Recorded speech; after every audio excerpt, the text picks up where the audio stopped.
And then the prophets Isaiah, Jeremiah, Ezekiel, so on. And then there are what are called the writings. The writings are books like Psalms, Proverbs, Job, the Megillot, which are Esther, Daniel, all of those books, Ecclesiastes. Um, so in Hebrew, it's called the Tanakh, Torah, Nevi'im, Ketuvim. Torah, the prophets, and the writings, and that is the Hebrew Bible.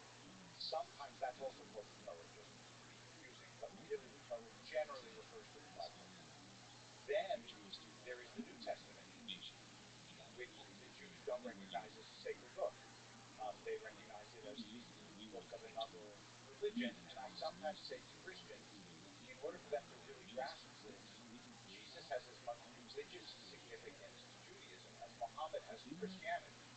That is, Jesus, although Jewish, became the founder of another religion. And for Judaism, that's not only in as much as Christians and Jews have had a lot of interactions, but religiously, Jesus has led the way.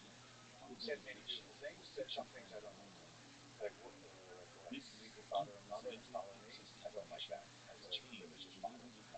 Um, Now, But the Christians whole will love say thing is pretty good. that I don't understand that type of things, but that's because Christians, like Jews, interpret their text different ways at different times. So, anyway, uh, the Quran, which I know less well, I have read it, but I know it less well than I know the New Testament. Certainly less well, obviously, than I know the Hebrew Bible. Um, is in some ways a parts of it.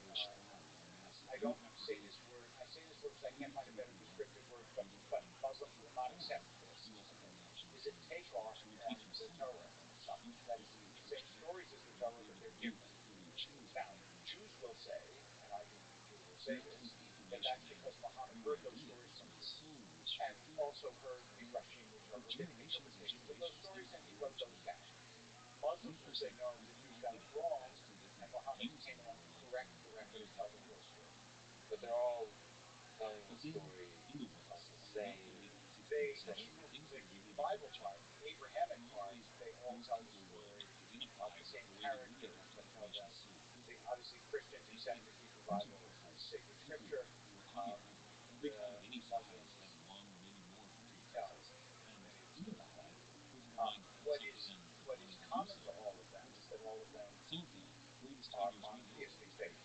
Now, in Christianity, that's more complicated because of the Trinity, but as Christianity has developed over time, it clearly presents itself and thinks of itself as a monotheistic faith as well. What's the role of the word in these scriptures? So in terms of, so first of all, oral traditions, the power of the exactness of the words in scripture, does it differ, or is it really linked to meaning? It's like It differs because in Christianity, the words are not all the words of Jesus. They're the words of Jesus' disciples. None of the books of the New Testament were written by people who met Jesus in person. So they're different, and therefore and also we don't even know sometimes the original language of some of the things in the New Testament. In the Bible, and I understand in the Quran, but I'll speak just of the Bible, the idea is that that's Lashon HaKodesh, that's sacred language, and Hebrew that's the language, according to the tradition, that God actually spoke to Moses, and therefore the exact words are infinitely interpretable and meaningful. And but the words were spoken, like written by Moses and sent as Muhammad, but fundamentally, or no. there are different theories. I won't speak for Muhammad. You can ask. I don't want to get this wrong. I don't want to get another religious tradition wrong. In Judaism, the words are written by Moses at God's dictation. Basically, that's the traditional view. There are other views that I'm happy to go into if you want to, but basically that's the tradition. The three will Right. What makes Judaism and Christianity different is Christianity has an ideal life. Judaism doesn't have an ideal life. Judaism has an ideal book. So the holidays of Christianity are events in the life of God, God's birth, God's death and resurrection. In Judaism, the holidays are all events in the life of the people, like the liberation from slavery, or in the people's relationship to God, like Yom Kippur, which is the Day of Atonement. But there are no holidays in Judaism that are events in the life of God because in Judaism, God doesn't have a biography. God is eternal, and God never came to earth. And those events carry like traditions, rules that we're to follow. Yeah. Let me mention one such event in Scripture, yet another time of the Messiah, which is the Exodus. That was the first. You never forget those. Yep. What a terrible consequence. Yes. He spoke 20 years ago and 21 years ago now in Passover and said that, quote, the way the Bible describes Exodus is not the way it happened, if it happened at all. So, first of all, what is Exodus? So What really happened? Exodus is the liberation of the Jews from Egypt, and this is the central story of the Jewish tradition. And as I've said numerous times in various places, I believe that it's based on a historical premise. I think Richard Elliott Friedman may have gotten this right in his book Exodus. It may have been the Levites who left who left Israel, but it's historic. But the Bible's not a book of history. I don't believe that there were 10 plagues and a split sea and 600,000 men, which makes about 2 million people, who actually, if there were 2 million people, would stretch all the way from Israel to um, Egypt alone for liberating them. And my point in that sermon was not actually to convince people that it didn't happen. My point in that sermon was to convince people that the historicity of the Exodus is not the basis of the faith of the Jewish faith. Well, what is the word historicity? In other words, the factuality of it. It can be true without being factual. We're not supposed to read it as fact. Well, I don't read it as fact. I don't read it as a history book. I said, look, I was talking again. There was a congregation of many Protestants. I said, you experienced the truth of the Exodus in your own life. There was a regime that wanted to destroy you, and you miraculously escaped before it did. And so a myth in, is something that may not have happened, but has always happened. And that's what I was saying about the Exodus. It's not about whether, in fact, there was a killing of the firstborn. It's about, does God deliver? Did God deliver the Jews in ancient times? Does God deliver people in modern times? That's what the issue is. And to me, it's much. The issue of faith is much deeper than the issue of fact. I wouldn't look to the Torah for my science either. What are the limits of science in terms of what can science not tell us that the Torah can and can do? So, historicity, the facts of things, okay. If the Torah is pointing to on facts, because it's like you said, myth. Myth is not something that happened, but something that has always happened. So presumably, it's interacting with the environment of the day to generate wisdom. So you can live a life by both. I don't think you can live a life by biology. You can live a life that is informed by the values of the tradition of Judaism. And those values, by the way, what science does is it contributes factuality to the conversation and also changes the reality around us. So when you study Talmud on your iPhone, you're still, I mean, it changes the atmosphere in which you do it, but the wisdom and the life guidance and the connection to transcendence is something that science doesn't do. So if we now step into transcendence, step into this weird place in science, basically. Kind of the current assumption of science is a materialistic one. For me, obviously, an AI person, its whole mind thing is fascinating. What the heck is going on up there? So, how do you explain consciousness? How do you explain free will? Do you think, first of all, do you think we have a free will? And if so, what is it?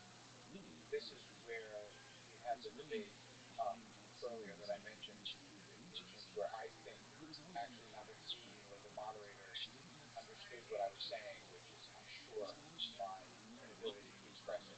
But he was very focused and deliberate on Yes, yes.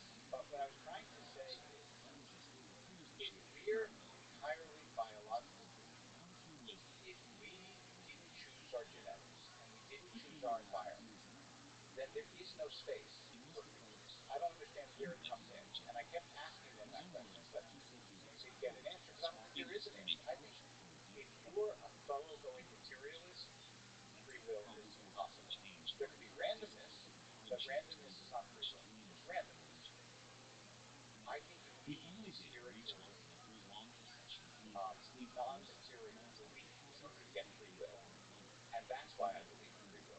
Yeah, you were talking about and actually the moderator explained about the glass of water, basically how this is interesting. He used free will because he could also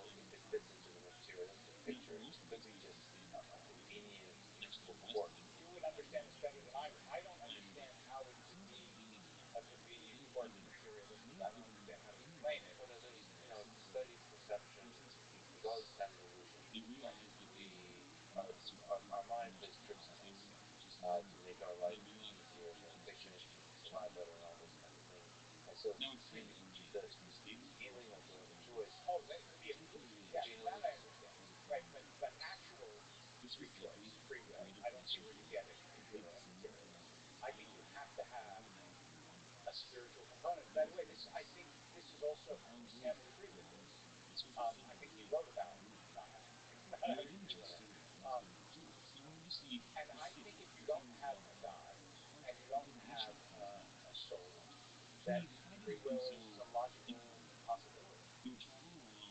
Sadly, that's for sure. It's not just that free will is an illusion, but the illusion of free will is an illusion. Meaning, it's not. We don't even experience anything like it. There's no illusion. Like it's not even honest to be talking about it. We are like the current in the river or something. You were comparing it to a glass. We are just like that glass. Right. I don't know what we're going on about this whole free will thing. I mean, to use free will the I that the young person is born with, is that somehow fundamental to religion, I think it's to fundamental to Judaism. I think that the idea is that you are the custodian of your soul.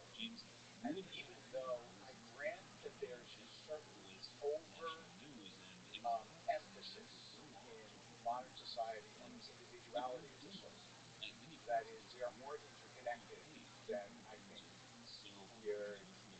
we believe. Um, Still, yeah, the I, the idea that every human being is an image of God, that the human being in the poet is created distinctly. And again, do I really believe there was an Adam and an Eve in the Garden of Eden? No, not literally, but I think that it expresses a deep truth about human life. and tied into this is the subject of experiencing anything called consciousness. I mean, this is the most fascinating and inexplicable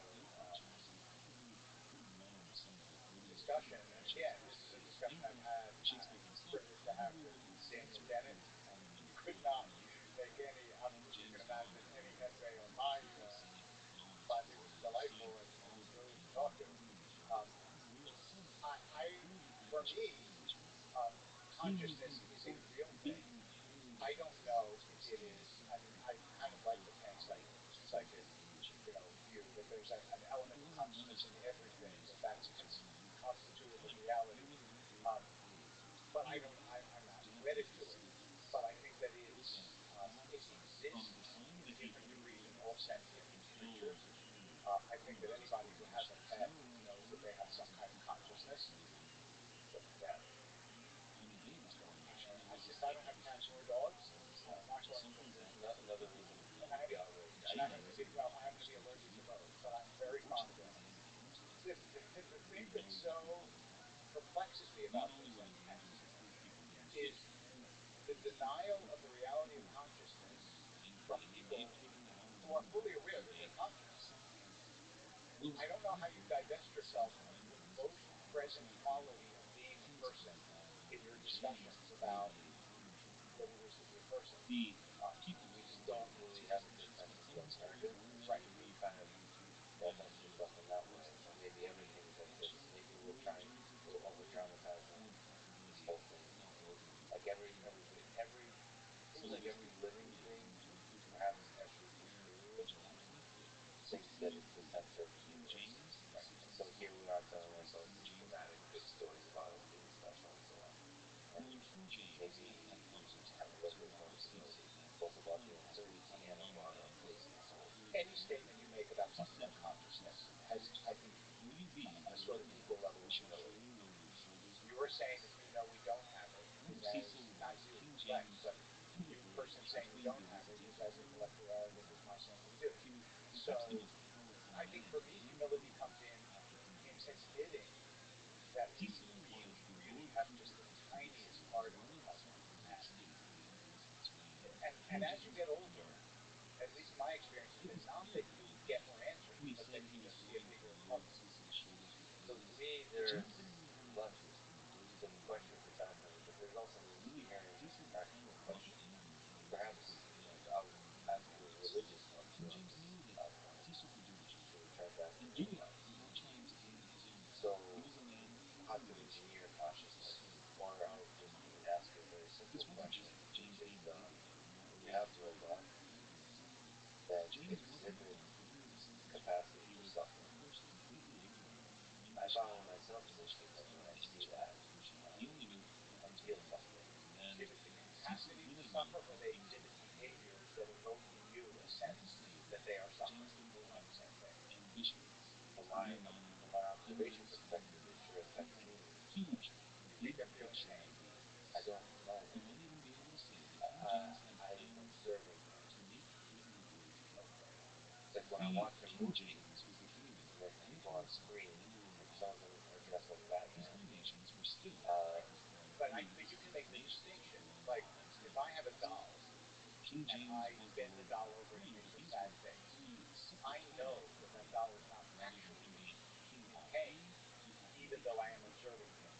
So the but question, what's that? the question is when the doll becomes able to remember things about you, David, Right, about the experiences you shared. right. It is able to speak Yeah. and make you feel like there's an actual relationship. So that's what I'm asking is at what point do you believe that I know that this is an impossible question, but at what point do you believe that there is a consciousness there as opposed to just an extraordinary, I mean, like when I play chess against a computer and he beats me, I'm embarrassed even though the computer doesn't, the computer is going, but it feels that way. But there is some part of me that says, okay, I know that this computer doesn't actually know who I am or care who I am. It just knows how to defeat me. So at what point do you, I mean, you're giving me instances, it speaks, it does this, it does this, but at what point does that bring you across a threshold into it's actually a sentient being? I think the question is whether there is a threshold that can be crossed. Right. That's one question. And I can answer this because I use this from a personal perspective. The chess engine is not at all trying to cross that threshold. Let's just start there. And to me, it's personalization, which is what's the difference?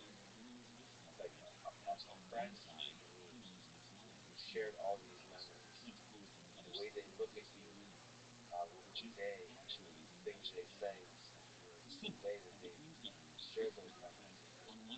They'll be able to speak in shared humor and their language, and you'll leave the memories of having gone through things together. I think I would have more and more trouble, for example, turning off a system that I've been through. Like, and by turning off, I mean delete all those memories. If me and the toaster have gone through a bunch of traumatic events, and that toaster remembers, there's a certain level to where like it's just me and the toaster.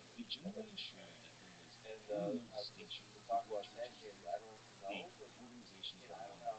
According to Scripture, you can't live by bread alone. But I would, I mean, I know that there's no way to determine this, but it's still about what you feel. But isn't that what human relations are also though? Yes, but We make each other feel. it's true that I have the assumption that you feel somewhat like I do. I mean, obviously I don't, and that could be illusion, and I don't know, and I know that you don't feel exactly as I do. Um, but I think we have a long, at least for me, we have a long way to go before the detached part of our brain, that is the objective evaluating part, as opposed to the emotive it feels this way part, will matter. I think it's at least, without arriving at conclusions, it's at least possible that one day we'll look back and realize that we have yet once again hung another tribe, and that Scripture all along has given the the ability for humans and robots to have some meaningful connection, and that is the robot, the life that enters the body of another robot. What's the difference being a biological body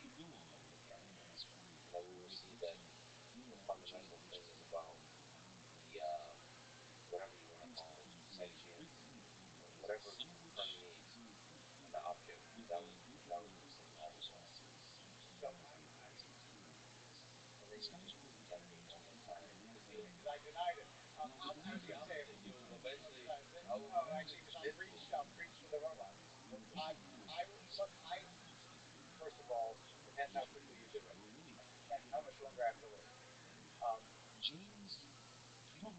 resist it tremendously, but I am also enough of a student of history to know that my stated resistance has nothing to do with whether it will come about. Um, I have a hard time believing it. I ask you about this domestically. I tend to believe that you mentioned suffering, that there is a connection between consciousness and suffering, that suffering is a fundamental part of the capacity for suffering to come from others. I mean, well, look at when you're not conscious, you don't suffer. You know, we've had operations where we've been put under anesthetic. We're not conscious, and we don't suffer during the operation. If we were conscious, we would. Um, but there's also, I mean, there's a non-physical suffering that is very much tied to consciousness. I can think of things right now that will cause me suffering, like pain that I've caused or pain that other people I care about have felt or so on. So I don't see how. Um, I think that way. I think it's equally true of joy. Joy is also a product of consciousness. All tied in with some beautiful messy ways of memory and so on, so we can re-experience it when we recall the memories. But why is there suffering? You mentioned evil. Why is there evil in the world? You can tell stories about this. Why is there suffering? Why is there evil in the world? If there's a God, there should be no evil. Let's assume for a minute that everything was a primitive robot. There would be no suffering, but there would also be no growth, and that implies choices. Like I, one of the things that I've said that I know I know why it hurts people, and I don't mean it in quite the way that, but I will say it nonetheless. Is the Holocaust presents the exact same theological question as somebody who gets shot on the streets of a city in Los Angeles, which is, God, why do you allow some people to do bad things to other people? It's on an unimaginable scale, but it's the same question. And the answer has to be either allow people to have free will or you don't. You can't say, as God, I'm going to let everybody have free will but not Nazis. Nazis don't get free will because Cambodians, they can kill each other. Rwandans kill each other, but the Nazis don't get free will. Suffering. Oh, the rabbi says God gave people free will. That's just off. But there is a second piece to this also, which is that there is natural suffering, like diseases or earthquakes or volcanoes or whatever. Um, and and here my argument is that in some ways suffering has to be random because when people say why do bad things happen to good people, well, if only good things happen to good people, everybody would be good. But it would have no moral content. The only way you can be good and have moral content is say, I know that I can live a really good life and have really terrible things happen to me nonetheless. So it feels to me like it has to be a random thing. Now that means, by the way, that I've been incredibly lucky. I don't have a good life because I was good. I have a good life because I was lucky.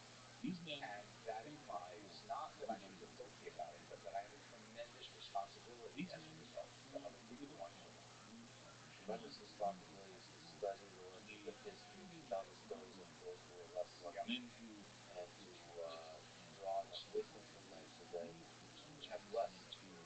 We have a new kind that get us to where we really want to enter. Exactly. That we suffer better. Suffer better. For a lot of people, mortality is one of the very unfortunate versions of suffering, because you have to rise in penance in this realm, whatever it is. What do you think of mortality? Is it something you think about? Is it something you fear? What do you think happens I don't after fear dying? it. I don't fear it. First of all, I would say when I was in high school, I think my father actually encouraged me to read this book. I read Ernest Becker's Denial of Death, which I found and still find to be one of the most profound works I've ever come across.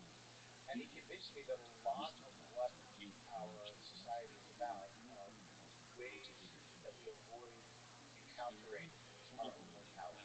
Um, physicality. I mean, among the points he makes, and I'm not quoting him over him. He's like, why does everything about our physical bodies make us so uncomfortable? Everything that comes out of you, other than tears, is either mildly or very disgusting. Why? Why does that have to be? Why are sex and eating and all the things that are physical surrounded with so much symbolism? I mean, we're the caveman. They're like, we're not eating like animals because we're not eating like animals. And sex obviously has more symbolism around it than anything. And his answer is anything that reminds you of your physical body, because that's what dies. If your body dies, it decays, it dies, you get eaten by worms. That you don't want to think about, so you deny it.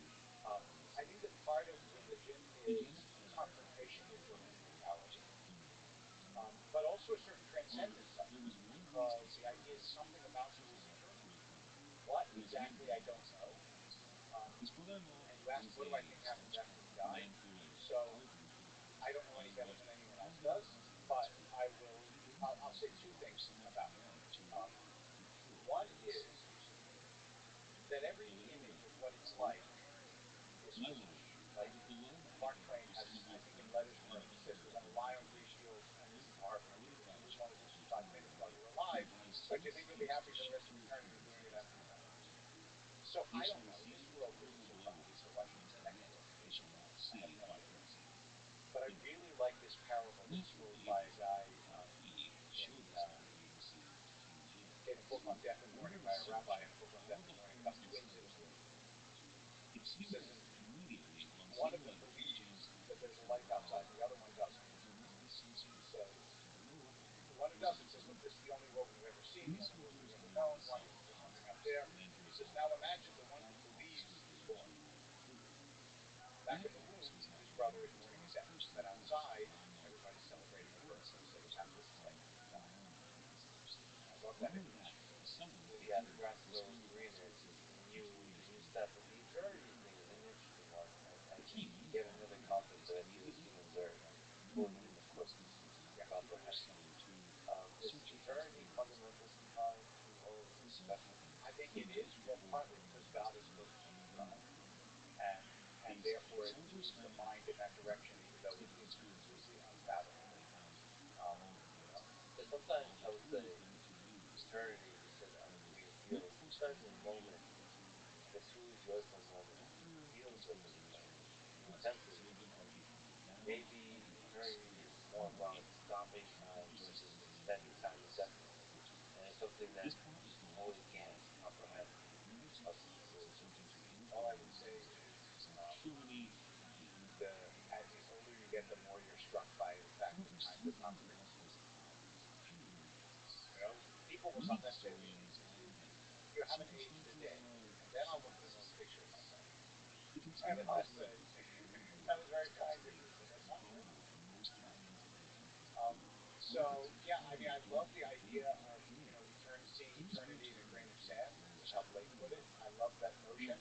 When you talk about life after death, I think that in some ways, my fundamental faith is in human beings, that this doesn't all disappear, that there's something about people that transcends this world. You mentioned Aaron Specter in high school renowned, and the connections you still see, I'm sure, at least some of its ideas. But in general, can you go all the way back and tell some of the fascinating story of how you found faith? When I was in high school, I was a really pretty ardent atheist, and I loved Bertrand Russell, who was, for my money, with all due respect to all the very, very capable people that we talked about earlier, he's the best atheist counterbalance that there was, and a remarkably witty and lucid writer, and I was totally in his thrall. And I would read every book by Russell I could get my hands on. And the reason that I did, I have this theory that why do adolescent boys like Mr. Spock and like Sherlock Holmes? Um, I think it's because when you hit puberty, for a lot of us, there's so much discomfort with our bodies that we like the idea that we're just brains. I really think so. I had that experience. It's like I want to just be a thinking machine. I don't want to be a body. my body was making me so uncomfortable. I had all these urges and inclinations that I couldn't control. So Russell was perfect. And my father, who was a rabbi, did the very wise thing of buying me some of Bertrand Russell's books, which was his way of saying, I'm not afraid of him.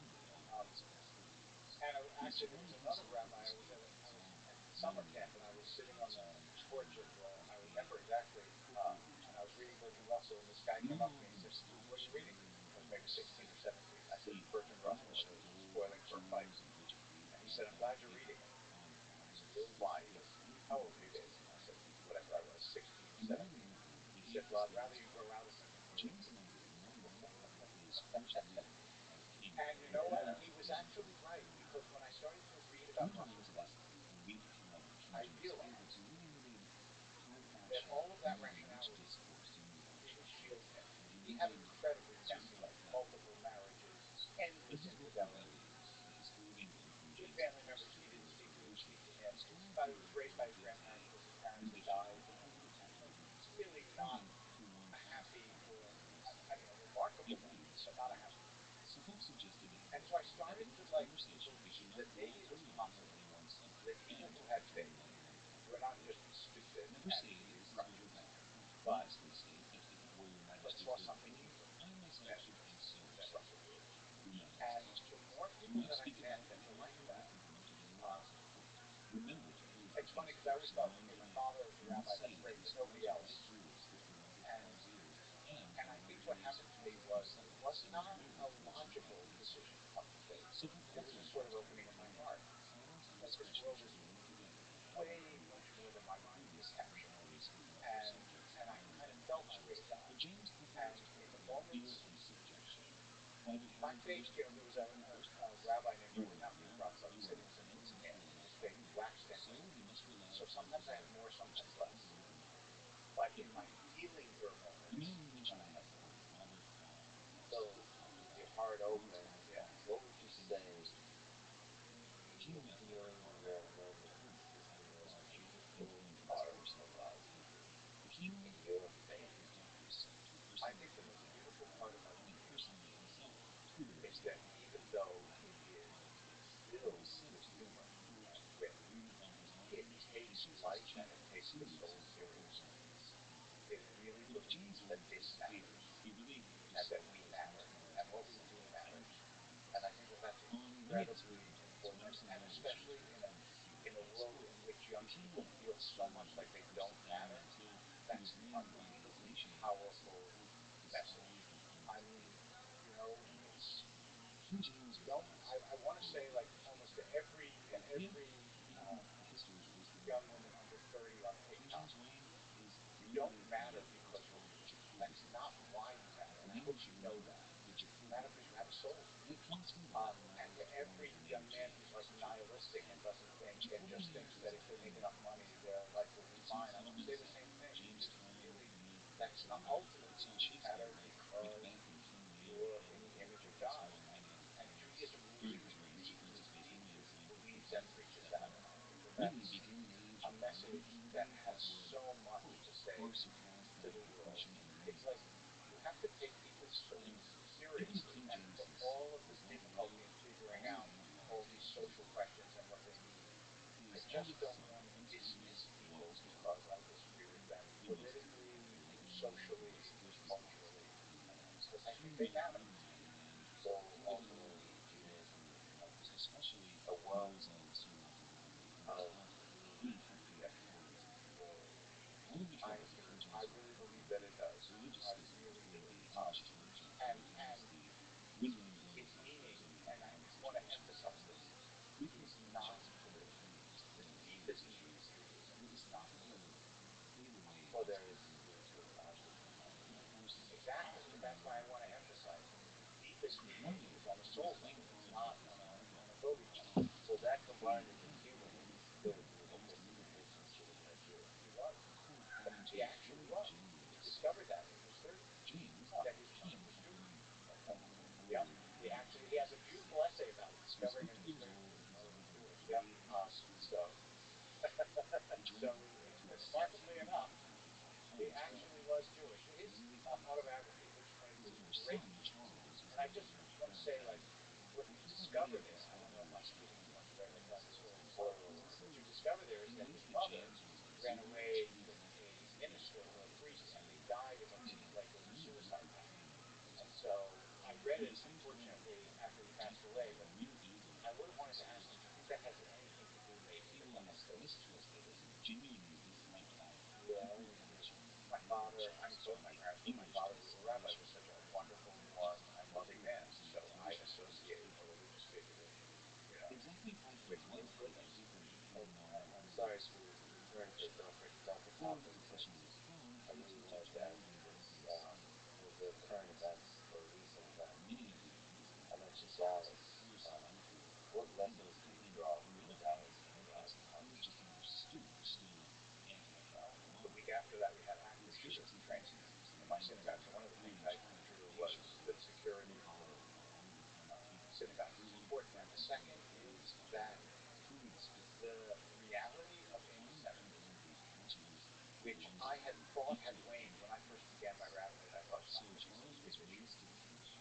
It is like an evergreen issue, and Jews and all people of goodwill have to take this really seriously because it has devastating consequences. And if the world doesn't know that, then it just hasn't been learned yet. So there's anti-Semitism at a scale human to human, but there's also, like you mentioned, politics within different nations, different systems in place. Impossible to answer, but I have to ask you this. Um, what do you think about the long-running blockage of Israel and Palestine? Will we ever see peace in that conflict? Well, since I'm an optimist about human, um, look, I mean, I have many, many thoughts about it. Very, very strong supporter of Israel, and I also feel really for the plight of Palestinians. I think that they're, this is a clash of legitimate narratives that is impossible to exactly split the difference in. However, um, I know that Israel has made peace with Egypt, has made peace with Jordan, has made peace now with other Arab nations. Um, I don't believe that Israel is really saying peace. And so I think that as difficult as it will be for the Palestinians to come to grips with the fact that the Jewish state is not legitimate and is legitimately here, as opposed to we can't get rid of it now, but we will get rid of it one day. Um, if that comes to be, and I believe that it will, I think not only that there would be peace, but I think that those two peoples together could probably do remarkable things. Do you think the source of its politics is its religious ideas? And flip it, what is the way out? Is it geopolitics? Is it, uh, intricate discourse and collaboration? Or is it simply the Jewish mind? So I think that I'm not sure that I can give one answer to that, but I will give a piece of an answer. Why did the Abraham Accords happen? The main reason that they happened was because economics overrode ideology. And I actually am hopeful that that's in the end what will happen.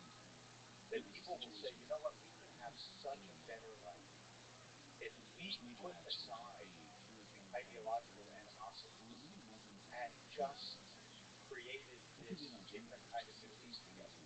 Um, I went to Dubai to watch the World Chess Championship because I really wanted to see Magnus Carlsen play. I thought if you're alive and you have such a remarkable world champion, go see him play. So I actually took myself to Dubai for the last couple of games, and I watched. And so I wasn't so much. I mean, not that I'm uninterested in Dubai, but I went there for the chess thing. The expo was also on at the same time, and I saw here's this amazing place. I came back. This guy I know who lived in Dubai for several years and worked in the Middle East said to me, "What do you think of it?" And I said, "It's nice in Dubai. It was like very, very polished, very sophisticated, very clean, very no crime and so on. So it was like, kind of like Las Vegas in the Middle East without the gambling or something like that." And he said, and he totally changed my perspective in a couple sentences. He said, "I know it seems like that's the country that's in it."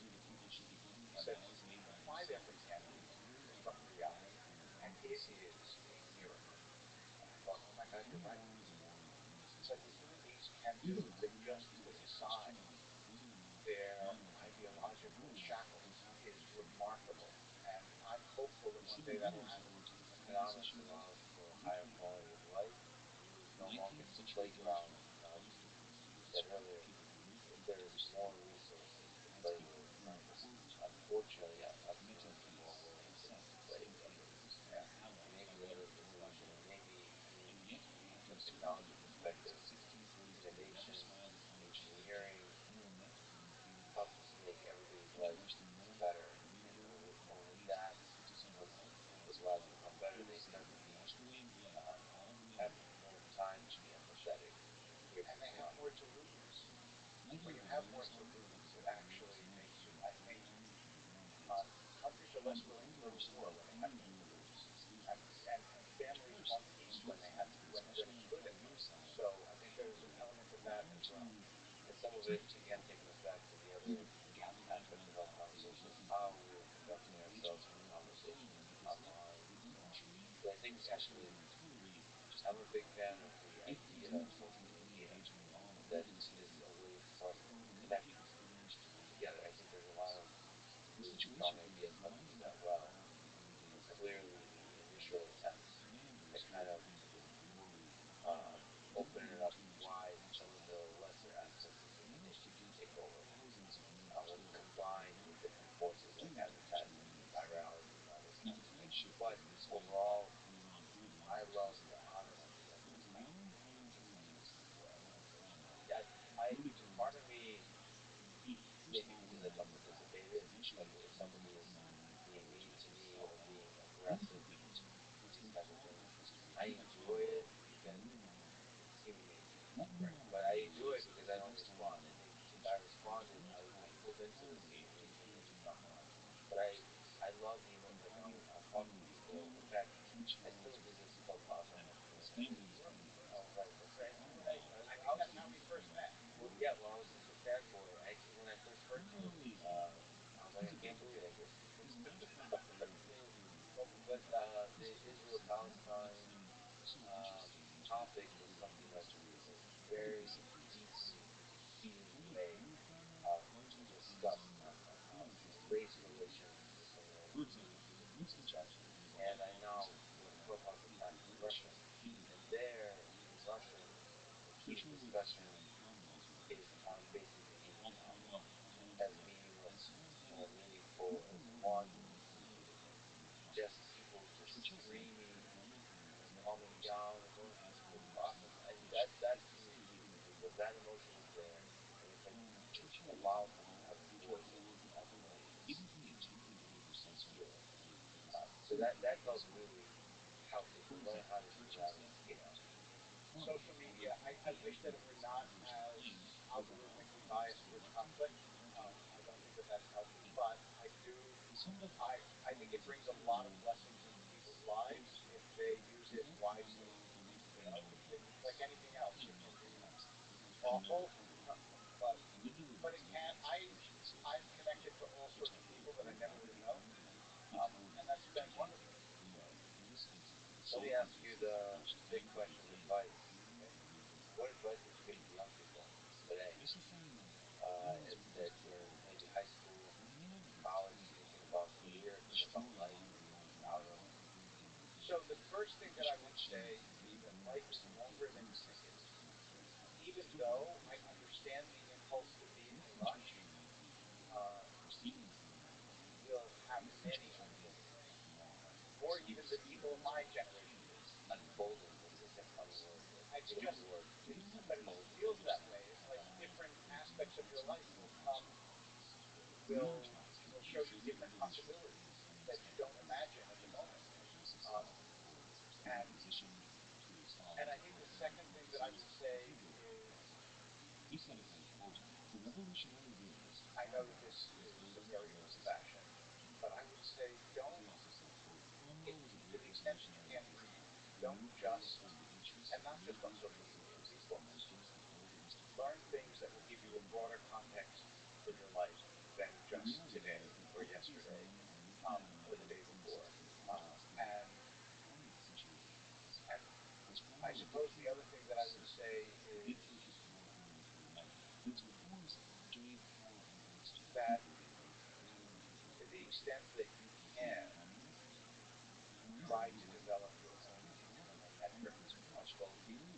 what matters and what is good, because you will be exposed to more voices than any generation in history telling you that that's good, that this is good. They're called influencers, but what they are is voices telling you what you should think and what you should believe.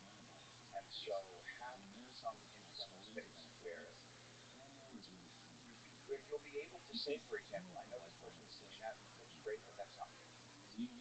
You have a community of people that um, speak to you with a lot of passion, and do you still have that voice of your own in the privacy of your own mind that you're able to like for a moment just be with yourself and Absolutely. take voice in that?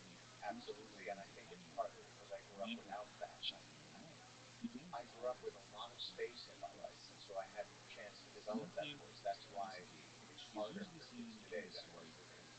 I mean, I grew up when there were three channels. There was 3, 6, and 10. There was ABC, CBS, and NBC, and that was it. And you spent your evening, playing board games or reading or whatever. And there was a lot of space. And you played football in the street, and you went on your bike in the morning, and nobody worried about you. And you came home at night, and everybody assumed you were fine. Um, and and so I really feel, and also I went into a religious tradition where I feel like I had the opportunity to judge myself by bigger metrics. Um, and it's still hard. I don't want to. It's not like, oh, I wear impenetrable armor. It's still hard. So how much harder for kids today when they don't have that? You mentioned books. Is there Bertrand Russell and Steph and Becker? Is there books that pop into mind that My favorite novel is Middlemarch. Middlemarch. I remember, like, I was listening to a podcast. I was listening to one of your podcasts where your guest said the two greatest novels of the 19th century were Brothers Karamazov and what was the other one? I don't know, Dostoevsky as well or no? I think I Both of them. I might have been. I don't remember. Maybe. But anyway, but I would say Middlemarch is up there. Middlemarch like presents this entire world, and it's written by a woman, Mary Ann Evans, who took the pen name George Eliot. You feel Virginia Woolf said it's the only English novel written in four months. Um, you feel the genius in her sentences, like the pressure of her intellect in her sentences. It's a wonderful, wonderful book. I love it. Pressure, yeah, you really do.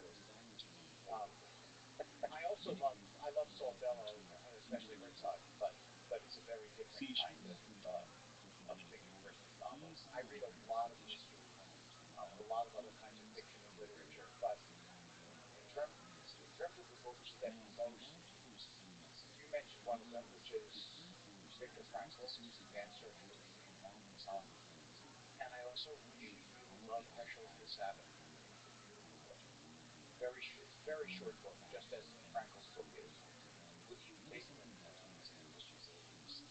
what do you take from a human being in the worst condition and being able to um, non-dramatically find little joys, find beauty in this? It's what I said before about Judaism's advice to younger people, is that it matters. Believe that something matters, and you have enormous resilience. It's meaninglessness that is the greatest threat to belief.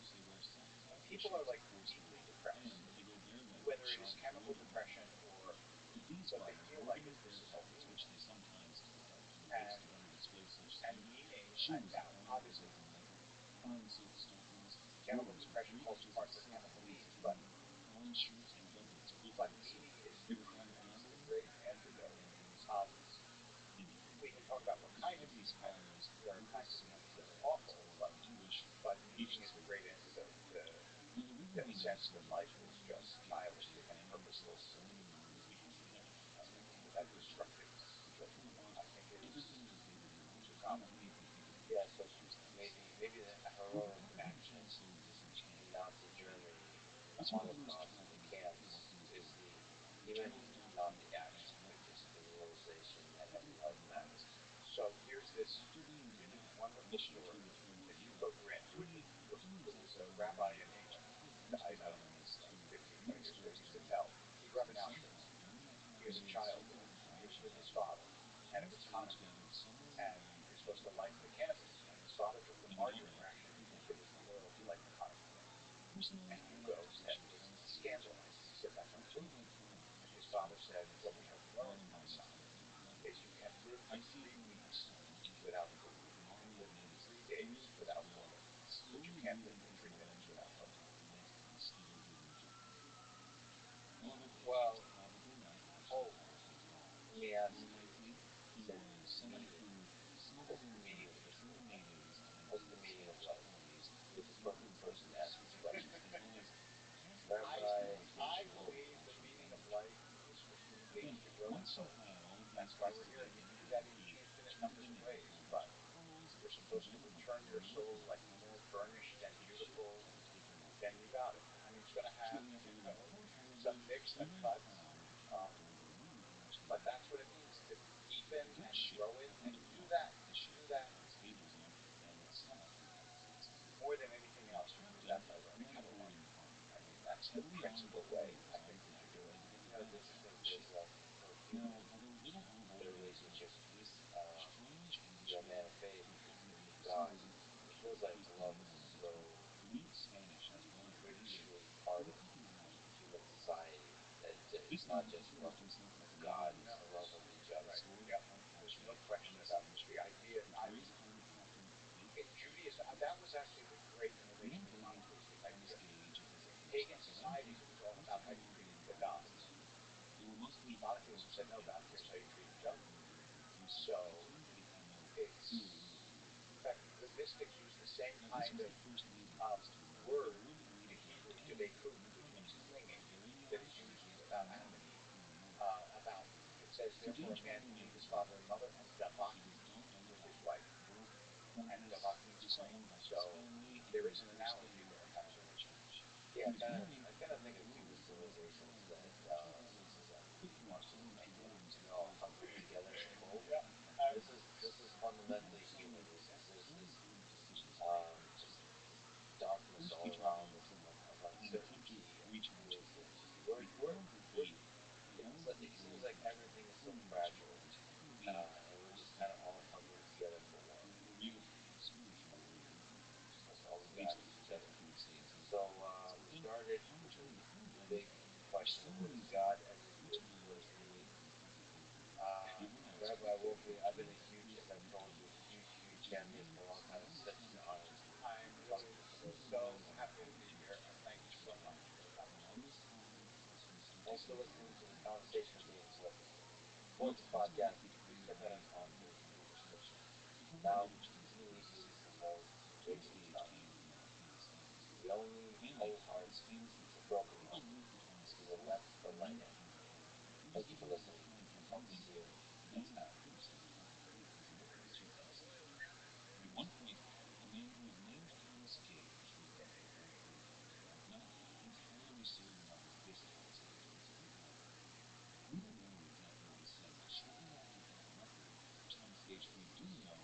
The following conversation leads from a chemist from the University of Glasgow who's one of the most fascinating, brilliant, out-of-the-box thinking scientists I've ever spoken to. This episode was recorded more than 2 weeks ago, and the war in Ukraine is not mentioned. I have been spending a lot of time each day talking to people in Ukraine and Russia. I have family, friends, colleagues, and loved ones in both countries. I will try to release a solo episode on this war, but I've been failing to find the words that make sense of it for myself and others. So let me now. I ask for your understanding no matter which path I take. Most of my time is spent trying to help as much as I can privately. I'm talking to people who are suffering, who are angry, afraid. When I returned to this conversation with Eve, I couldn't help but smile. He's a beautiful, brilliant, hilarious human being. He's basically a human manifestation of the mad scientist Rick Sanchez you heard before. I thought about quitting this podcast at the time, but for now at least, I'll keep going. I love people too much. You, the listener. I meet folks on the street or when I run. We say a few kind words about the podcast, and we talk about life People are just amazing. You are amazing. I have to say support for some patience as I keep going with this silly little podcast, including through some difficult conversations, and hopefully many fascinating and fun ones too. This is a Lunch Difference podcast, supported. Check out our sponsors in the description. Now to your test. Here's Lee from How do you think life originated on Earth? And what insights does that give us about life? If we go back to the origin of Earth and think about maybe 4.7, 4.6, 4.5 billion years ago, the planet was quite hot. There was a limited number of minerals. There was some carbon, some water, and I think that maybe it's a really simple set of chemistry that we really don't understand. That means you've got a finite number of elements that are going to react very simply with one another, and out of that mess comes a cell. So literally, sand turns into cells, and these things happen quick. So what I think I can say with some degree of, I think not certainty, but curiosity, genuine true curiosity, is that time happened fast. Yeah, so when we say fast, this is a pretty surprising fact that made me think. And correct me and elaborate, but it seems like most, like 70 or 80% of the time that Earth has been around, there's been life on it. Like very significant percentage. So when you say fast, like the slow part is from single cell, or from bacteria to some more complicated organisms. It seems like most of the time that Earth has been around, it's been single cell, sort of very basic organisms, like a couple billion years. But yeah, you're right. That's really. I recently kind of revisited our history and saw this, and I was just looking at the timeline. Wait a minute, like how did life just spring up so quickly? Like really quickly. That makes me think that it really wanted to. Like put another way, it's very easy for life to spring up. Yes, I agree. I think it's much more inevitable, and I think I'm trying to kind of not provoke, but try and push chemists to think about, because chemists are essential to this problem, right? Of understanding the origin of life on Earth, at least, because we're made of basic chemistry. But I wonder if the origin of life on a planet, also the emergence of life on a planet, is as common as the formation of a star.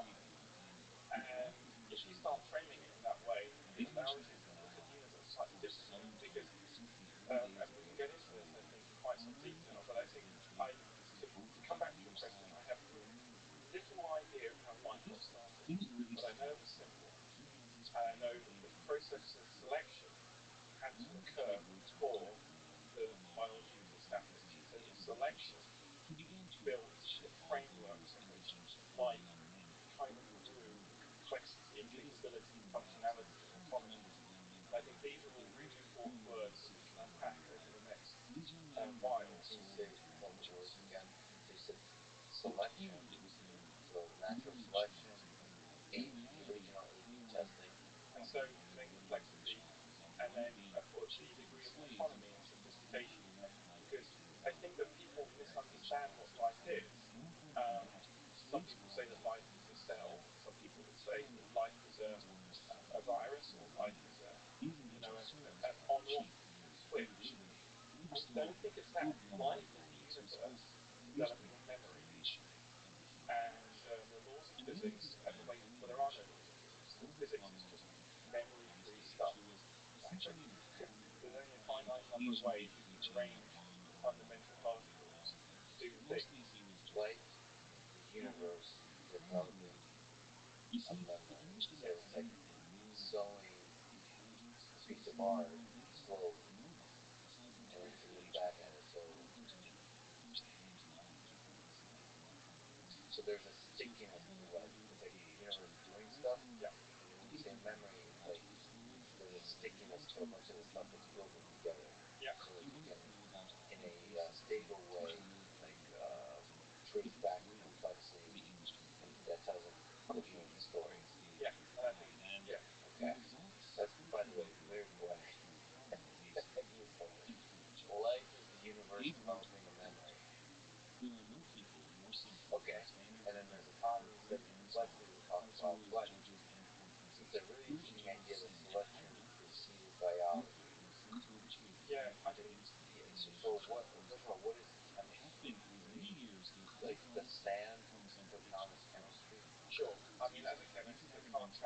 I'm allowed a car. I don't know. I don't know why I'm most days. I should. Hard to know though. So, The chemical composition of the car. yeah. So, what is chemistry? Well, chemistry is the thing that happens when you bring electrons together and form bonds. So bonds. Why I say to people when they talk about light elsewhere, and I just say, well, there's bonds, there's hope, because bonds allow you to get homogeneity. They allow you to record those memories. Or on, at least on Earth, you could imagine, a Stanislav Lem type world where you might have life emerging or intelligence emerging before life, and on like Solaris or something. But to get to selection, you can form atoms can combine and form bonds. Those bonds, those atoms can bond to different elements, and those molecules will have different identities and interact with each other differently, and then you can start to have some degree of causation or interaction, and then selection, and then existence, and then you go up the path of complexity. So at least on Earth, as we know it, there is a sufficient pool of available chemicals to start searching that combinatorial space of bonds. So, okay, this is a really interesting question. Let's lay it out. The bonds, almost like carbon. Let's say there's bonds, there's life, there's intelligence, there's consciousness. What you just made me realize is a, those can emerge for the bond size. Those can emerge in any order. That's really cool. So intelligence can come before life. And I guess the consciousness, I guess, comes before life and before intelligence. So consciousness permeates all matter. It's a kind of fabric of reality. Okay, so within this framework, you can kind of arrange everything, but you need to have the bonds that precedes everything else. Oh, and the other thing is selection. So like the mechanism of selection that could precede. Couldn't that precede bonds?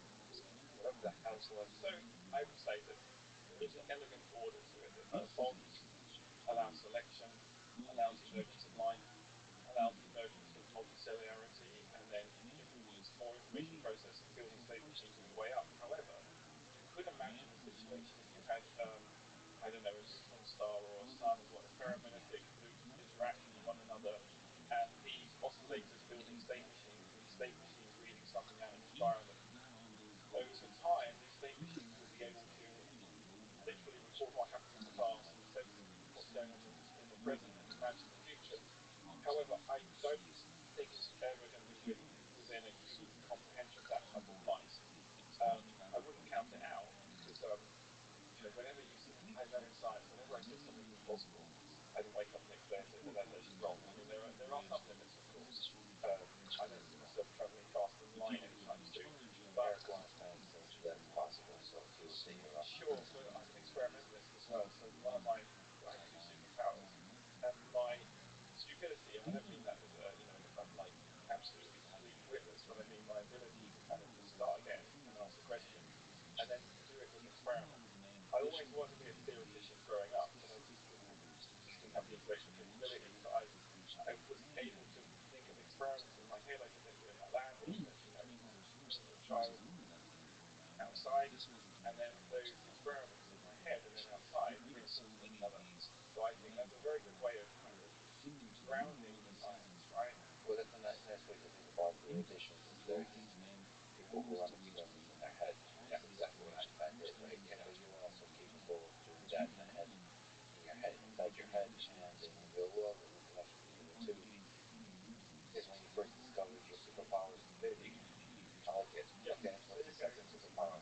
Oh, Your asset or stud? well, I don't know. I am genuinely curious. So my curious. So I have like everybody, ego problems, but my curiosity is bigger than my ego. So as long as that happens, I can That's awesome. That is so powerful. You just dropped the line. So curiosity is bigger than ego. That's something I have to think about because we always struggle about the role of ego in life. Uh, that's so nice to think about. Don't think about the size of ego, the absolute size of ego. Think about the relative size of ego, the other forces pulling at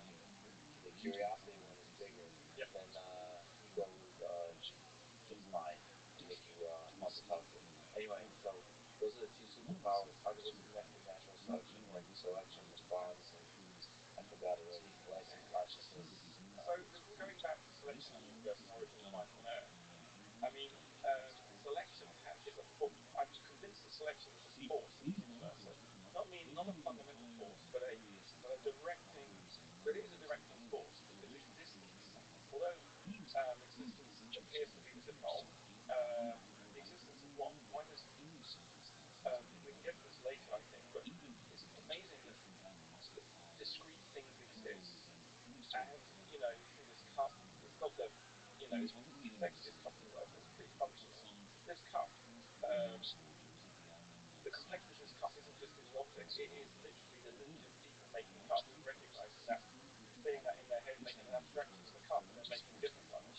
So I wonder how many billions of cups have come before this one, and that's a process of selection and existence. And the only reason the cup is still exists is quite useful, like candles. It's convenient so I don't die. I drink hydration. Um, and so I think we are missing something fundamental in the universe about selection. And I think what biology is a selection amplifier, and this is where autonomy comes in. And actually, I think that how humanity is going to have humans and autonomous robots, or whatever we're going to call them in the future, will supercharge that even further. So selection is happening in the universe, but if you look in the asteroid belt, selection of objects are being tipped in and out the asteroid belt. Those trajectories are quite complex. You don't really look at that as productive selection because it's not doing anything to achieve its function. Or is it? The asteroid belt has existed for some time. So there is some selection going on, but the functionality is somewhat limited.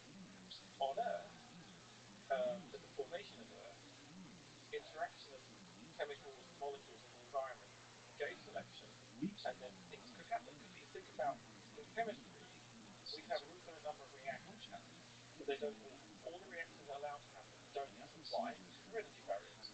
So there must be some things called catalysts out there, or there are bits of minerals that when two molecules get together in that mineral, it lowers the energy barrier in the reaction, so the reaction is promoted. So suddenly you get one reaction over another series of possibilities occurring that makes a particular molecule, and this keeps happening in steps. And before you know it, almost these waves of discrete reactions work together, and you start to build a machinery that that is run by existence. So as you go forward in time, the fact that the molecules, the bonds are getting, there are more bonds in the molecule, there's more function, there's more capability for this molecule to interact with other molecules and to redirect them. It's like a series of little, and I don't want to use this term too much, but it's almost thinking about the simplest bond movement constructor. The simplest molecule that can build a more complicated molecule, build a more complicated molecule, and before you know it, when that more complicated molecule can catch on because of the chain it's produced itself and change it, suddenly you start to get some kind of autonomy, and that's where life, I think, emerges in earnest. Every single word that you've used in the past few paragraphs, let's break those apart. Who's von Neumann? What's a constructor? The closing of the loop that you're talking about of the molecule that starts with uneven. I think you said like the smallest uneven one is the constructor, Yeah. the smallest minimal. So what do all those things mean, and what is what we supposed to imagine when we think about the smallest von Neumann constructor? So John von Neumann is a real hero, actually, not just me, but many people, I think, in computer science and physics. He was an incredible intellect. He probably solved a lot of the problems that we're working on today as optimized computers. And I'm not sure if it's John von Neumann or Johnny, as I think his friends called him, but I think he was Hungarian mathematician, came to the US, and basically got involved with the Manhattan Project and was developing computation, and came up with all sorts of ideas, and I think he's one of the first people to come up with cellular chromosomes. And but Oh, really? I didn't know this whole time. I think so, and I think Well, anyway, I mean, he didn't come up with it. He probably did come up with it and didn't write it down. there was a couple of people did at the same time, and then Conway obviously took it on, and then Wolfram, who loves his TAs, there is he collaborated in the universe. And what I think he imagined was that it wasn't satisfied, and this may be incorrect recollection. So a lot of what I say is kind of just Okay, way out of my you are just part of the universe, creating, I don't know, designing, exactly, yeah, rewriting history. rewriting history. Exactly, imperfect. So, but what I mean, actually like this idea of thinking about um, how could a Turing machine literally build itself without a Turing machine, right? Like literally, how did state machines emerge? And I think that von Neumann constructors, he was wanted to conceive of a minimal thing, autonomous, that could build itself. And what would those rules look like in the world? And that's what a von Neumann kind of constructor looks like it's a minimal hypothetical object that can build itself, self-replicate. And and I'm really fascinated by that because I think that although it's probably not exactly what happened, it's a nice model because as chemists, if we can go back to the origin of life and think about what is a minimal machine that can get structured randomly, so like with no prime mover, with no architect, a assembled proof that just exists. So random stuff bumping in together, and you make this first molecule. So you have molecule A, and molecule A interacts with another random molecule B, and they get together, and they realize by working together they can make more of themselves. But then they realize they can mutate, so they can make AB prime. So AB prime different from AB, and then AB prime can then act back where A and B were being created and slightly nudge that causal chain and make AB prime more evolvable or learn more. That's the closing the loop part. Closing the loop part, got it. I feel the communication part is not that difficult. Still, the difficult part is just creating a copy of yourself. That's the one. It seems um, it seems like one of the greatest inventions in the history of the universe. The first molecule that figured out, holy shit, I can create a copy of myself. How hard is that? I think it's really, really easy. Okay, you gotta explain I that. think it's really, really easy. Well, let's take a step back. I think replicating molecules are rare, but it's say, I think you're saying I've probably got some trouble on Twitter. Let's just commemorate. There's about more than 18 mils of water in there. So 1 mole of water, 6.022 times 10 to the 23 molecules. That's about the number of stars in the universe, I think, but we all know that. So there's 3 universe worth. But between Oh, one somebody star, correct me on that too. yeah, I'm always being corrected. It's a great time. But there's a lot of molecules in the water.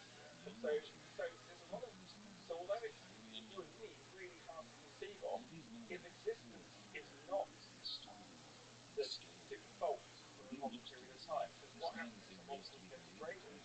So much of the possibilities of the universe are just broken back into atoms. So you have this kind of destruction of the molecules by chemical reaction. So you only need one or two molecules to become good at copying themselves for them suddenly to then take resources in the pool and start to grow.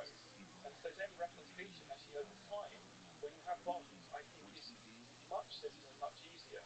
And I even found this in my lab years ago. I had one of the reasons I started looking at inorganic chemistry and mixing rust, making a bit of rust based on a thing called molybdenum, molybdenum oxide, is this molybdenum oxide is very simple. But when you add acid to it and some electrons, they make these molecules you just cannot possibly imagine, which we construct these big, gigantic wheels with 154 molybdenum atoms in the wheel, or a high cluster dodecahedron with 132 molybdenum atoms, all in the same pot. And I realized when I just finished experiments 2 years ago, I just published a couple of papers on this, is that there is a random small molecule with 12 atoms in it that can form randomly, but it happens to template its own production. And then, by chance, it templates a ring, just an accident, just an absolute accident. And that ring also helps make what's called promer. And so you have what's called an autocatalytic set, where A makes B, and B helps make A, and vice versa. And you then make this loop. So it's a bit like they all work in synergy to make this chain of events that grow. And it doesn't take a very sophisticated model to show that if you have these objects that are competing and then collaborating to help one another build, they just grow out of hand. And although they seem improbable, they are improbable and in fact impossible in one step. There's multiple steps. This is when the blind, the blind watchmaking argument is about how to look at the influence that those books had on the world around them. However, considering the topic that we're going to talk about today, that was really just an impossibility. The book that we're going to be talking about today is so important, not just in its influence, but as a source material that really to try and lump it in with any other books would do it an injustice. In fact, today we're going to look exclusively at this book, and we're not even going to begin to get through it. This book, if we were to talk about its influence, single-handedly started Europe's love affair with pirates and piracy. It's the only source on most of the pirates in this generation, and it took men who would have otherwise been entirely unknown throughout the world and made them famous, or at least infamous. This book went on to make the author quite a wealthy man who had quite a bit of renown of his own. The book we're going to be talking about today is The Buccaneers of America by Alexander Exquemeling. This is episode number 16, Three Books, Part 2. Now in The Buccaneers of America, the author himself, Alexander Exquemeling, is a character as well. He's not just the narrator, he plays a role in what's happening in several parts, and he's there all throughout it. So we should look at Exquemeling himself. Now, as with nearly all of the figures we talk about, his original European origins are unknown. He was probably born in France, but it's also likely that he was Dutch or Flemish. We really don't know, and people from all of these regions argue about exactly where he came from. What we do know of the author, especially in his early life, before he became a household name, is what he told us himself. In the beginning of the book, he tells us that in the year 1666, he sailed as an indentured servant with the Dutch West India Company, which is why many people believe him to be Dutch. The fleet he sailed with was large and multinational. There was somewhere around 30 ships and only a couple of warships, and he goes into some detail on the crossing. He talks about the possibility for meeting pirates in certain areas, how the warship went and chased after a known pirate ship that had been spotted just off the coast and tried to capture them. And then he goes into quite a bit of detail about a couple of initiation rituals that he had to go through along with some of the other passengers. He calls them baptisms, and the way that they're performed does kind of mirror a baptism. The first of these baptisms takes place as they pass a place called the Race, which was a narrow and rocky passage that was, assumedly, somewhere that was dangerous for ships to pass. And if you were someone who had never gone through the race before, you had to undergo this little baptism. They had a man, the bosun, dress up in kind of a strange costume that mirrored a priest, maybe. He wore a long sackcloth robe, and he had a necklace on that was made of all sorts of ship's tackle. And in one hand, he had a bucket of tar, some of which he had slathered all over his face, and on the other hand, he had a wooden sword. Now, each of the people who had not passed through the race before had to kneel before the bosun. When they did, he, with one of his fingers dipped in the tar, drew a cross on their forehead, and then hit them on the back of the neck with his sword. After this, the rest of the crew would dump seawater on the people who were being baptized.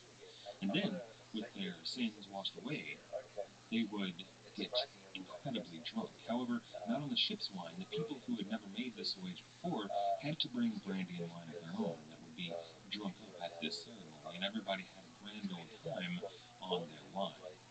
Now, there was another initiation that happened when you passed the tropical cancer that was a little bit more terrifying. You had to hang from one of the masts on the ship over the water and willfully drop yourself into the water. Now, you weren't required to do this, but if you refused to do so, you had to pay, depending on your station, either 1 or 2 pounds silver. Exquemeling says about these initiation rituals, quote, "Nobody from either nation can give the reasons for doing these things, apart from its being an old tradition among the sea.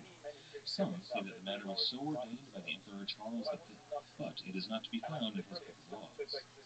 Having in passing described these ceremonies of the sailors, we will now continue our voyage." Now, all of the ships in this fleet were headed to different locations. A few of them were headed to Newfoundland, some of them were headed to Plymouth, some of them to Bermuda. Most of them were headed to the Caribbean, but the ship that Alexander Exquemeling was on was headed to a very particular little island called Tortuga.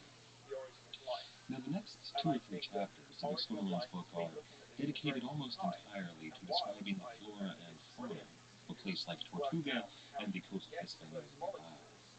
This might seem somewhat excessive to you, and it did to me reading it the first time, but I realized that this is something that the people in Europe would have no notion of. This would be like somebody traveling to Mars and writing about whatever they were seeing. This was somebody who made it to the New World, something that most of the people in Europe were never able to do. Sending a report back to them to tell them all about the sights and sounds and really set the stage that they would find themselves in.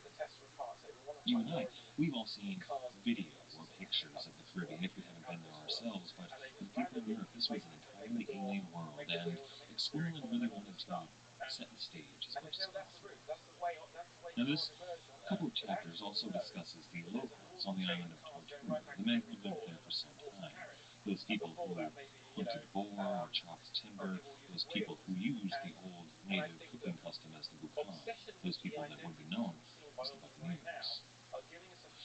Exquilin goes into some detail about the conflict between Spain, France, England, and the Netherlands over this tiny little island of Tortuga. And that's actually one of the few things in the early part of his book that can be corroborated. See, there are records kept by the great powers in Europe of this conflict, so we know what exactly Exquilin tells us that's true and what of it is not true. Many of the things we heard here were secondhand because this happened long before Exquilin came to the Caribbean, even before he was born.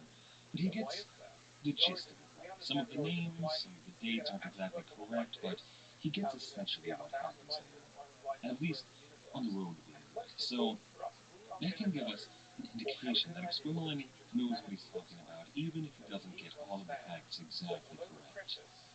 But that's something that's a major problem with the Buccaneers of America. Alexander Exquilin speaks with the authority of somebody that was there, that has first-hand knowledge, but when there are sources of evidence that come from other places, usually the Spanish who kept excellent records, they almost always contradict what Alexander Exquilin told us.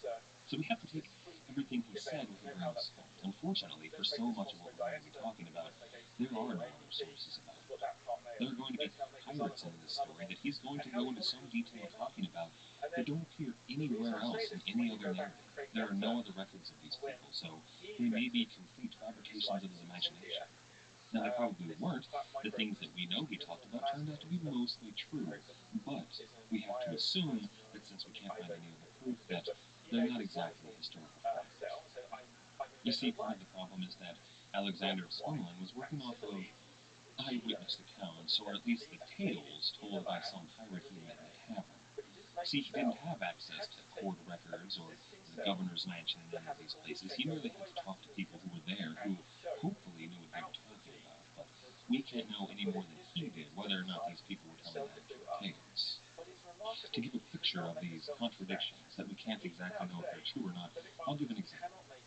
After Alexander Exquilin is freed from his indentured servitude, and then after he goes on at some length about how indentured servitude is so much worse than slavery, he goes on to say, quote, "When I was free once more, I was like Adam when he was created. I had nothing at all, and therefore resolved to join the privateers or buccaneers, with whom I stayed until the year 1670, accompanying them on many various voyages and taking part in many important which I'll describe later on in this account." On to tell us of the first buccaneer on Tortuga, the first man who raided from the island, and as Exquilin records it, Pierre Legrand, and he tells us of Legrand's greatest success. Pierre was at sea in a small bark, little more than an open rowboat, and things weren't going well for him. His ship was in such poor repair that it was barely seaworthy, and all of the men with him were in little water. They were just stunned. As his men scanned the horizon, finally, one day they saw a lone ship just sails in the distance.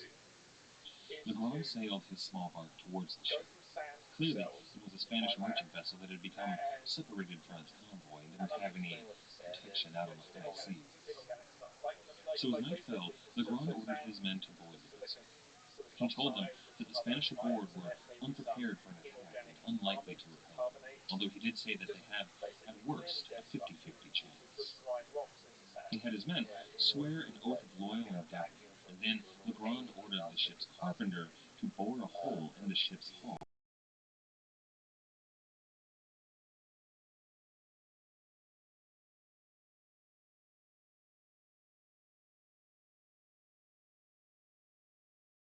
Allowing it to sink as they boarded the other vessel. This emboldened the men who were with him because they knew that they had to take this ship or they had nothing to escape to and nowhere to go. It was either take this ship or face prison or death. World. So yeah, completely, a synthetic world, if you like, a closed world. Put some inorganic materials and just literally add some energy, Each of his some men form, be it armed lightning or heat, with a cutlass and, light, if they were lucky, a and pistol run with this maybe through the one cycles shot. They over came up time, on the side of the and then it vessel, solves a certain climbed problem. aboard So her I silently seniority on their in bare certain feet and moved across the space. deck. And then I would They wait, scanned the deck and saw that no for a guard had landfall. been posted. They were able to move around the deck freely. Literally like, But as they moved below deck, they heard laughter and raucous conversation. Each of these pirates drew their sword and their pistol that they had on.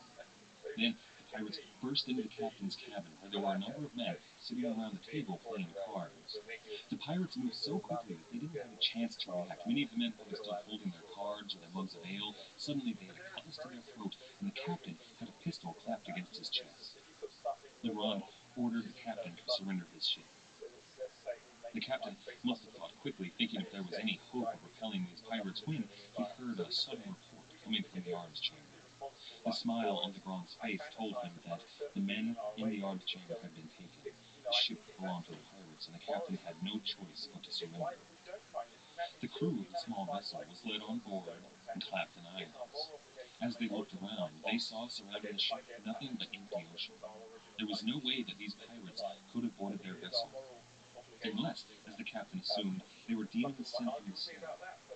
He was said to have said, quote, Jesus son demonios estos, end quote. Apparently, his men, the captain's men, had warned the captain that those sails off in the very, very far distance might have been pirate sails, but the captain said that he needn't fear of such a small vessel, and so he didn't order any special watch to go on deck. This, of course, sealed his fate. Now, after dropping off the crew on land as quickly as they could get to it, Legrand took his new boat and he sailed all the way to France, never to be seen in the high seas again. Now, that's the end of the account given by Exquemelin, but this raises some questions for me. How exactly would Exquemelin have any knowledge of an attack at sea that happened in the year 1602? This was some 40 years before Exquemelin himself was even born. Now, Exquemelin said that he got this story from the journal of a, quote, trustworthy man, but it's just as likely that this was something of a creation myth, that the buccaneers on Tortuga told of how they began their raiding. One man, Legrand, Pierre the Great, who showed everybody on the island exactly how they could fight the Spanish and make a whole lot of money in the process. Now, Pierre Legrand is one of those pirates that there is no other account of. This is the only source on him at all. The only source anywhere else in the world that carries somebody around the right time that sort of matches his description comes from harbor records. A man named Pierre came into this harbor that apparently came from the same place that Legrand claimed to be from, although he didn't call himself Legrand there, he used his given name. But this didn't happen in France, which is what Exquemelin tells us. This happened up in Canada. So in the one place that potentially we can corroborate some part of this story, it's actually incorrect. So we have to take this story not exactly at face value. It might not be true at all. But since we have no evidence to disprove it, we just sort of have to accept that this is the story, that the man who is the source for all of these pirates we're going to be talking about over the next few weeks, this is just a story that he decided to tell us. So we have to at least accept that it was something that the pirates at the time believed.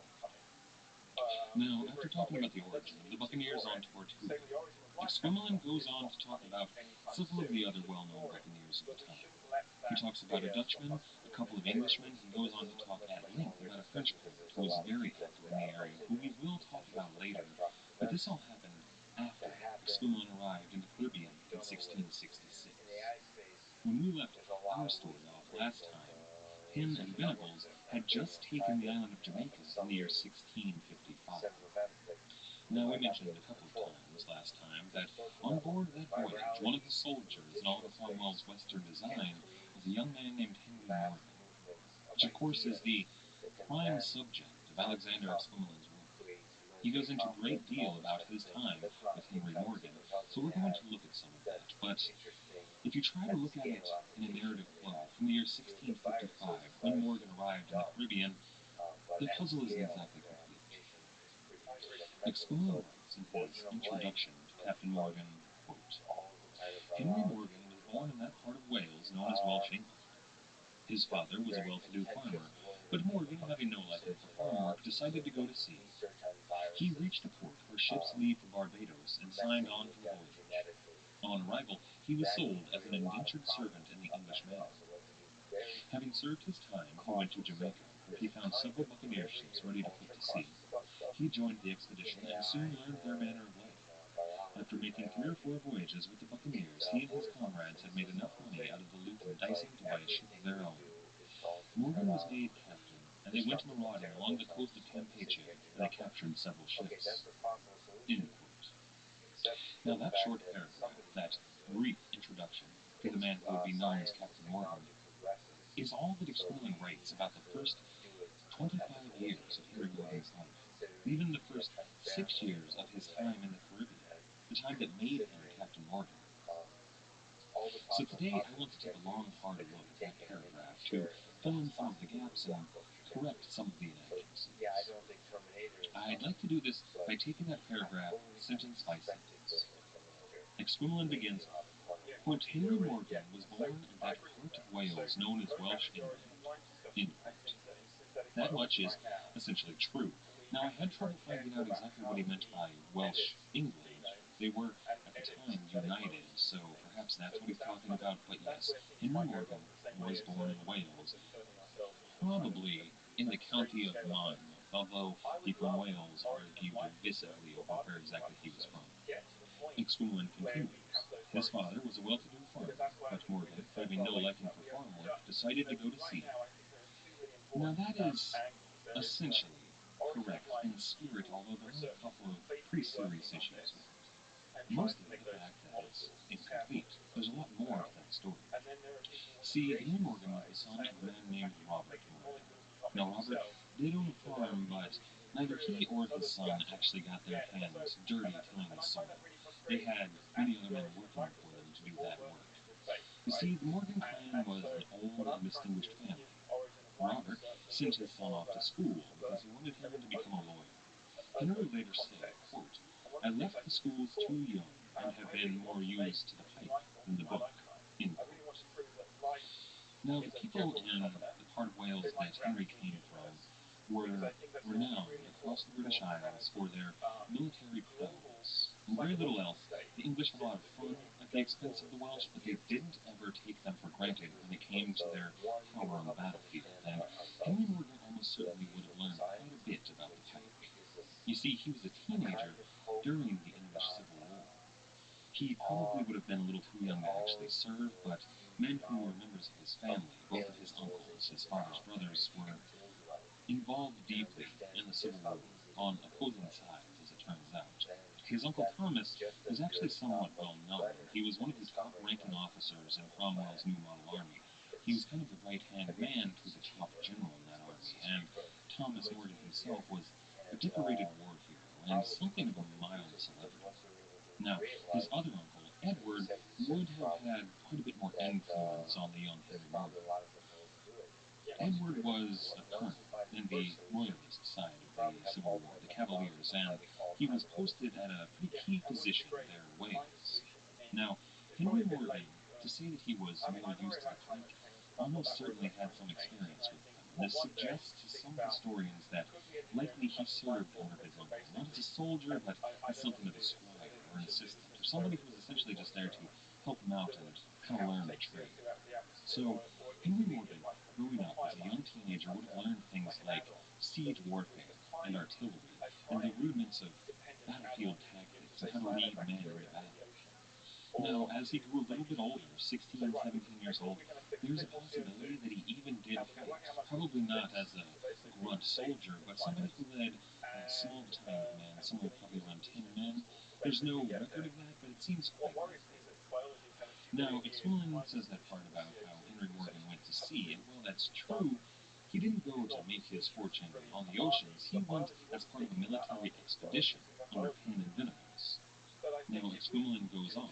quote, he reached a port where the ships leave for Barbados and signed on for the voyage, end quote. And that, yes, that did happen. That was the voyage of the Western design. Cromwell's plan to take over the Caribbean, and that port was Portsmouth. That much is undeniably correct. Then, Swan continues, quote, on arrival, he was sold as an indentured servant in the English manner, end quote. Now that, however, is not true. Now, there is a possibility that Henry Morgan told his men that tale to partially ingratiate himself with them, but that's pretty unlikely. Now, I should note that some historians take this line of Esquimalians at his word and believe that Henry Morgan was at one point sold as an indentured servant. But then, most historians argue that the evidence proves that this line is just factually inaccurate, and I tend to agree with that side of the argument. You see, Henry Morgan wasn't just some dockside ruffian. What we said last time about what Major Robert Sedgwick said, who is a character we're going to meet in just a little bit, but Major Sedgwick said about that expedition to the Caribbean that they were, quote, so unworthy, so slothful, and basely secure, end quote. And that really doesn't fit the Henry Morgan that comes down to us from history. He, from the Morgan clan, came from a proud tradition of military men, a family that was wealthy enough that Henry, as a young man, as a teenager, had his portrait painted. This portrait is the only painting that still exists of Henry Morgan, and it's the only description that's been given of him physically up until the time right around his death. So, it's the only thing that we have to go on about what Henry Morgan probably looked like, and it shows a boy who's unlikely to have been sold into indentured servitude. The fact that he had a portrait itself is some evidence, but he's wearing rich clothing, ruffles around his neck, he's got a curly, probably a wig, but it may be his natural hair, he's got a mischievous smirk, he's dressed kind of like a dandy. You might imagine this kid running around chasing the maids around his father's home when his father wasn't looking. That doesn't sound like what somebody who would be sold into indentured servitude lived their life like, so most historians agree that that bit is totally incorrect. However, there is another possibility. It is possible that Henry Morgan was forced into military service by the government of Oliver Cromwell. You see, if Henry Morgan had served in the Civil War, he would have served on the royal side. However, he wouldn't have been just a grunt soldier, he would have been an officer, somebody with a little bit of experience.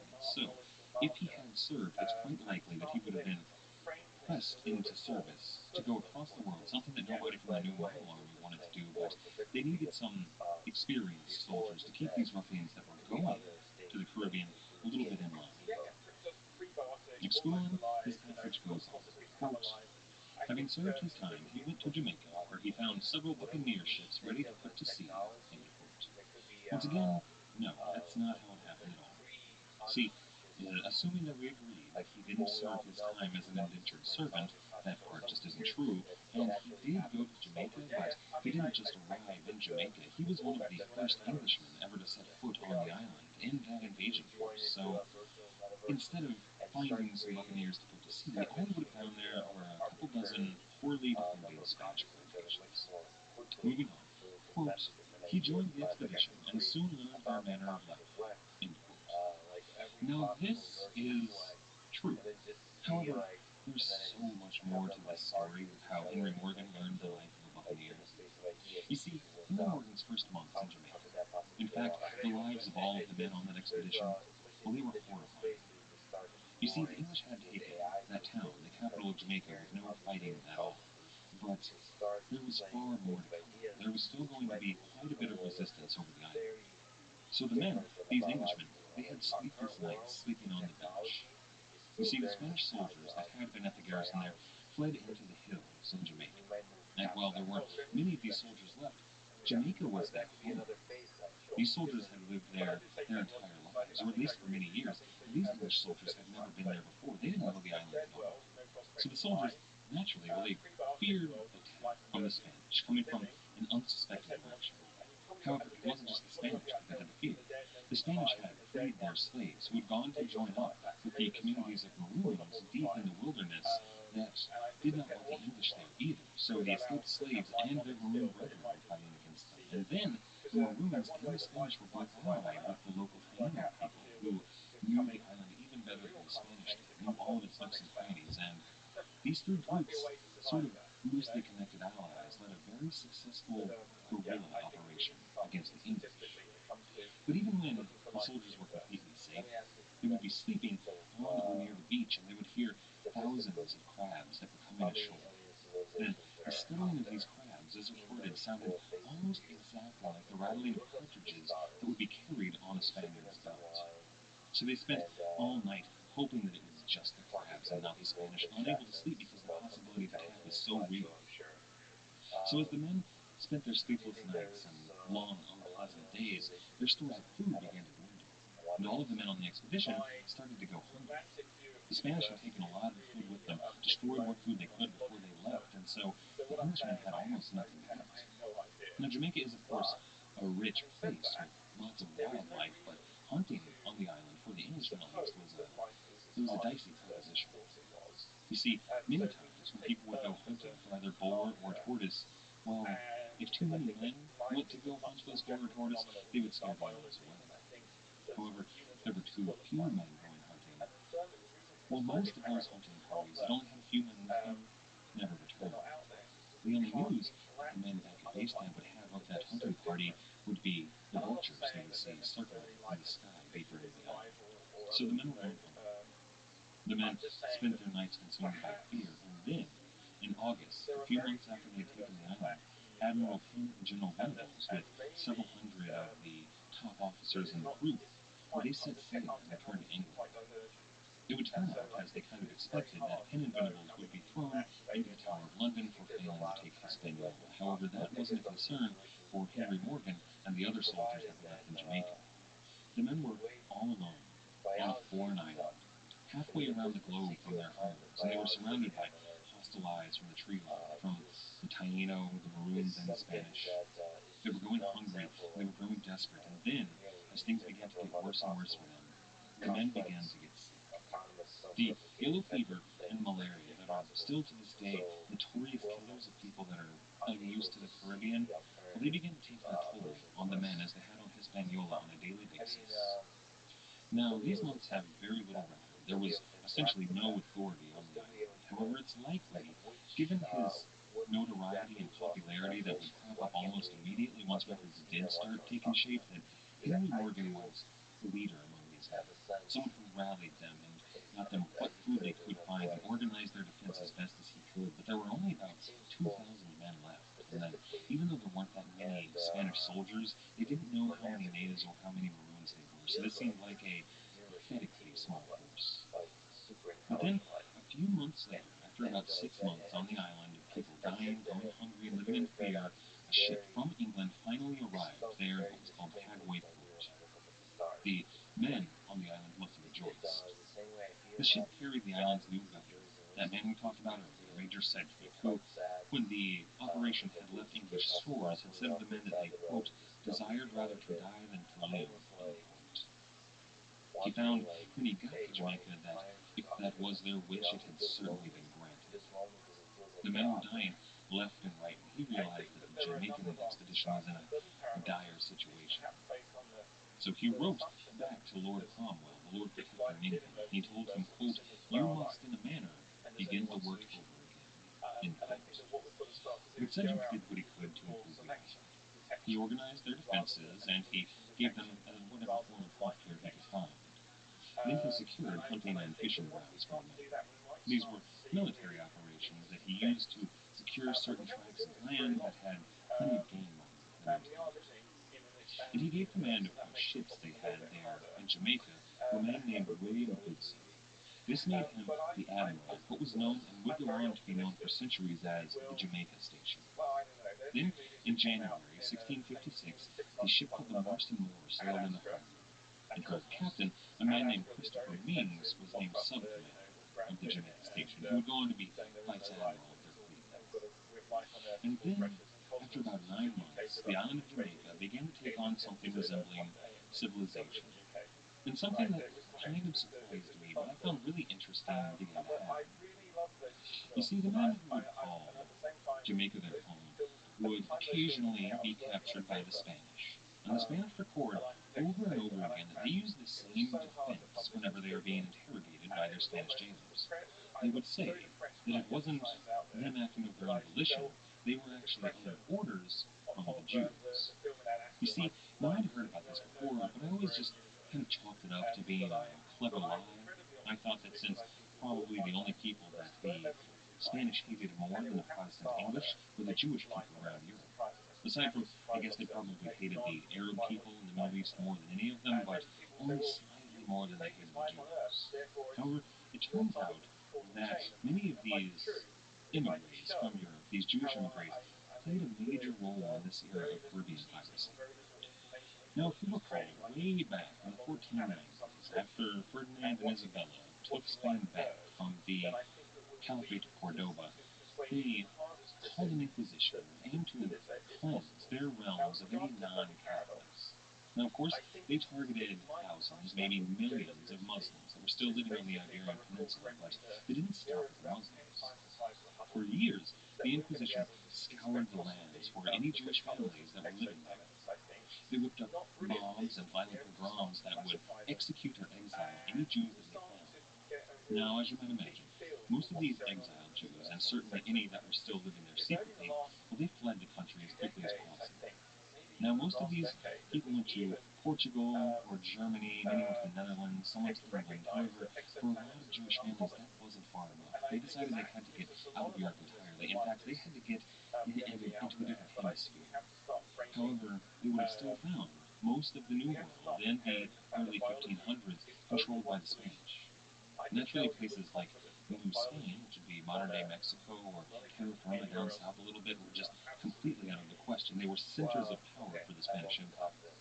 Some of the larger islands, places like Cuba and Hispaniola, were almost as solidly in the hands of the Spanish government and not the local planters. However, there was one island, just slightly to the southwest of those two, that was smaller and had a tiny population, but that was rich and offered them something of an opportunity, and that was Jamaica.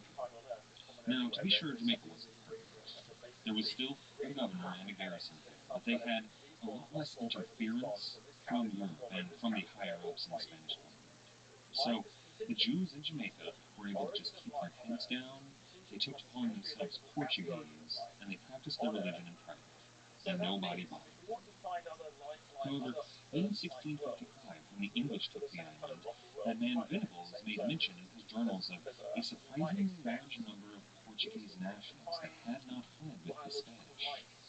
But when Major Sedgwick came and became governor of the island, he found out the truth, and he was elated. These Jewish people who had stayed in town were locals, people who had lived there their entire lives, sometimes for generations, but locals that they could trust. They weren't Catholics. They were people who hated the Spanish just as much as he did, so they were going to be powerful allies in this fight. He wrote back to Cromwell, and Cromwell made all of the Jewish people on Jamaica officially English citizens, and they were finally able to practice their faith out in the open, just as they were in England.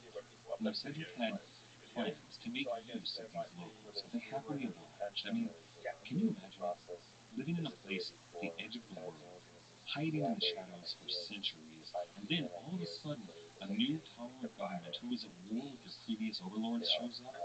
That must seem like a gift from God and something that you are going to make the most use of you possibly can.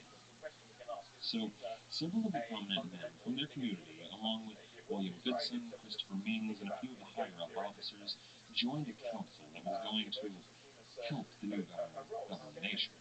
They had several pretty pressing concerns, the least of them not being the Spanish who were nearby and some of them still on the island. So this council began to formulate a plan. What it came up with was a two-pronged approach. You might call these two approaches forced trade and proactive defense. Now, the proactive defense side of that two-pronged attack was essentially sending out ships filled with buccaneers to sweep the oceans clean of any Spanish vessels, be they warships or merchant shipping that they could find. The second part of that two-pronged attack, that forced trade, after the seas were clear and the trade routes that had been controlled for centuries by the Spanish were in the hands of the English, well, they would fill that gap left. English merchant vessels would show up in many of these ports that were traditionally visited by their Spanish brethren and offer to buy all of the tobacco or coffee or sugar that they had stored up. They would tell them that their Spanish ships weren't coming to pick it up, and if they wanted to sell it, they were going to have to sell to the English.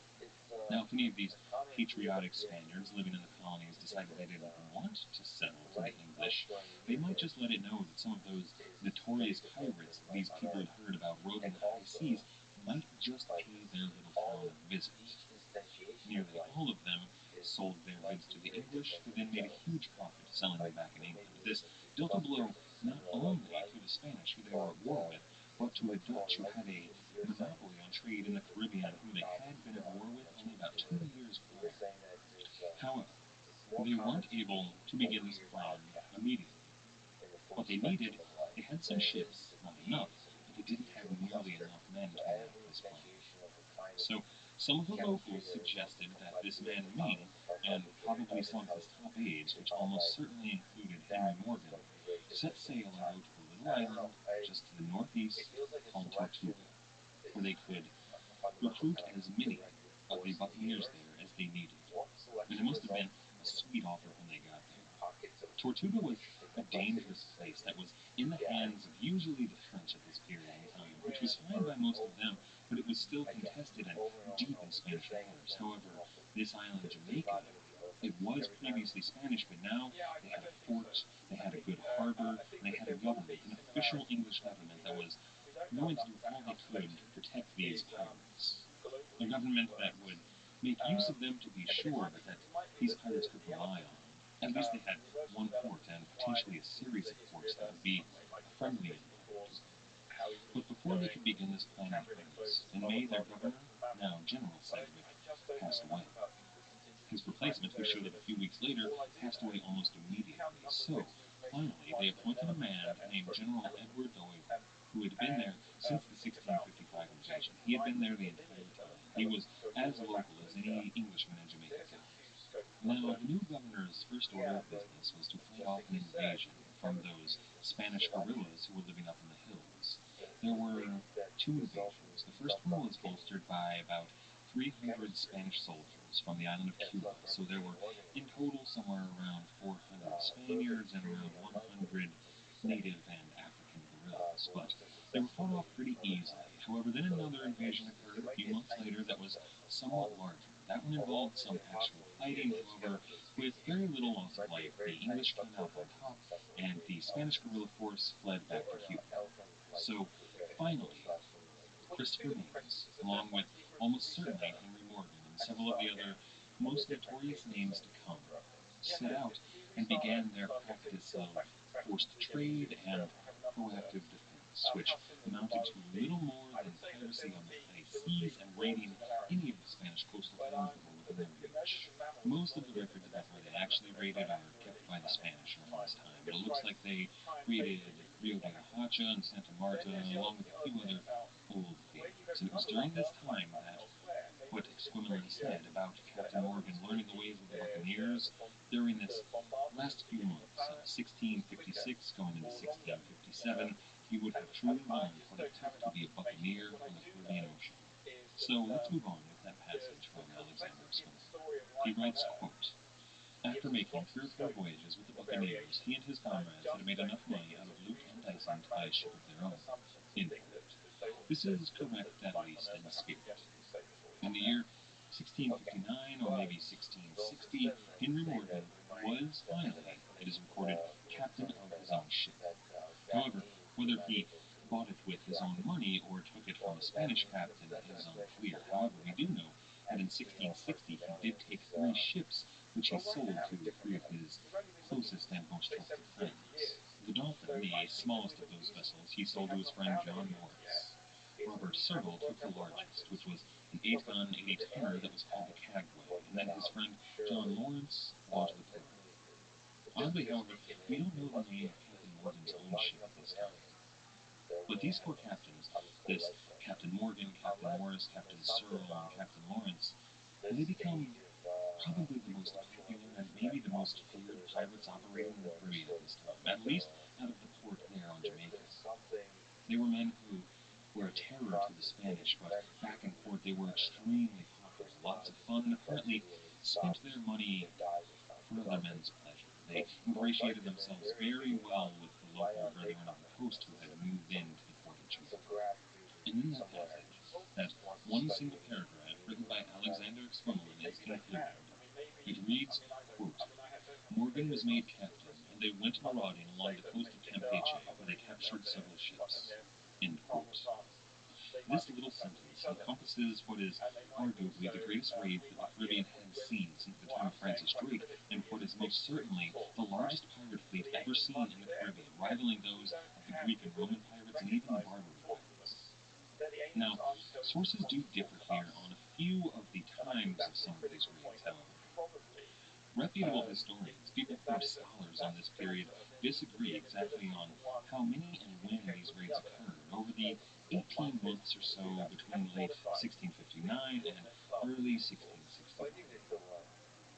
In truth, though, the Brethren of the Coast were so active from this port to Jamaica that it's almost impossible to expect them to have exact dates. You see, the Spanish kept their records, but the English only kept sparse records at best. So we know when they came back with huge amounts of money, but we don't know exactly how those correspond to what the Spanish were. However, I did my best to synthesize all of these sources down to make a sensible narrative that actually makes sense. And it goes something like this.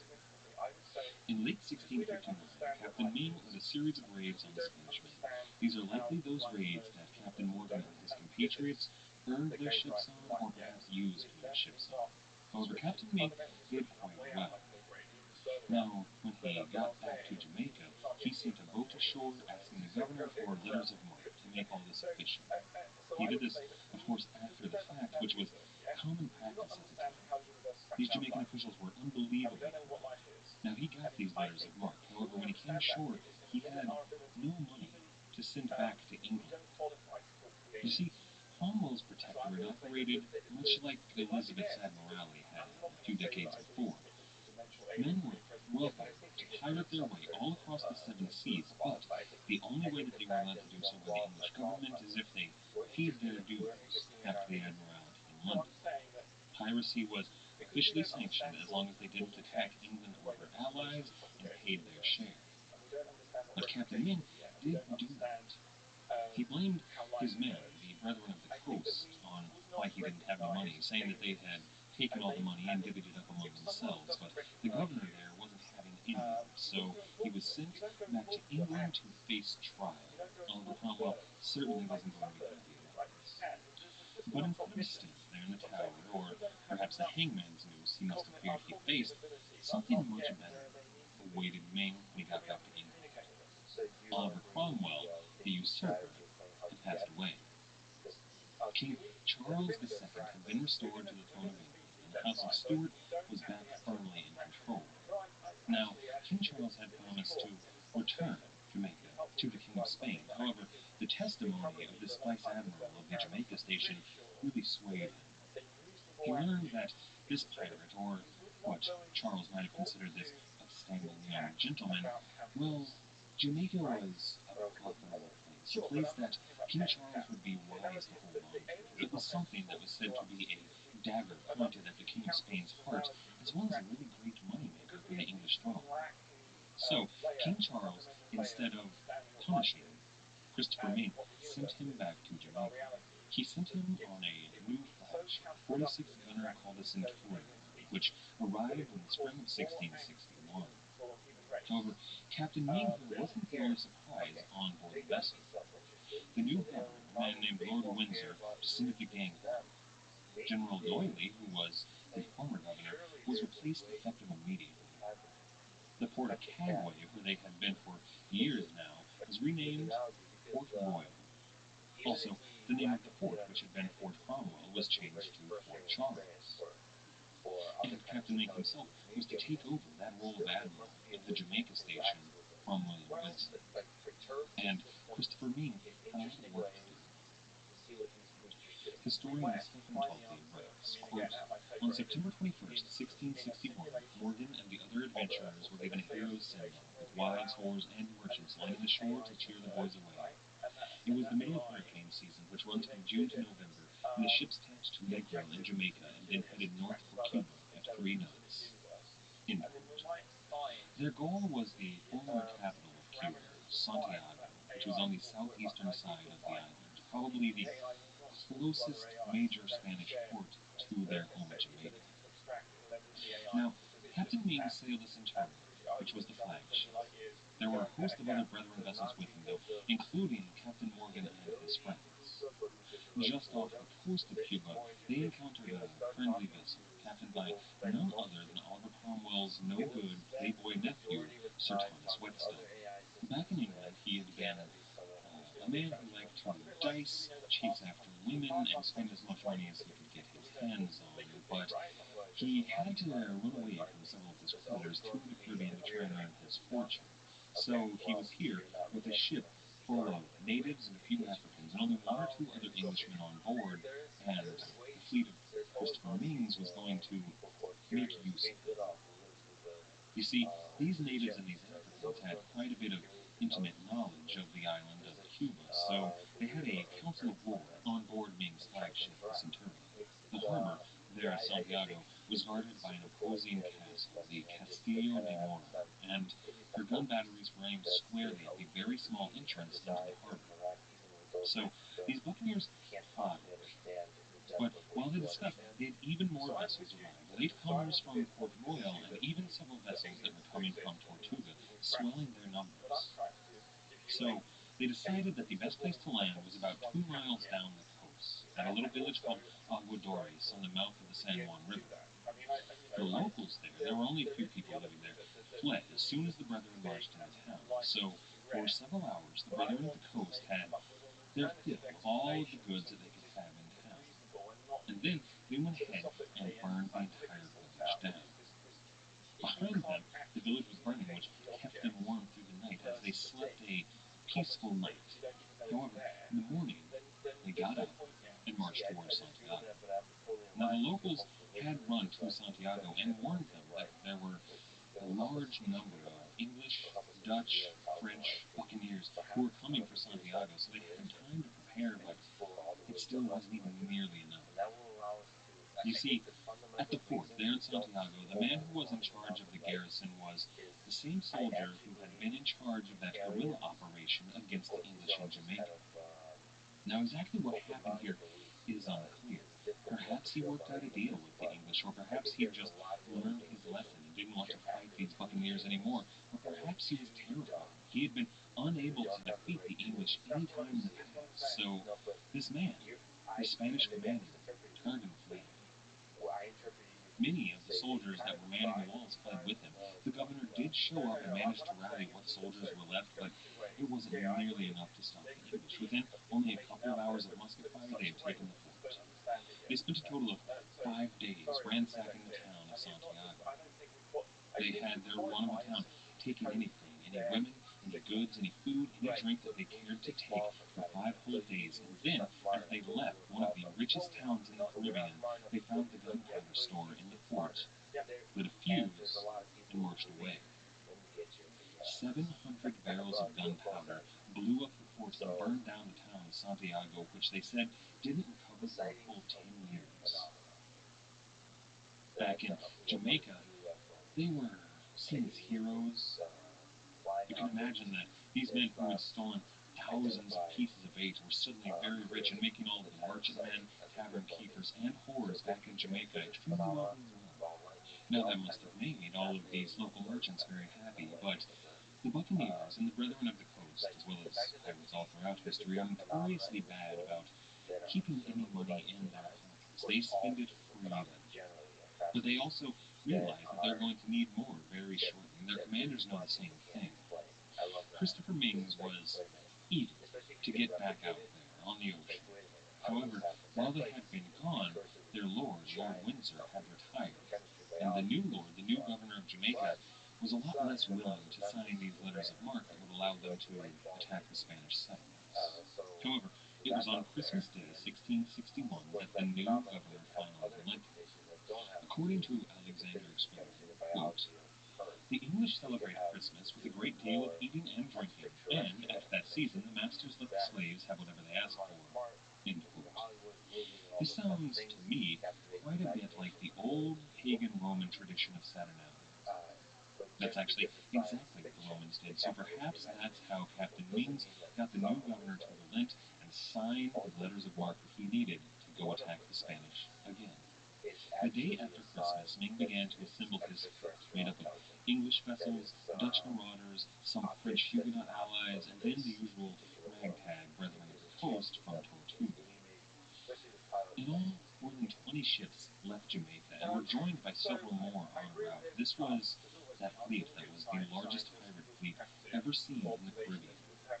Now, these weren't all massive warships, but they carried plenty of guns and were filled with men armed to the teeth and ready to do extreme violence. This was a fleet that would have made any Spanish city tremble. Even the great centers of power like Havana must have worried if they had gotten news of it. However, those islands had nothing to worry about. This fleet was headed to the west. It was actually the vice admiral of the fleet, a man named Edward Mansfield, who was captain of the Griffin, that saw their destination first. A place that we visited before, San Francisco de Campeche. That was the same place that Diego Lucifer attacked when he was a young man, and it's in fact even possible that Diego the Mulatto was here, captain of one of these ships from Tortuga, one of these brethren pirate vessels, here to attack Campeche. You see, the men on this voyage had some knowledge of this part of the Spanish coast, and they suggested to the admiral, Admiral Mings, that he wait until nightfall and attack under cover of darkness, which is exactly what Diego the Mulatto had done. However, that wasn't something that a man like Mings thought was honorable. It's kind of funny considering he's about to march into town and burn it to the ground, but he wanted to attack with his drums and his trumpets announcing their coming. Graham A. Thomas, in his book The Pirate King, gives a beautiful narrative. He says, quote, Mings attacked the town, his men only armed with pikes, swords, and pistols against a cannon. The fighting was intense. For almost an entire day they fought. The buccaneers had to take the stone houses one by one while being shot by Spanish snipers and soldiers. Shot whizzed around, bouncing off cobblestone, embedded into stone walls, tearing through clothing, and ripping into flesh and bone. Men shouted as they attacked. Spanish soldiers were impaled by pikes. In close combat, men were cut down by pistol shot and swords. Shards of wood, stone, and metal flew in all directions from pistol and cannon shot. Mings was wounded 3 times, but by the end of the day, the buccaneers were successful. In the harbor, they captured 14 vessels. Crews were chosen to take them back to Port Royal. The Spanish counted their losses at 150,000 pieces of 8. End quote.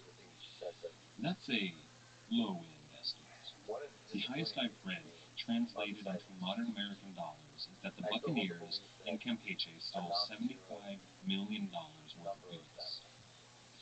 Now, Captain Mings had been injured, and the man who took over the operation was his vice admiral, that man Mansfield. Mings would go on to retire shortly thereafter, go back to England, and lead a prosperous life with all of the money he had made in the Caribbean, and Mansfield was to take over. Now, Alexander of Switzerland has a little blurb about Mansfield that comes right after that passage we spent so much time looking at today. It reads, quote, At this time there was in Jamaica an old buccaneer called Mansfield, who planned to get a fleet together and raid the mainland. Seeing that Morgan was a young man with plenty of courage, the old buccaneer invited him to join the expedition and made him vice admiral of his fleet. End quote. Now, if we were going to give that passage the same treatment that we gave the passage in this episode, it would take an entire episode to cover everything that was wrong with it. You see, it was a complete fabrication, and we know that because we know where Captain Morgan was. And in fact, that's exactly what we're going to do. Next time, we're going to take a long, hard look at exactly what Captain Morgan was doing on his 22-month-long first great raid against the Spanish. I'd like to thank everybody for listening, and I mean that. We hit a huge milestone this week. It snuck up on me. I didn't even see it coming, but I'd like to thank every single last one of you. We hit 100,000 downloads, and that's a huge number, way bigger than I expected to hit any time this year. I'd also like to thank everybody that has been kind enough to support the show, either through Patreon or through PayPal, through the webpage. We wouldn't be here doing this without you guys. Anybody who has been kind enough to leave a rating or a review anywhere you listen to the show, you guys really help get the word out, and I appreciate everybody out there. You guys are really the best. You're really the best. You're really the best. You're really the best. You're really the best. You're really the best. where people said there's this thing called phlogiston, and for ages the alchemists got really this kind of that fire is this thing. That's one, and we determined that phlogiston wasn't what we thought it is. And welcome to the Let's Pirate go History physically, the Podcast. ether. My The name is ether's Matt. a hard one, Thank you because for I think listening. actually the ether might exist, and When I'll we tell left you off what I think last the time, ether is Henry later. Morgan was preparing for his first great raid And on the Spanish and Main. it's His last basically raid so, under and that Mings it's at just that there's Mansfield was light a traveling through the resounding ether in a vacuum. success, There and is some now thing Captain called Morgan the and ether his that closest allies basically were about to mediates embark on a the voyage movement that of would light. see them Say, gone and from I the think shores that, of Jamaica and Port and then Royal the other for one a is full called 22 fusion, months. which is more Now, so a 22 few months years is a ago. long time to be gone from That home, especially people want when you're to going to be in put some electric hostile machine or waters, replace deep in something, enemy splitting territory. water into hydrogen and Now, oxygen, Captain Morgan you've didn't got more intend to be energy gone out for than put in. 22 months. There People were got some excited, and they setbacks thought and that this was a unexpected nuclear surprises. reactor. However, he knew it was going to be a long And in the end, voyage, it was and kind of they prepared suspended thoroughly for like it. neutrons and stuff. This week, I'd like to I'm do pretty something a little bit sure, different. I'm a chemist, You and see, going this through great this on the raid could podcast, really but be why not? considered I'm the pretty sure dawn there's of the golden interesting age of electrochemical piracy. phenomena that's not And I'd fully like to locked take a out step yet, but back there is before something we there. set sail with However, Captain we lack Morgan the and look technology at and the what they were doing while experimental preparing design. for this So what I'm voyage. saying, I'd like to take a what look I'm at saying is the like ships that we they were lack the loading with experimental all of design their to really victuals capture and the anomaly. arms. I'd like to take a And look we at are exactly what those in certain supplies lanes. were, There's what certain kind of planet with food and medical drink they had on technices. board, as Got well as satellites that are what kind there. of weapons So they were there is, using and I do loading on hope that board. we are going to discover more. This And will be obviously a step remember back from our that narrative the history solar and a look system at the isn't just technical this side static of the space, it's early moving days with the of universe. buccaneering, privateering, So and there's just piracy. more and more chance. Not what This was is Abbey episode Road, number but 17, and it's generating all Guns, sorts of Rum, kind of Ships, and um, Steel. occult, I would say, The reason that I with this. chose But this there, time but I'm not period to against it. look I at think the there is a finite tools chance that that there these are aliens in buccaneers the were universe that using, we're going to happen upon, well, it's because because we're moving things through have the universe. changed drastically from the times of Francis Drake. Not only And the he's political and doubling religious down more and landscape, more but to the say there are tools aliens that and these there's men were super using. aliens and everything else, You right? see, the They've gone European from powers wanted space something junk of an arms accelerating outward race. to The most interdimensional important stuff factor in that arms in a race very were the short space of time. ships that they would be on board, You're but obviously bored. everything from the guns they were using to the Or supplies you that the want men on board happening in had the psyche were and highly understand, important to see who would and control you're the playfully New kind of World. trying to interact with And society. here, in the But 1660s, we're stop seeing the saying first fruition of it's that not arms possible, race. We're which I seeing agree things with. We shouldn't do change that, to what they will but we should be in frame the it golden age of statistically piracy. Now, in the there will same be way some we pretty should frame stark everything differences that's good between the science 1660s and the statistically. early 1700s, but some of the things we're going to be talking about today can be applied not only to Captain Morgan, but to men like Blackbeard and Charles Vane. One of the primary differences, though, is exactly how these men saw themselves. When you're reading the histories about Captain Morgan It makes and me sad his because if I brethren give of you the what coast, I would the consider word like really privateer science, pops up a lot, there's but really, the word privateer wasn't coined until about the mid-18th century. So men like Francis Drake and Henry Morgan, who very much were privateers, would never even heard of them or not thought of themselves as such. But it's still the best description that we have of what they were. Now, Francis Drake obviously worked directly for the Queen and her council. He was a royal man, but by the time of Captain Morgan, things were a bit less well-defined. In their early days, operating out of Tortuga, the Brethren of the Coast were outright pirates. They had no screen of legitimacy to hide behind. That was part of what made Jamaica so attractive to the Brethren of the Coast. They were safer than they were in Tortuga because there was less threat from Spanish ships, and while they had to sail under orders from the admiral of the Jamaica station, they essentially operated just as they had before, sometimes with better equipment than they had ever had in their lives. They also had, through the governor of Jamaica, a certain amount of royal authority. Now, that probably wouldn't have held up too well in a Spanish courtroom, but it allowed them to be much more bold than they ever had before and claim a lot better prizes. But to be clear, Jamaica and Port Royal weren't exactly high society. This was the farthest flung corner of the empire, and they operated essentially without any interference from London. There were supply requests and letters to the crown in London that wouldn't be answered and wouldn't even be found until sometimes decades later. The message to these men, these Brethren of the Coast, was clear. Their mission was to survive by any means necessary. Now, of course, the most important tool to, well, really anybody living in the Caribbean at the time, but especially the Brethren of the Coast, were their ships. It's important to take a look at exactly what ships they were on. They've changed so much over the past few decades.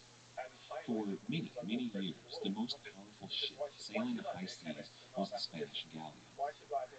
The Spanish galleon was an impeccably engineered ship, perfect for the Spanish Empire and the New World. It was very well rounded. It was made for speed and durability. It had room for guns as well as large holds for hauling gold and other treasure across the Atlantic. And while it had all of these aspects, which made them perfect for the Spanish treasure fleet, they didn't really excel in any of these. These weren't specialized ships. The defeat of the Spanish Armada under Queen Elizabeth and Princess Drake showed Europe what naval warfare was going to be in the century to come. All of the naval powers of Europe, but especially the Dutch and the English, began developing what could really be called warships. While the galleon was a powerful vessel, it wasn't specialized enough to be a warship. The English warship was called the man of war, colloquially. It was a ship that was larger and slower than any of the Spanish galleons, but it had much more room for guns by sacrificing cargo holds. These ships were huge and imposing, really what could be described as a floating fortress, and they terrified anybody who had never seen one before. But as the ships began to evolve, so did the tactics of naval warfare. You see, really since the dawn of naval warfare, ships focused mostly on speed and maneuverability. The goal was to ram another vessel as fast as possible and then board that vessel, killing anybody aboard and taking the ship for your own.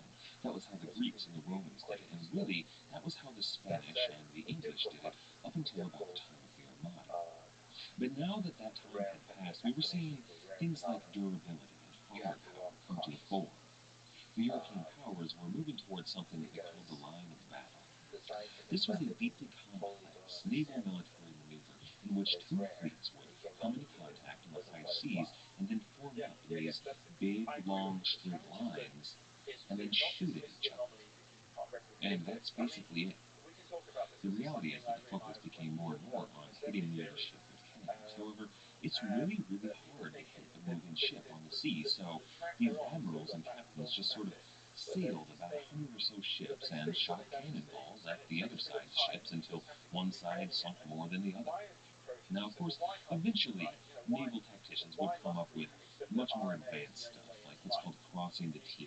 That's where a captain attempted to sail his ship in a perpendicular fashion to another ship, kind of like the top of a capital T. If he were the top of the capital T, all of the guns on his broadside would be facing the other ship, who had maybe a couple of guns at her fore.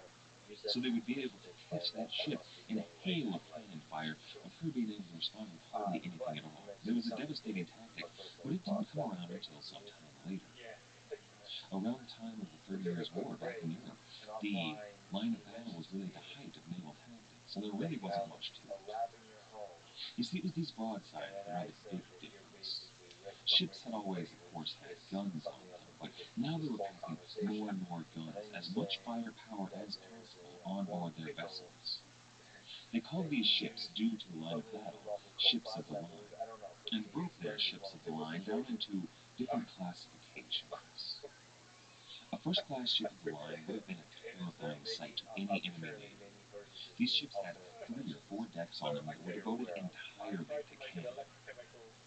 When these ships fired a full volley, the air would be so filled with smoke that the ship would become almost invisible to their enemies, and consequently, their enemy ships would become invisible to them. Now, these decks would not have been pleasant places. This is a cramped space. They were trying to fit as many decks and as many guns on these ships as they could. There would have been very little light, virtually no sunlight, the only access to the outside of their gun ports. And the air inside would have been filled with gunpowder and the sound of explosions. These decks were so small that men couldn't even stand upright in them, and sometimes they would have 10 or 15 guns on both sides, and then the center of that deck would be filled with gunpowder and shot, things that they would need to light their cannon. I can think of few places that sound more terrifying to me than one of these gun decks. Very little light, probably unable to hear it from the frequent sound of explosions, not only from your deck on both sides, but from the deck above you as well. The air so filled with smoke that it's almost impossible to breathe, and really no way to see anything but the room around you. The only time that changes is when the other side scores a hit on your vessel and holes open up into your ship, showing you the outside world. Now that might almost for a second seem like a gift because some of the smoke begins to roll out and you're able to see some of the light from the outside world until you realize that those holes are getting your ship closer and closer into sinking into the depths of Davy Jones' line. And it would have been almost impossible to escape from these ships. If your ship begins to go down, there's going to be a scramble to climb up to the deck above you, where there's going to be another scramble, and the chaos of men dying and bleeding and screaming. You're not going to be able to make it to the top deck to swim away, and then when you are, hopefully you are close enough to shore to be able to swim. Working the gun decks of any of these large battleships for many of the great European powers seems like one of the most terrifying jobs in human history. That's why most of the men who were on board were not volunteers. These men were forced into service. These men were victims of the press gangs back in Europe. The lucky ones hoped to win their battle and head home. The unlucky ones hoped to win their battle and see land ever again. That land would have been halfway around the globe from home, and it would have been safer than on the back of a ship owned by the king. Now these ships, these first-class ships of the line, carried sometimes as many of 100 or more cannon, and they were massively expensive. Not just expensive to build, but to sail and maintain as well. Any nation that wanted to play at empire needed to build as many of these ships as possible. Whoever had the most and the best would rule the waves. But there were, of course, smaller ships as well. There were the second and third rate ships of the line that held slightly fewer guns. However, they were virtually the same ships, just with perhaps one less gun deck and a few less guns on board. But then there were still smaller ships. Ships that were less imposing. But using the right tactics, these vessels could be just as successful against the larger warships and the empires of old Europe. The most common and most prominent warship in the Caribbean was the frigate. Now, exactly what the name frigate implies is a little bit difficult to ascertain. According to Samuel Pepys, who was an English admiral that would, a few years after these events, categorize the English Navy into different subcategories, a frigate was a warship that was directly below the first, second, third, and fourth class ships of the line. In practice, according to the English, that meant that it was a three-masted vessel, ship-rigged, that carried one above-board gun deck. It was fast, it was maneuverable, but it still had quite a lot of firepower. Now, the French and the Dutch had their own variations on the frigate, and the Spanish fragata had its own key differences. But essentially, what a frigate was a single-deck warship that was built low and long. These were very long, maneuverable vessels that could cut through the water, unlike any other warship of their time. The frigate was the bread and butter of the men who lived in the Caribbean. At Port Royal, Jamaica, the best warships they had would likely have been the frigates. Admirals Means and Mansfield, and certainly Morgan, had frigates. These were their vessels. Later on, the greatest pirate ships we know of were frigates. For example, Blackbeard's Queen Anne's Revenge was a frigate. One of these ships, under the command of one of these buccaneers, privateers, or pirates, made him a superstar that was able to take on the local navy. However, it was a difficult ship to come by. You had to be very lucky or highly skilled to get one of these out of the hands of the Spanish, English, Dutch, or French. Most pirates were unable to do so. They usually traveled in convoys, so there would be several frigates there, so a single pirate ship or even a group of pirate ships would be unlikely to keep them. A more common pirate vessel that was a bit smaller than the frigate was the brig. A brig is a slightly smaller vessel that, instead of having a ship's three masts, only has two that are square-rigged. So it's quite quick and very light, and carries a fair number of guns, but not nearly as many as a frigate, and nowhere near as many as one of the larger ships of the line. But a brig, well, it started off as a modified brigantine. The brigantine was a vessel local to the Mediterranean that had two masts as well as oar power to help it move. The brig had no oar power, but still kept only those two masts and sailed along.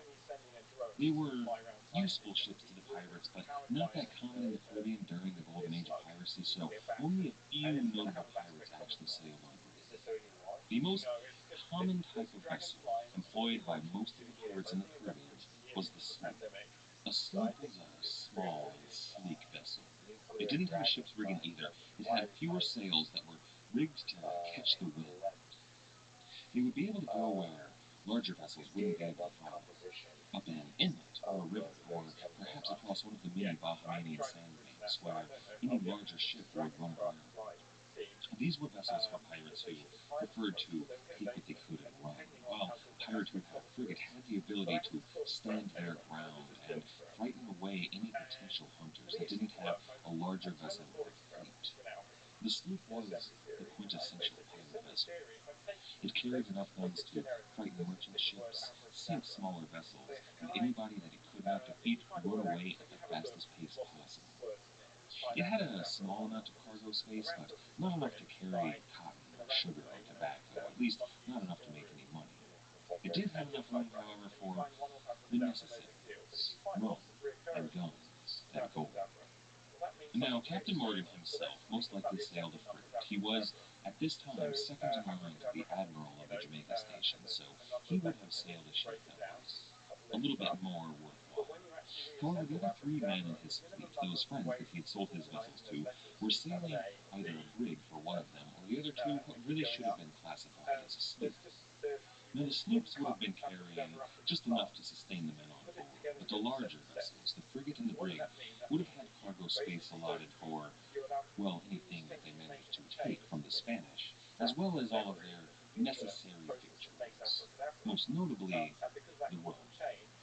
Now, alcohol on board a sailing vessel was a tradition that was really an essential tradition that dated back to time immemorial. Now, until the year 1655 and the English invasion of Jamaica, the English usually carried on board French brandy. Brandy was really the first distilled alcohol, the first hard liquor in the world. You see, French wine manufacturers were shipping a lot of their wine to and from the New World. However, this wine takes up a lot of space. Wine barrels are huge and heavy and aren't exactly economic to ship across the Atlantic Ocean, so they were looking for a way to more economically ship their wine. They decided the best way to go about this was to dehydrate some of the water that was in the wine and ship it across the ocean where it could be reconstituted back into its good wine self. However, that's not exactly how it worked out. I like to imagine one French sailor, late at night, singing on deck, found by his comrades with a huge stupid grin on his face and an open cask of concentrated wine next to him, inviting his friends to come and share a drink with him. Brandy, which was the name for this concentrated and distilled wine, caught on like wildfire in the New World. At first, it caught on primarily among sailors, who thought it was just a fantastic drink that really took all their woes away, but these sailors brought it into port, and then many of the people in these New World colonies found it just as fantastic. They also discovered that the longer it aged in the oak wine barrels, the better and better it tasted, and sometimes they would let casks of brandy sit for as long as they could stand before trying it, and that was the best brandy of all. Rum was probably the very next type of hard alcohol made. Its base ingredient was discovered by Jamaican slaves on sugar plantations.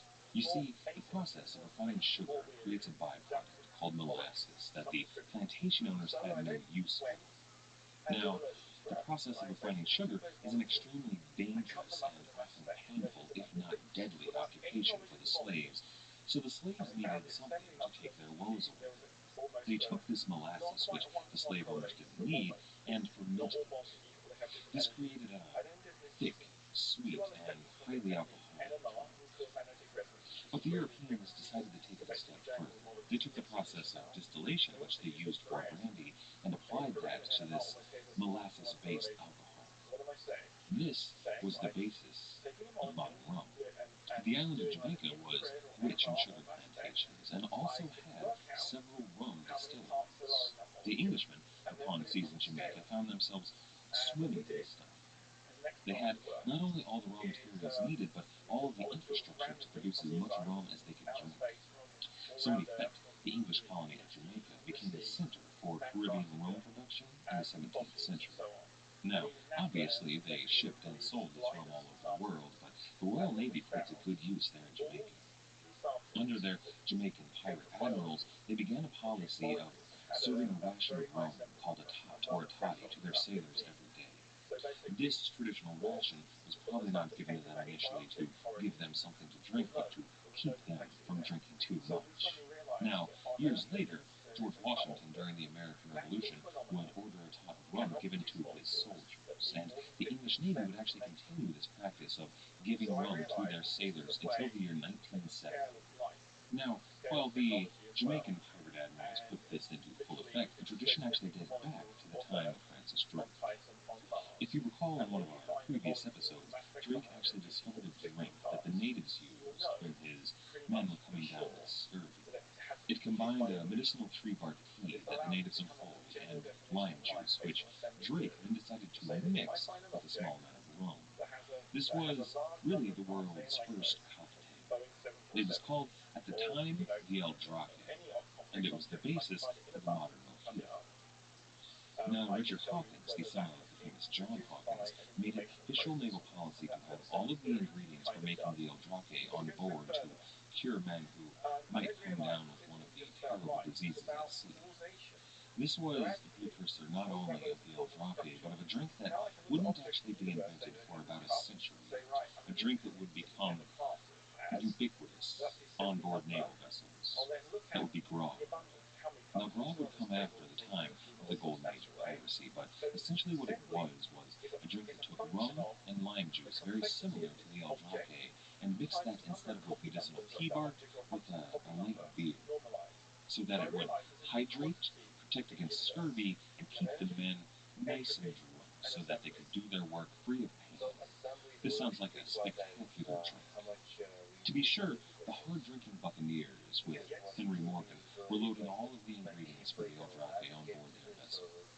They didn't know exactly what might happen to them at sea, and these were necessary and highly available on the island of Jamaica. Now, in addition to the rum, they would have had jugs of fresh water that they would try to stretch as long as possible. However, fresh water at sea isn't going to last very long, no matter how you try to store it. So, to keep themselves hydrated, they would have had jugs of alcoholic beverages that were very low in alcoholic content. This would have been something similar to about 2% beer, just enough to keep any bacteria from growing and souring the water. Now, this beer would have been not exactly like a bottle of PBR. They probably wouldn't have used any of the ingredients that we're used to in beer today. There would have been no hops in it, first of all, but it also likely wasn't even made with traditional grains. They would have used local ingredients to make as much of it as possible. It's entirely possible that they had beer made out of the molasses, similar to what the slaves drank on the plantations, but much more likely, because they were the brethren of the coast, they drank some of their traditional beverages. First of all, they would have probably had a sweet potato beer, or a yam beer. You see, sweet potatoes were a staple food in the Caribbean at the time, and it wasn't only eaten, it was also made into a hearty and slightly alcoholic drink. Now, this is different from the sweet potato beer you can get today, and I fully intend to make some and try it out before too long.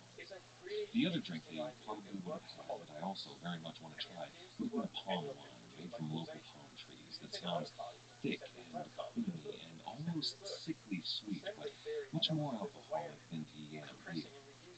Now, they probably wouldn't have mixed that with the water, because it sounds like they both would have soured. But these are all of the alcoholic drinks they would have had on board. The rum, they would have kept drinking that to a minimum, unless they were celebrating something, because really they had to be on their toes. They never knew when they were going to run across a patrol that they had to run from at top speed. Then, after that, they would have loaded on board all of their foodstuffs. Most importantly, for any ship going to sea, they would have loaded on board hardtack, which was a biscuit made out of flour and water, and sometimes salt, that was baked 4 times until it was an unbelievably dense cracker. A cracker that would never go bad and was extremely nutrient dense. Now, this food has a lot of nicknames that sailors gave it throughout the years, and most of them are some variation of tooth cracker or jawbreaker. It appears that the only way to actually make this food edible is if you soak it in a small amount of salt water or more commonly coffee on board. Now, in addition to hardtack, they'd also have loaded quite a bit of salted meat on board. This would have been almost certainly pork because there was probably no beef on the island of Jamaica at the time, and there were quite a few pigs that the Brethren of the Coast were adept at shooting from their time on Tortuga. So they would have had a fair amount of what amounted to very hard pork jerky. With these two types of foodstuff, well, they would have been well known to all of the sailors in Captain Morgan's fleet, were not what they were likely going to be eating. These were really nothing more than a last resort. These were foods to be eaten if the ships were becalmed or lost at sea and they had no other way of getting food. You see, the buccaneers would have put on board enough fresh food to last them a few days, perhaps a week, however long the food would stay fresh. And then after that, they were mostly going to subsist on tortoise. Fresh tortoise, which they could catch almost anywhere in the Caribbean or the New World. These tortoise were so common that nearly every visitor to the Caribbean, in their writings afterward, would make a mention of them. Columbus did, saying that the bays he stopped in were so filled with tortoise that they made a racket that kept the men from sleeping as they banged against the hull of the ship. McSwimmen said they were, quote, very good to eat, end quote, and another visitor said, quote, the choice of all for fine eating is the turtle or sea tortoise. The flesh looks and eats very much like choice veal, but the fat is of a green color, very luscious and sweet. The liver is likewise green, very wholesome, searching, and purging. End quote. So their diet would have consisted primarily of rum, stale water, fermented yam juice, hard crackers, pig jerky, and fresh turtle meat. Yum, a pirate's life for me. However, I do have a plan, in fact, to put out a video where I make, try, and review some of these pirate victuals. Now, don't worry, I'm not going to eat any turtle meat, but I am going to try some pork jerky, some hardtack, several of these pirate beverages, and several other pirate-themed drinks I can get my hands on, as well as a selection of rum. Me and a few friends are going to try these out, make a video of it, and put the results on YouTube, because why not? But most of what we've talked about so far, sloops and frigates, hardtack, and fresh tortoise meat, these were par for the course for really any sailor in the Caribbean at the time. So what is it that sets the buccaneers apart? Well, most notably is how they modified their ships. Historian Stephen Talty writes, quote, the first order of business was to rip out the wooden bulkheads in the holds, which were used in merchant ships to keep barrels and trunks from sliding. Cabins, first class and steerage, were gutted, creating an open space below decks, for reasons both piratical, to accommodate large numbers of men these ships often carried, and philosophical. Pirates were democrats and decreed that no man should have better quarters than the next.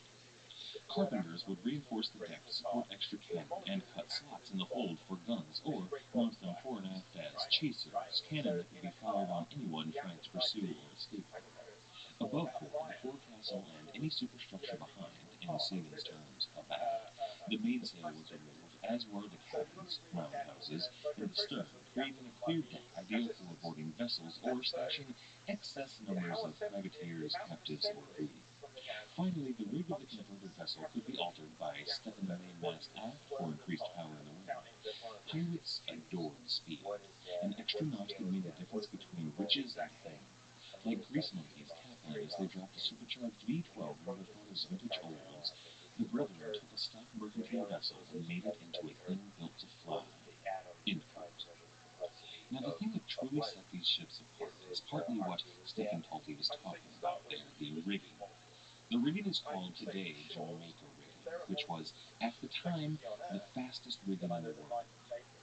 That rigging, in addition to the fact that these ships were built not out of heavy English oak, but out of much lighter Caribbean cedar, made these ships the fastest ships anywhere known. Some years later, but still during the age of sail, and even in the golden age of piracy, that Jamaica rigging would be slightly modified into something called the Bermuda rigging, which is still today used by sailors in sailing races across the world. These ships were so fast that they would be used throughout the age of piracy, into the American Revolution as blockade runners, and even up until the American Civil War and the Spanish-American War. These are ships so fast that they are even used well into the age of steam power because they can outrun the fastest steamships out there. Now there was something else. One other thing that differentiates the Brethren of the Coast from common mariners. and it also puts them in kind of a stark contrast to the pirates of the golden age of piracy. It was their weapons. A typical merchant vessel in the region would have been armed, but poorly. A Spanish vessel, for example, would have made for a ripe target to the brethren. On board, that merchant vessel would have had no cannon. They would have only had a few nearly useless firearms. You see, the Spanish government strictly regulated firearms in their colonies, at least for the colonials. They didn't want anybody there getting ideas of rebellion and jeopardizing their trade in gold and silver. The Navy, however, was a bit better supplied, but it was so weak by the year 1660 that they couldn't defend Spanish interests at all. The captains of these Spanish merchant vessels would have carried a sword, but for most of them, it's unlikely that the crew would have been armed with anything past a knife to prevent the possibility of a mutiny. Now, their firearms, which they did have, were the arquebus, which was a design dating back to the pre-Elizabethan days. It dates back in parts of Asia even earlier into the High Middle Ages. The arquebus we discussed before, but it was a long-barreled gun with a hook to help stabilize it, and it had what amounted to little more than an open reservoir for the gunpowder. It was essentially a very small caliber cannon that worked to repel boarding parties in Francis Drake's day, but now it was very outdated. Unlike the Spanish, the Dutch and the French and the English didn't have the same restrictions on firearms. The Dutch and French were making some of the best firearms in the world. The 30 Years' War, as well as the English Civil War, saw the rise of a class of soldiery called the musketeers. They used much, much better firearms than the arquebus. They used, naturally, the musket, which was a long-barreled firearm that had a flared muzzle, which made it much easier to load, and it was made to be carried by hand, unlike the arquebus, and also made to be fired quickly. The first major advance to a musket was the matchlock design. This was essentially a trigger attached to a lit wick that would be dropped onto the powder reservoir, which would light it on fire. It made it a lot easier to fire and kept you from having an entire other step in the firing process. But it still wasn't perfect. A burning match would give away your position, especially at night. It wasn't a stealth firearm. So the next step was the wheellock, which improved upon that design, but that paled in comparison to the flintlock musket. If you, in your mind's eye, right now, picture a pirate gun, a pistol, or a musket, it's a flintlock design. This was the cutting edge of firearm technology. It was reliable, it was fast, and it was accurate. Well, it was relatively accurate. It was accurate for the time. You see, the musketeers, that class of soldiers, well, they weren't sharpshooters. In battle, they were trained to load quickly, to point their guns in a general direction, and fire. Rinse, reload, repeat. The buccaneers of Tortuga, however, were some of the best shots in the world. You see, on Tortuga, before the Brethren of the Coast became buccaneers, they were hunters by trade. Alexander of Spillan writes, quote, "Hunters go off in groups of 7 or 8, one man carrying all the guns and another leading the hounds. One of the party stays on his own at the boucan to look after the goods, smoke the flesh, grind salt, and do the cooking against the return of the rest of the party. They kill great numbers of animals, sometimes shooting 100 wild swine in a morning, only to take 7 or 8 again, because in general they prefer to have sows." End quote. That's perhaps 6 or 7 men, hunting and killing perhaps 100 boar in a morning, using probably matchlock but perhaps flintlock muskets from the 17th century. If any of that's true, then these men are amazing shots. Now, you might be thinking that these were just a bunch of guys exaggerating their hunting tales, kind of like that time that I caught a 100-pound catfish by myself, barehanded. And yeah, there's probably some of that in there, but then again, the victims of the Buccaneers mention time and again their prowess and accuracy at shooting their muskets, so there must have been something to how good they were using their guns. They were reported to, on command, shoot down a Spaniard in the rigging of the other vessel while at sea, reload, and then fire again quickly. That's a feat that none of the musketeers back in Europe would have been able to do. But if that separates the buccaneers from the more typical merchants and seamen of the era, What separates the Buccaneers from the later Golden Age pilots? Well, first of all, it's their choice to use muskets over pistols primarily. Now, certainly they all had both the musket and the pistol with them, but the later pirates were well known for carrying multiple pistols, perhaps a sash with as many as 4 to 6 pistols on it, and perhaps a musket or two among them if they could spare the space. The Buccaneers, on the other hand, all had a musket with them, and only the captain or some of the better shots might have a musket to shoot again below decks if necessary. Something that I think most of us would notice almost immediately, though, would be the difference in their swords. Now, on board a ship, nearly every man from Europe carried a cutlass, but the cutlass carried by the Buccaneers under Captain Morgan and the one carried by, say, Calico Jack Rackham would have been very different animals. They were both one-sided blades that were slightly curved and had something of a hand guard. This was typical of every naval blade. However, the cutlass being used by Blackbeard or Jack Sparrow is an elegant weapon from a more civilized age. The cutlass used by Captain Morgan would have been something that looks to our eyes a lot more like a common machete with a small handle on it, which is because more frequently than being used as a weapon on board a ship, it would have actually been used as a machete. Now, certainly, on board a ship, if they had run out of shot and powder, they would have pulled their cutlass and used it on any man that dared to oppose them, but more often than not, the cutlass was used to cut underbridge. They were only used in violence if truly absolutely necessary. You see, that highlights really the key difference between the Buccaneers and the Golden Age pirates. The Buccaneers of America engaged in piracy and took unbelievable amounts of loot at sea, but their primary occupation, more than pirates, especially under Captain Morgan, was soldiering. The most stark difference in the armaments between the Buccaneers and the later pirates was the fact that all of these Buccaneers carried with them pikes. Long, steel-tipped spears, very similar to all of those used in the English Civil War, a conflict in which Henry Morgan probably learned how to lead men on the battlefield, which is where he would be leading these men primarily. They would fight at sea if necessary, and take vessels if they needed wine, water, or lumber. But really, what Captain Morgan was leading these men into was not a fight at sea, but he was leading them toward the Spanish Main to carry their pikes and their cutlasses and their muskets and bring them to bear on unsuspecting Spanish sailors. And they would prove to be very, very good at it. I hope this gives you an idea of what the Buccaneers under Henry Morgan of the early 1660s were loading onto their vessels. They certainly prepared well, because the raid that was coming would go down in history as a raid that rivaled or even surpassed the greatest raids of Sir Francis Drake. Next week, we'll set sail with Captain Morgan on his voyage to Villahermosa and the Spanish Main. I'd like to thank everyone for listening. I'd like to thank especially everybody that has supported the show, either through the PayPal button on our website or becoming a patron on Patreon. I'd like to go ahead and give a shout out to those of you who have. That's Andrew, Garrett, Talon, Brandon, Brad, Philip, Stross, Adam, Barton, Mark, Anders, Patrick, Keith, Preston, Dave, Levi, and Emma, Rasmus, Bill, Heather, and Linda. All of you guys on Patreon really help keep this show afloat, and we appreciate all of you.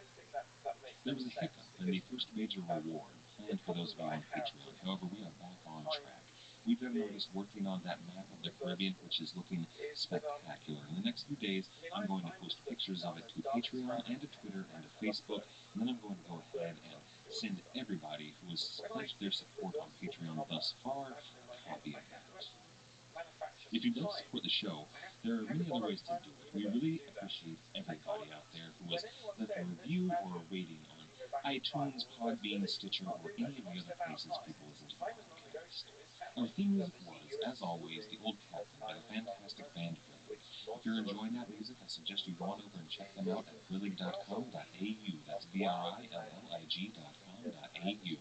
After you're done over there, why not go on over and check out our website at piratehistorypodcast.com, or you can check us out at Twitter, Facebook, YouTube, or SoundCloud. Most importantly, to everybody out there, thank you for listening.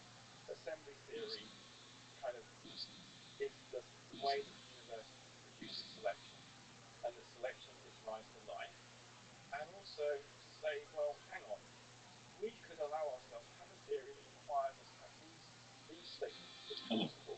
and welcome to the Pirate History Podcast. My name is Matt. Thank you for listening. In the spring of 1664, the future of Jamaica sailed across the Caribbean. That future was embodied in Sir Thomas Murray. The ever-changing world of European politics had shifted drastically in the 9 years of English occupation in Jamaica. Lord Peter Cromwell had died, the Stuart monarchy had been restored under King Charles II, and the Anglo-Spanish War that had seen Jamaica seized from Spain was over. The two nations were finally at peace. That peace, however, stood on uncertain foundation. King Charles had been backed by many prominent Catholics in Europe in his bid for the throne, most notably the King of Spain. He secured that support largely with a promise to return Jamaica to the Spanish Empire. However, he didn't. He changed his mind, and there was little that Spain could do about it.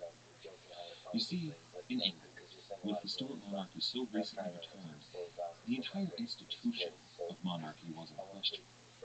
The other European monarchs were hesitant to act against King Charles for fear of a return to that democratic Puritan parliamentary system. But that hesitation was very nearly overcome in 1661 and 1662 when Captain Mings sailed against the Spanish cities of Santiago and San Francisco de Campeche. The Spanish king and his ambassador in England flew into a rage over the attacks. You see, these raids had been officially sanctioned. The captains of all the vessels had been carrying a royal commission and letters of merit. King Charles II saw clearly just how dangerous the situation was to England and to him personally. Very possibly facing a serious war if he didn't address this situation, he wrote personally to the acting governor of Jamaica, Sir Charles Littleton. He told the governor that the law was clear. These raids on Spanish territory were illegal in a time of peace, and in the eyes of God and the English court, they amounted to no more than piracy. The Stuart kings, all the way back to Charles I, had always been clear on exactly what a pirate was. They drew their definition from Marcus Tullius Cicero, the Roman orator from the time of Julius Caesar. Cicero called pirates, quote, hostis humanae genera, or in English, enemies of the human race. Now that's what pirates were, but exactly who were pirates was a lot more fluid question. Douglas R. Burgess Jr. writes in his history of the Pirates' Pact, quote, kings may have employed the term piracy loosely, applying it ad hoc for political purposes, not unlike our present government's fungible definition of terrorism. End quote. That allegory between pirates and terrorists is fantastic. If you were to look at, for example, the Taliban, or certain Islamist rebel factions in the Syrian civil war, well, these groups were once allies to the United States until the political landscape changed. Now, these groups were terrorists, or hostis humanae genera, enemies of the human race. King Charles saw things much the same way. He was happy to employ the buccaneers of Tortuga in defense of Jamaica until the politics in Europe forced his hand away from it. His letter to Littleton ordered the cessation of all piratical acts against the Spanish, an expulsion of the brethren of the coast of Jamaica, and greater circumspection in the issuing of letters of marque. Littleton replied in a letter that I imagine Charles' counselors hesitated to show the king. Littleton refused to rein in the buccaneers. He would not recall Mings or Mansvelt, and he would not cease issuing letters of marque. His reasons were both personal and piratical. The buccaneer raids on Spanish shipping were making Littleton a wealthy man, to be sure, but they were also good for Jamaica. They brought gold and goods, things that the island desperately needed. But they brought also the most important factor in Jamaica's survival. They brought Jamaica a navy. The Jamaica station had only 2 or 3 Royal Navy frigates at any time. The Port Royal, well, it had such a glorious harbor. It had merchants that were willing to deal in pirated goods and more taverns per block than any other city in the world. And this attracted the pirates and buccaneers like flies to honey. At any time, that glorious harbor was filled with upwards of 500 vessels, anything from small barks and sloops to brigs, carrying hundreds of guns and thousands of fighting men. All of these men were well armed battle-hardened and hostile to the Spanish, willing to defend their home, Port Royal. In his reply to the king, Littleton argued that the Buccaneers were essential to the survival of the colony. King Charles, however, didn't see it that way, and he wrote another letter. This letter, however, wasn't to Littleton. It was to another governor, the most powerful and influential man on Barbados, Sir Thomas Modyford. Modyford was a rich planter. He had worked his way up the political ladder of Barbados, finally becoming a governor, and he was a factor for a group known as the Royal Adventurers, which was an English corporation that had a monopoly on slavery in the Caribbean. Charles gave the governor a new commission. He handed him the governorship of Jamaica. Modyford was tasked with developing Port Royal into a proper English colony, complete with all of the trappings of Caribbean life, including hundreds of new plantations. In order to accomplish this, Modyford sailed with his lieutenant governor, a man named Edward Morgan, who, as it happens, was Henry Morgan's uncle. He also had at least 700 planters and the thousands of African slaves and English indentured servants that came with him. Modyford was bringing not just men, but the entire slave-based plantation system with him. His first action upon arriving at Port Royal was to stop any further piratical raids from leaving the harbor. However, he was already too late. Only a few months prior, a fleet of buccaneer vessels under Captain Henry Morgan had sailed. Nobody knew exactly where they were going, but everybody knew that they were going to go ransack, plunder, and terrorize Spanish colonies somewhere in the Caribbean. This is episode number 18, Grenada. In December 1663, 5 vessels left Port Royal, carrying Captains Henry Morgan, William Jackman, John Morris, and David Martin, along with somewhere in the realm of 200 men. They sailed due west along the same route that they had taken the previous spring when they were returning from Ming's very long Campeche. San Francisco de Campeche was a favorite target for buccaneers from the time of Diego Lucifer. It was the right prize in the west coast of the Yucatan Peninsula, but that wasn't the pirates' destination this time. Their first stop was in Cuba.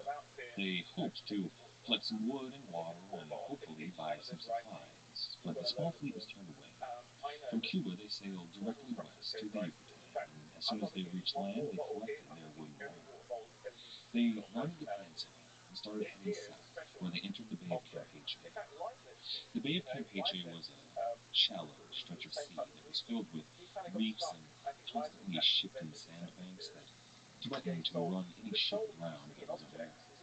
So the ships in Captain Morgan's fleet dropped sounding lines to test the depths, and they continued southwest along the coast. Occasionally, the buccaneers stopped at any village that was large enough to support a tavern. Now, these weren't exactly raids per se. However, I don't imagine that a huge number of rough English buccaneers crowding into your tavern, eating up all of your stores, drinking up all of your wine, and fondling all of your serving girls were exactly pressed when it came time to collect the bill. There was a skirmish or two with Spanish patrols that they ran into, but the Spaniards retreated almost immediately, and the English continued due south. However, as they headed further south, they stopped going shore and stayed further and further away from the coast. They had easily outrun any alarm that would have come from the northern Yucatan, but now as they neared their destination, they required supplies and stealth. They set watch for a telltale brown stripe in the crystal blue waters, made by silt from inland rivers that would be meeting the sea. They were looking for the second such stripe, and when they found it, Morgan ordered the fleet to make for the coast, where they anchored their ships and they rowed ashore. 107 men made for the mouth of the Grijalva River, which led directly to their destination, Villahermosa. Villahermosa was, and still is today, the capital of the province of Tabasco. It was at the time a rich city that hadn't seen privateers, or pirates, or really any foreign sails for a generation. But Villahermosa wasn't intended to be Morgan's first stop. 3 miles upriver, they found the village of Frontera. Frontera was an ancient island. It was a small trading town that predated the Spanish by centuries. The inhabitants there were natives, the descendants, or maybe the remnants, of the Maya. Now, when you picture Fonterra, don't picture the great stone pyramids of the Maya that the Yucatan is so famous for. Don't picture the temples or sacrificial altars or monoliths.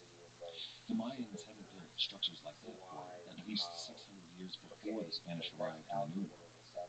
When Hernan Cortes, the conquistador, finished up with the Aztec Empire for the north, he marched south to the land of the Maya. But he didn't find the legendary empire. He found a fractured group of warring and feuding city-states that he conquered really with ease. It was actually near Fonterra that he found an altar that was covered in blood, deep in the jungle for human sacrifice. He had that altar destroyed. By the time Henry Morgan arrived in Fonterra, the Maya were a defeated people. The Spanish reclaimed and took their strongest boys and their most beautiful girls from them. The boy slaves worked at the most dangerous jobs that were deemed too deadly for valuable property. These were jobs like pearl diving that you could only do for so long before your body just gave out on you. You see, nobody would employ African slaves to do something that was definitely going to kill them, but you didn't have to pay for Indian slaves. The girls, if they were lucky and exceptionally beautiful, might be taken as a personal mistress for some local dignitary or another. But most of them, the unlucky ones, were sold into a sexual human trafficking ring that's on an unparalleled level. So, as you can imagine, when a group of strangely dressed, blonde-haired, odd-sounding men arrived and informed the natives in a broken Spanish that they intended to kill all of the masters in Villahermosa, the natives were happy to help. This would have been a tense moment for the girls. Nobody knew exactly how they would be received by the natives in the region, but Henry Morgan took a gamble, and that gamble paid off. The Mayans here told the captains that taking the river directly to Villahermosa was out of the question. The river was lined by some settlements and many guard posts that would lose them the elements of flies. Now, in most cases, they would just go a mile or two inland and follow the river, but that was out of the question as well. The land for some 20 miles or more on either side of the river was impassable swamps, filled with deadly snakes, man-eating caimans, and mosquitoes carrying malaria and other deadly diseases. But these mines were happy to provide guides to the buccaneers that would see them safely around the swamps and take them far from Spanish allies. The trek wound up being more than 300 miles. The company marched through the jungle of the Yucatan. They were taking a wide berth around the Spanish to avoid any possible settlements or Spanish patrols. Their trek mirrored and really collapsed that of Francis Drake across the Isthmus of Panama some 91 years before. At the end, they neared Villahermosa, completely undetected. Stephen Talty writes, quote, Villahermosa was many hundreds of miles away from the pirate haunts of Port Royal and Tortuga, and its citizens believed that the distance ensured their safety. Towns might see 10 or 20 years of peace before a horde of buccaneers suddenly appeared on the horizon one day. Guards slept at their posts, the round shot, small cannonballs, for the cannons rusted in the soft night air until they no longer fit into the mouths of the guns. Keys to chests full of gunpowder hadn't been seen in a decade. Vigilance under the hot sun was a challenge few commanders could meet. So when Morgan's men burst into the town square, the Spanish defense collapsed. Morgan reported that he quickly took and plundered the village. The pirates searched the houses for plate and jewels, gathered a few hundred prisoners, and headed back to their ships. This was not a battle for the ages. But really, that's how Morgan and, honestly, pirates in any era wanted it. A sudden, frightful appearance followed by a quick surrender was justified. This is really, though, a testament to Henry Morgan as a military commander. Sun Tzu wrote in The Art of War, quote, rapidity is the essence of war. Take advantage of the enemy's unreadiness, make your way by unexpected routes, and attack unguarded spots, end quote. This is how many of history's greatest commanders strategize. This is Genghis Khan marching through the Gobi Desert, or George Washington crossing the Delaware. Henry Morgan went well out of his way to surprise Villahermosa, and he was rewarded with chests full of gold and silver and jewels. But Morgan, his luck wouldn't hold, and he wasn't prepared for every eventuality. They commandeered several river vessels to carry the men and their chests full of treasure back to their ships. However, when they got there, they found their ships waiting, but in the hands of more than 300 Spanish troops. Now, here we finally get the fight that was missing in Villahermosa, but even still, it was one-sided. The Spanish were carrying those outdated and antique firearms, while the Buccaneers were carrying some of the best muskets in the world. The Buccaneers were crack shots who had been trained in raids on the Spanish, while the Spanish themselves had possibly never seen a pirate or any real enemy before. The Buccaneers faced imprisonment or death if they failed in this battle behind enemy lines. However, the Spanish, well, they were in possession of 5 newly acquired pirate ships that they could use to escape should they fail, which is exactly what happened. After a few volleys, the Spanish troops retreated back to the ships they had just taken from the English and sailed away on them. So the 4 captains found themselves deep in enemy territory. They had no food or drink, but they were carrying chests of treasure, and they had only a few small river craft, not even remotely suitable for getting them home. These were little more than open canoes that may have had a single sailor. And here, once again, Henry Morgan shows his quality as a commander. These were hardly the only men of the Brethren of Tortuga and the Buccaneers of Port Royal that were sailing around attacking Spanish cities. However, usually when these groups were faced with similar setbacks, most of these companies dissolved or were captured. But Captain Morgan allowed neither. He kept fear from taking command of his men. He ordered food and water gathered, and then the men rowed their tiny boats along the shore. They soon came upon 2 small barks, which were tiny vessels but large enough to carry the loot and food of the men. So this tiny fleet of 2 small barks and maybe as many as 4 canoes rowed hard against a current of 1 knot, which would have added about 24 leagues a day to their voyage. But they rowed day and night until they had gone back around the peninsula. Now, these ships couldn't have carried them home, but as long as they hugged the coast, they would be sure to find food and water, and along the way, perhaps a trinket or 2 that they could add to their chests. In a letter written by Governor Moody Ford of Jamaica, dated 1666, he wrote of the expedition, quote, "They then fitted up 2 barks and 4 canoes, took Rio Garta with 30 men, and stormed the westward fair, killing 15 and taking the rest prisoners.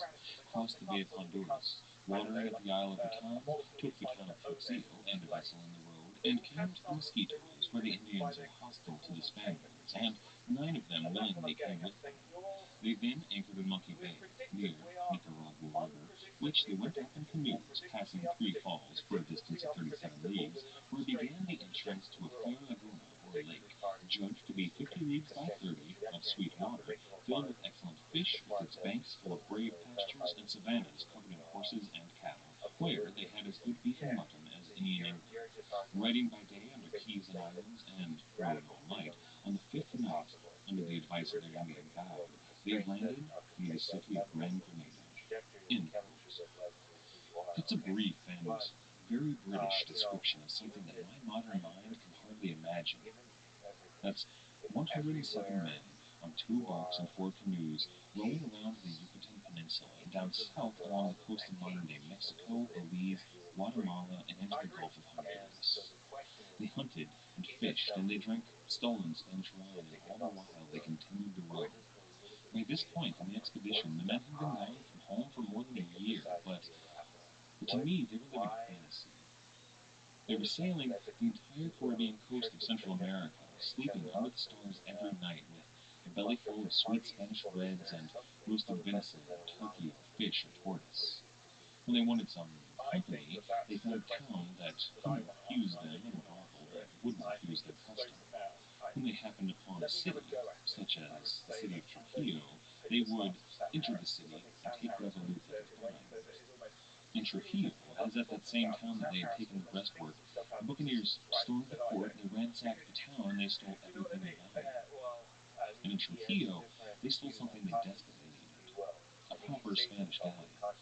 So the buccaneers sailed east along the coast of Honduras and then turned south along the Mosquito coast, which is modern-day Nicaragua. until finally they came to Monkey Bay. At Monkey Bay, they found another native enclave, who once again were glad to help in aiding these Englishmen against their Spanish overlords. Now, the guides that the natives lent them led the Englishmen down the river to Lake Nicaragua, which is a massive freshwater lake in the west of Nicaragua. Look at any map and you can clearly see it down there in Central America. It's not as large as the Great Lakes in North America, but it's still a very, very large body of water, so big you can't even dream of seeing from one side or the other. So the Buccaneers rode around the lakeshore, hunting and feasting and preparing for battle. Now, when they finally went ashore, it was on the far side of the lake, near the town Gran Granada. Grenada was a large, old city and very wealthy. It was at least 2 times larger than Portsmouth in England and was home to at least 3 colleges, 7 stone churches, as well as hospitals and monasteries and mansions. And most importantly for the Buccaneers, it had at least 7 companies of cavalry and on-foot militia. Grenada was the best defended town in the region, and the natives told them that it was nigh impregnable. However, Captains Morgan, Jackman, Morris, and Martine aimed to prove them wrong. In that letter with Governor Modiford, he continues, quote, hiding by day under keys and islands and rowing all night, on the 5th night, by the advice of their Indian guide, they landed near the city of Grand Grenada, marched undiscovered into the center of the city, fired a volley, overturned 18 great guns in the Prada Palace, took the sergeant major's house, wherein were all the arms and ammunition, secured in the great church 300 of the best men prisoners, abundance of which were churchmen, plundered for 16 hours, discharged the prisoners, sunk all the boats, and came away. This town is twice bigger than Portsmouth, with 7 churches and a very fair cathedral, besides diverse colleges and monasteries, all built of freestone, as also are their houses. They have 6 companies of horse and foot, besides Indians and slaves in abundance. End quote. Now, something that he doesn't mention here is who exactly was marching into Grand Grenada. Now, we know that there were 107, perhaps a few less by this time, members of the Buccaneer. However, their Indian guides did not come alone. As they grew closer and closer to the city, they collected more and more of their brethren. As they snuck into the city, the natives began to free and collect any native men, any African slaves, and any disenfranchised people they could, until there was an army of over 1,000 men marching through the cities who had very good reason to despise their Spanish masters. After those 300 best men, mostly churchmen, had been gathered up in the cathedral there, a group of the natives and Africans drew knives and prepared to kill every last one of them. However, Captain Morgan reminded them that the English weren't going to be ruling there in Grand Grenada. They were going to leave the city, and when they left, the Spanish would still be there, controlling the entire region, and if they killed these 300 important churchmen and civil leaders, then the Spanish authorities in the region would certainly send out parties and militias to destroy the natives there. So, the men who had drawn their knives stayed there. So these Africans and Mayans left the city of Grand Grenada to make a life in the mountains of Nicaragua. Now these men, these slaves, took all of the guns and spears and swords that they could carry to defend themselves. However, Captain Morgan took all of the cannon. He put those guns on board a ship they found there in the harbor, along with their chests of plunder.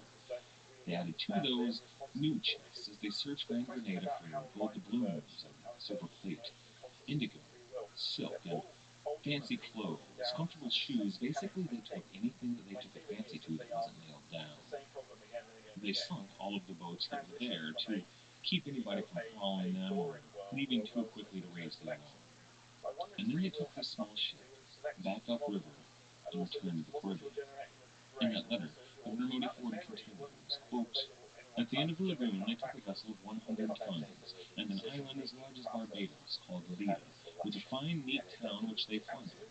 The air there is very cool and wholesome, producing, as the inhabitants told, all sorts of European grains, herbs, and fruits in great plenty. that 5 leagues from the head of the lagoon is a port town on the South Sea called Rio, where the King of Spain has ships both for trading between Panama and Peru, and that there is a better passage to the lake by Bluefield River to the northeast, and another to the southeast through Costa Rica, almost to Portobello, a country inhabited by Creolians, mulattoes, and Indians, whom the Spanish do not trust with arms. End quote. That is to say that Morgan and the buccaneer crew took the northernmost river from Lake Nicaragua to the Caribbean, where they set sail north by northwest for Jamaica. By the time they were sailing that stolen Spanish vessel out into the open ocean, they had been gone from home for 21 months. They had had quite a grand adventure, and they were different men than when they had left. However, they were returning to a very different place. Next week we'll look at that very different place, at the Port Royal that Henry Morgan found, and the next steps of Governor Modiford, Admiral Mansvelt, and the pirates of Port Royal. I'd like to thank everybody for listening. I'd also like to thank our new Patreon supporters, Tomer, Dan, and Skip, as well as those of you who have been kind enough to donate through the website using our PayPal. Our theme music was, as always, The Old Captain, the fantastic band Brillig. If you enjoy it, you should definitely go over and check them out at brillig.com.au. That's BRILLIG.com.au. After you're done over there, why not go on over to our website at piratehistorypodcast.com or check us out on Facebook or Twitter. If you're enjoying the show, we do really appreciate anybody that leaves us a review or a rating at iTunes, Podbean, Stitcher, or any of the places where you would. Which experiments they were doing. They had a lookup table of experiments. Robot one said, "I'm doing experiment 10." The other robot go, "Okay, I'll do experiment 1 then." And they communicated Via Twitter and then publicly or yeah. DMs? Yeah. Can you maybe quickly explain what the game of hex is? Yes, so it's basically a hexagonal board, and you try and basically you color each element on the board, so it takes a hexagon, and you try and get from one side to the other, and the other one tries to block you. Wait, how are they connected? So what the chemical. Yeah, let's go back. So the two robots. Each robot was doing dye chemistry, so making RGB, red, green, blue, red, green, blue, red, green, blue, and they could just choose from an experiment to do red, green, blue. Initially, I said to my group, we need to make two chemical robots that play chess. My group were like, it's too hard, no, go away. But anyway, we had the robots. People listening to this should probably know that Ephraim is an amazing group of brilliant people. He's exceptionally well published. He's written a huge number of amazing papers. Whenever he calls himself stupid and is a sign of humility, and I deeply respect that. I appreciate it. If people listening to this should know this is a world-class scientist who doesn't take himself seriously, which I really appreciate and love. Anywho, talk about serious science. We're back to your group rejecting the idea of chemical robots playing chess by dyes, so you went to a simpler game of hex. Okay, so what else? The team that did it was brilliant. I think they still have PTSD from doing it, because this is a workshop. What I often do is I have about 60 people in my team, and occasionally before lockdown I would say, I'm a bit bored, we're gonna have a workshop next office, who wants to come? And then basically about 20 people turn up to my office, and I say, we're going to do this mad thing. And then it would just self-organize, and some of them would say, no, we're not doing this. And then you get left with the happy dozen. Yeah. And what we did is we built this robot, and doing dye chemistry is really easy. You just take two molecules, react them together, and change colour. And what I wanted to do is have a palette of different molecules that could react combinatorially and get different colours. We've got two robots. And I thought, wouldn't it be cool if the robots basically shared the same list of reactions to do, and they said, fine, and because then you could do one in multi-core chemistry, like you have two chemical reactions going on at once, and they could basically outsource the problem. But they're sharing the same tape. Exactly. So the robot one would say, I'm going to do experiment 1, and the other robot says, I'll do experiment 100, and then they cross it off. But I wanted to make it. That's brilliant, man. That is genius. Well, I wanted to make it groovier, and I said, look, let's have them competing to make. So they're playing down the hex. I say when the robot does an experiment, and the more blue the dye, the more it gets the higher chance it gets to make the blue it wants in the hex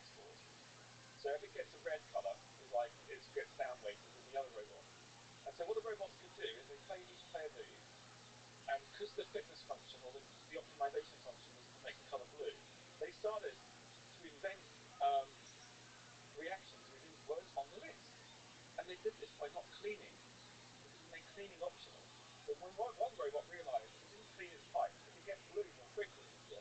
And the other robot realized that, so it's like getting dirty as well. And they Unintended consequences of super intelligence. Yes. But that was the game. And we part of communicating through Twitter, though. They were doing it through Twitter, and Twitter banned them a couple of times. I said, "Come on, we've got a couple of robots doing chemistry. It's really cool. Stop banning them." Yeah. But in the end, we had to take them off Twitter, and they just communicated via a server because it was just there were people saying you could still find it Cronin Lab 1 and Cronin Lab 2 on Twitter, and it was like make move, wait, mix A and B, wait 10 seconds, answer blue, Like I really find it super compelling that you would have a chemical entity that's communicating with the world. That was one of the things I want to do with my origin of life reaction, right? Is basically have a reactor that's basically just randomly enumerating through chemical space and have some kind of cycle, and then read out what the molecules reading out using a mass spectrometer, and then convert that to text and publish it on Twitter, and then wait until it says I'm alive. I reckon that Twitter account will get a lot of followers. Yeah. And I'm still trying to convince my group that we should just make an origin of life Twitter account where it's and it's like, hello, testing, I'm here. Well, I'll share it. I like it. I think you're going to enjoy this idea. Of a non-human entity communicating with the world via a human-designed social network. It's quite a beautiful idea. How we were talking about CA's existence outside the human mind. Yeah. So I really admire Stephen Wolfram. I think he's a genius, clearly a genius. And trapped is actually, it's like a problem with being so smart is you get trapped in your own, mind, right? And I tried to convince Stephen that secretary wasn't nonsense, things like that. It's a little bit sad by that. So nonsense implies even if we apply to the simple construct of a one-dimensional cellular automata, for example. Yeah. But I mean, actually, maybe I'm doing myself a bit too down. It was just as a theory was coming through, and I didn't really know how to explain it. But we are going to use assembly theory in CAs because they are automata. But I wanted to. What I was really curious about is why people marvel. I mean, you marvel at CAs and their complexity. And I said, well, hang on, that complexity is baked in because if you play the game of life in a CA, you have to run it on a computer. Effectively, you have to do a number of operations. You've got to do boundary conditions. So, is it surprising to get this structure out? Is it manufactured by the boundary conditions? And it is interesting because I think cellular automata running them is teaching me something about what real numbers are and aren't. I haven't quite got there yet. I was playing on the aeroplane coming over and just realised I have no idea what real numbers are really. And I was like, well, I do actually have some notion what real numbers are. And I think thinking about real numbers as functions rather than numbers is more appropriate. And then if you then apply that to CAs, and you're saying, well, actually, why am I seeing this complexity in this rule? Is it you've got this deterministic system, and yet you get this incredible structure coming out? Well, isn't that what you'd get with any real number as you apply it as a function, and you try to read it out to an arbitrary precision? And I wonder if CAs is just helping me, well, my misunderstanding of CAs might be helping me understand them in terms of real numbers. I don't know what you think. Well, the function is, but the variable is in the function. Mm-hmm. Like, which is the function that's generating your real number? Like that, it seems like it's very important, the specific algorithm of that function, because some lead to something super trivial, some lead to something that's all chaotic, and some lead to things that are just walk that fine line of complexity and structure. I think we agree. So let's take it back a second. So take the logistic map or something, logistic equation, where you have this equation, which is you don't know what's going to happen at n plus 1, but once you've done n plus 1, you know, it's fine. You can't predict it. To me, CAs and logistic equations are still similar. And I think what's incredibly interesting, and I share your kind of wonder at running a CA, but also I'm saying, well, what is it about the boundary conditions and the way I'm running that calculation? So in my group, in my team, we actually made a chemical CA. It was named Game of Life. We actually made a physical grid. I haven't been able to publish this paper. It's been trapped in purgatory for a long time. So you wrote up this paper how to do a chemical formulation of the Game of Life. We made a chemical computer and little cells. Yeah, explain the Game of Life. With a BZ reaction, each cell would pulse on and off, on and off, on and off. We have little stirrer bars. We have little gates. And we actually played Conway's Game of Life in there. And we got structures in that. We got structures in that game from the chemistry that you wouldn't expect from the actual CA. So that's kind of cool in that. Because they were interacting outside of the cells somehow, or so what's happening is you're getting noise. So the thing is that you've got this BZ reaction just on off, on off, on off, but there's also a wake, and those wakes can structurally interfere, or in such a non-trivial way that they're non-deterministic, and the non-determinism in the system gives you very rich dynamics. And I was wondering if I could physically make a chemical computer with this CA that gives me something different that I can't get in a silicon representation of a CA where all the states are clean, because you don't have the noise trailing into the next round, you just have the state. So the paper in particular, so just a beautiful idea of using chemical computer to construct a cellular automata, the famous one of Game of Life. But it's also interesting, this really interesting scientific question of whether some kind of random perturbations or some source of randomness can have a significant constructive effect on the complexity of the system. And indeed, whether it's random or just non-deterministic, and can we bake in that non-determinism at the beginning? I wonder what is the. I'm trying to think of what is the encoding space. The encoding space is pretty big. We have 49 cells, 49 chem bits, all connected with one another in like an analog computer that are being read out discretely as the BZ reaction. So just to say, the BZ reaction is a chemical oscillator, and what happens in each cell is it goes between red and blue. So two Russians discovered it, Belousov and Zabotinsky. I think Belousov first proposed it, and everyone said you're crazy, it breaks the second law. And Zabotinsky said no, it doesn't break the second law, it's consuming a fuel. and it's like there's a lot of chemistry hidden in the Russian literature actually, just because the Russians just wrote it in Russian, they didn't publish it in English, in German.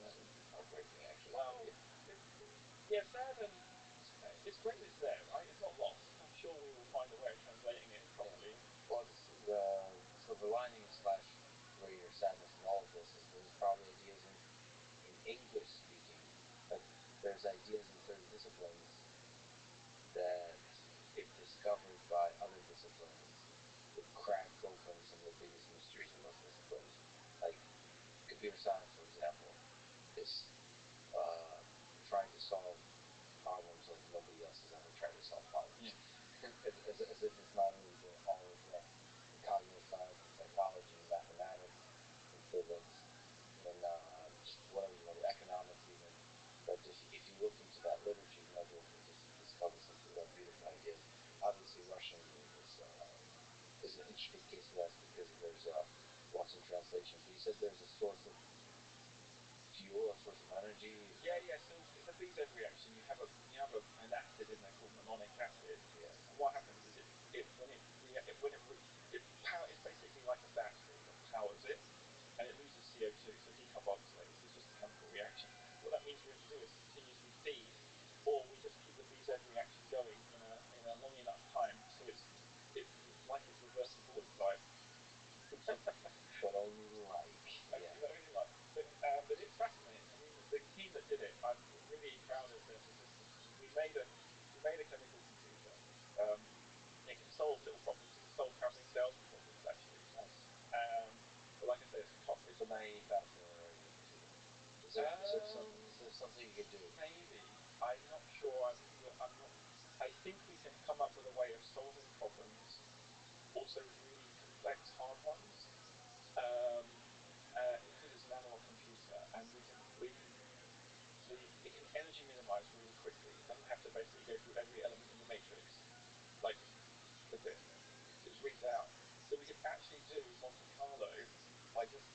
shaking the box.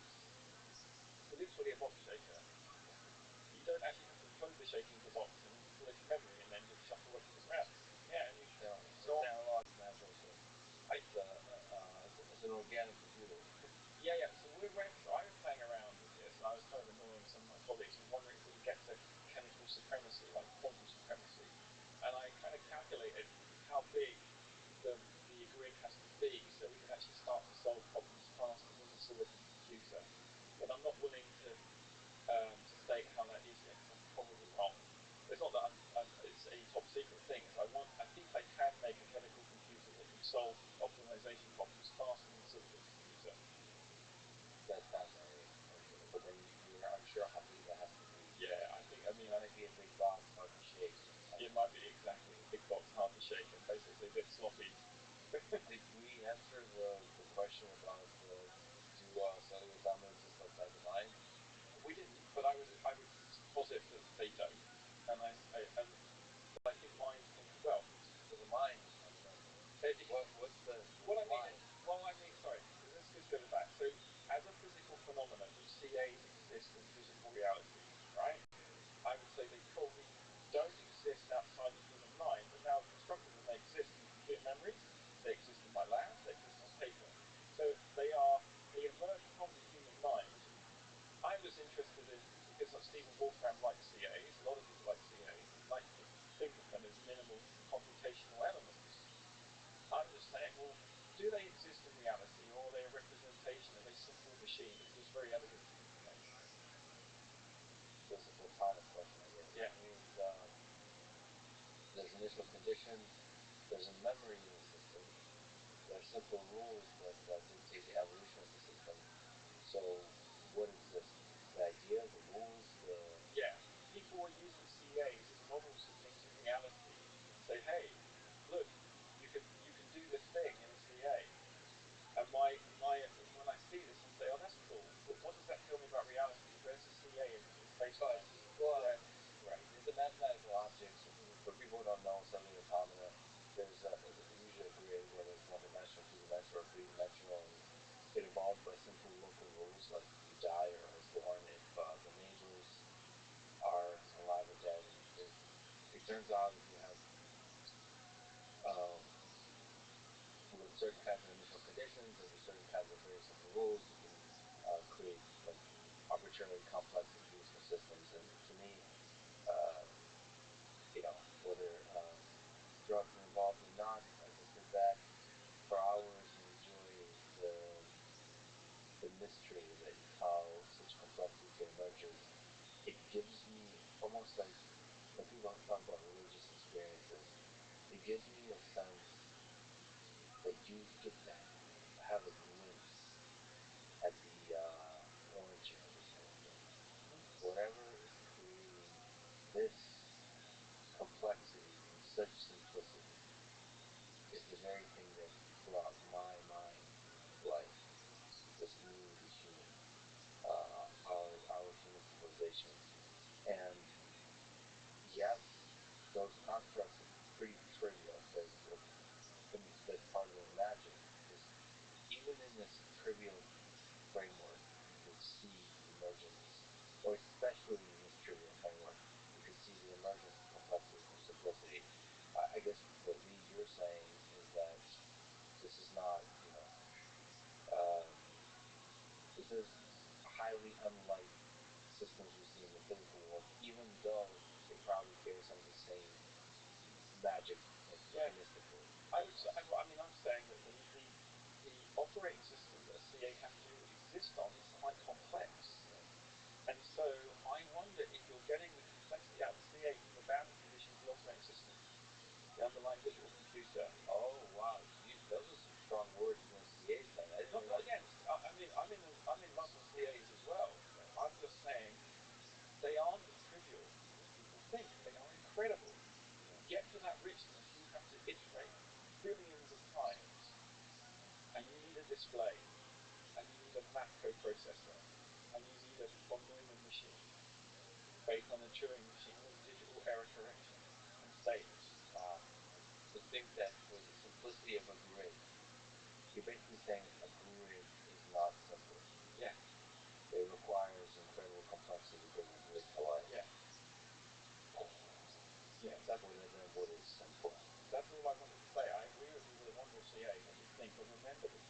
so much for granted that the CA is resting on. When von Neumann and Feynman weren't seeing these elaborate structures, they could not get that start. Yeah, but that's a limitation in their mind. It's exactly a limitation of their pencil. But I think that the question is whether the essential elements of the cellular polymer is present without all the complexities required to build a computer. And My intuition, the reason I find it incredible is that my intuition is yes, it might look different.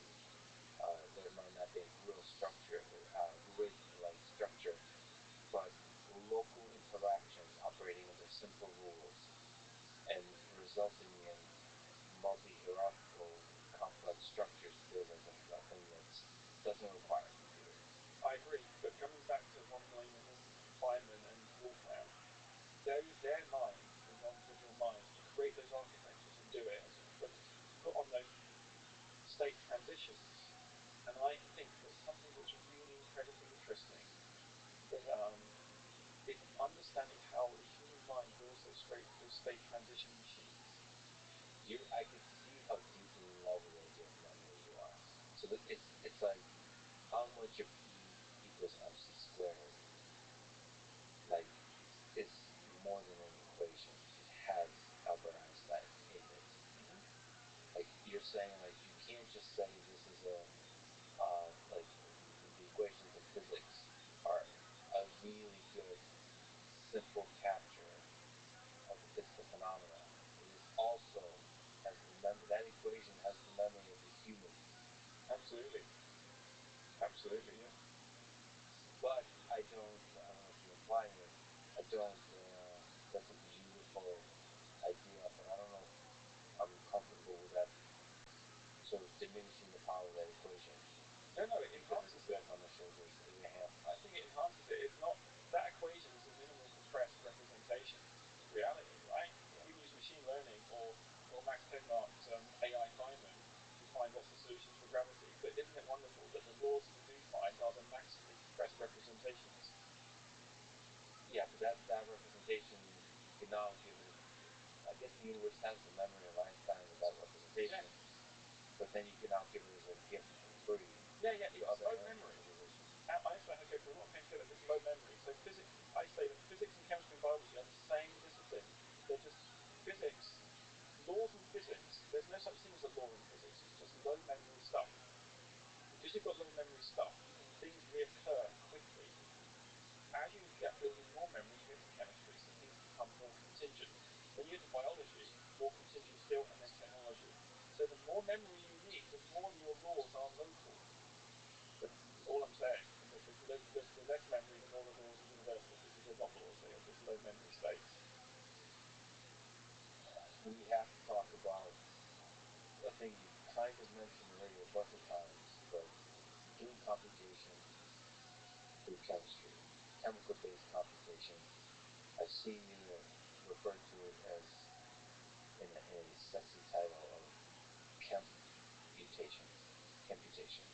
So, what is computation and what is chemical-based computation?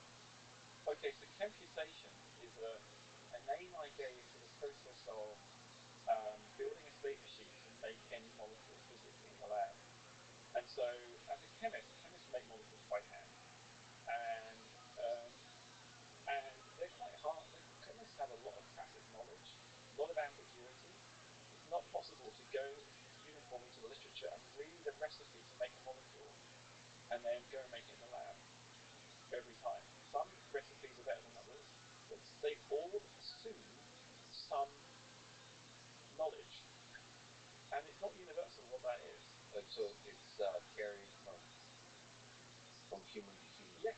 Some of that implicit knowledge. Yeah. You're saying, can we remove this human from the picture? Can we program? What, by the way, what is a state machine? So a state machine is I suppose, it's a object, either abstract or mechanical, where you can do a unit operation on it and flip it from one state to another. So a turnstile would be a good example of a state machine.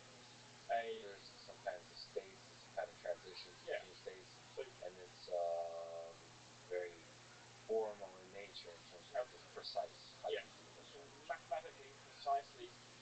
describe a state machine. So I mean, a very simple Boolean gates are a very good way of building kind of logic-based state machines.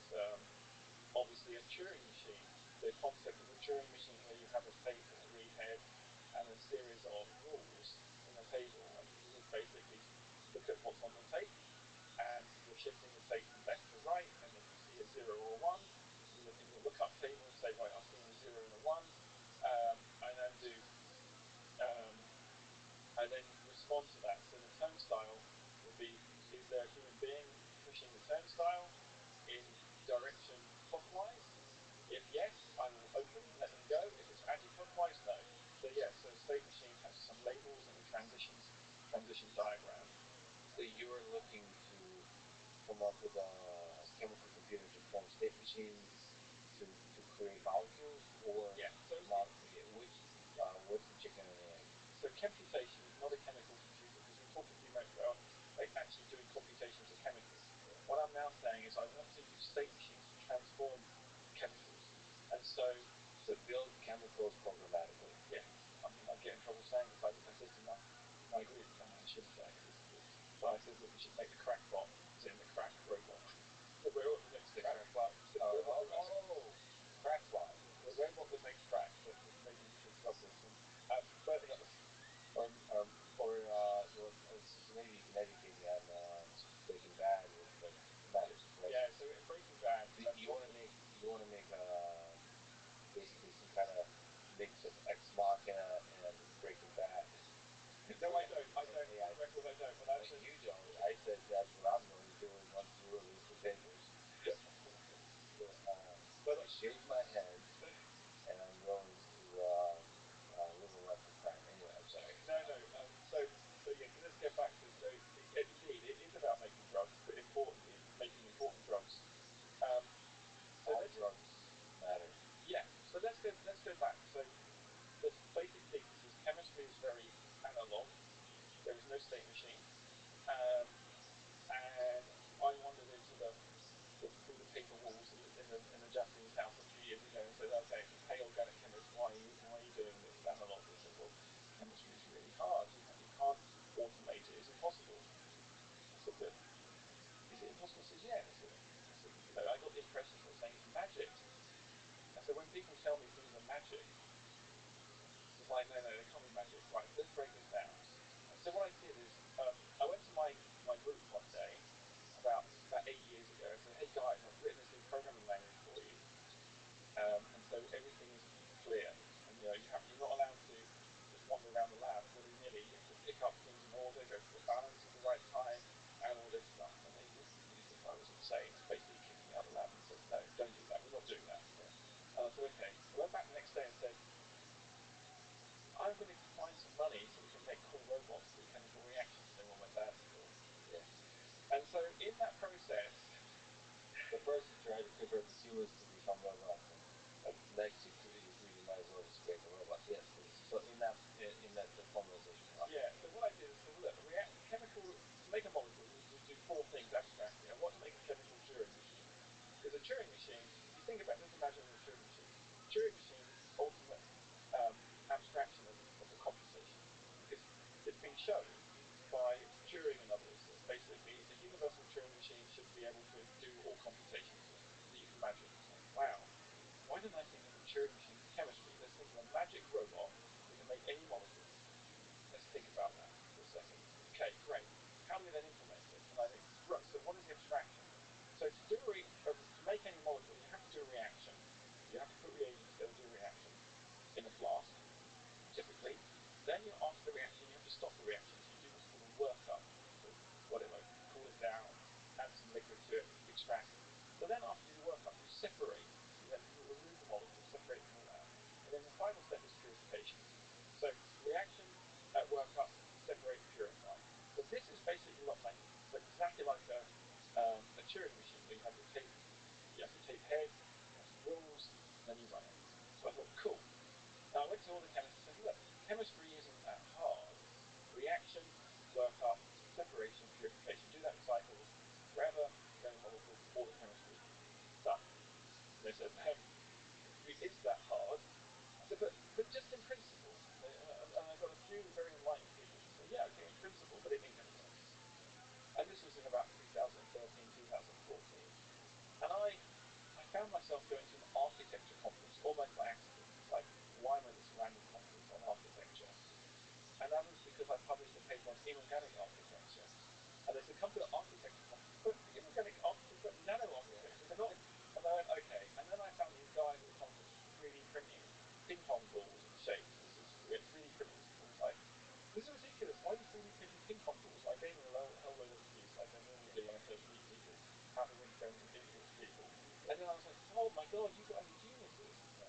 but I got from they were a bit confused because I was calling them idiots and then calling them geniuses. It's like, will you come to my lab and we're going to build a robot to do chemistry with a 3D printer? And they said, well, that's cool. All right. So I had them come to the lab and we started to 3D print test tubes. So you can imagine, 3D print a bottle and then use the same gantry to basically, rather than to squirt out plastic out of a nozzle, have a little syringe and inject the chemicals. And so we had the 3D printer. We could simultaneously print the test tube and then put the chemicals into the test tube. And then, well, so it's really end to end. Yeah, I was like, that'd be cool. They've got G codes to do it all. Okay, that's cool. So I got my group doing this, and I developed it a bit, and I realised that we could take those unit operations, and we built a whole bunch of pumps and valves, and I realised that I could basically take the literature, and I made the first version of the computer in 2016, 17. I made some architectural decisions, so I designed the pumps and valves in my group. I did all the electronics in my group. They were brilliant. I cannot pay tribute to my group enough in doing it. They were just brilliant. And there were some poor souls there that would be, why are you making us design electronics? I'm like, well, because I don't understand it. Like, you're making me design stuff because you don't understand. It's like, yeah. Like, well, can we not just buy some? I said, well, we can, but then I don't understand how to, what bus they're going to use and the serial ports and all this stuff. I just wanted, and I came up with the decision to design a bunch of pumps and valves. I use power over Ethernet. I've got one cable for power and data. Plug them all in. Plug them all into a router, and then I made the state machines. And there was a couple of cool things I did, or they did actually. We got the abstraction, so reactions, work up separation, purification.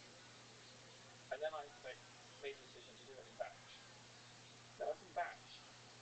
All of the chemistry that we digitized before apparently was done. But everyone been doing it in flow.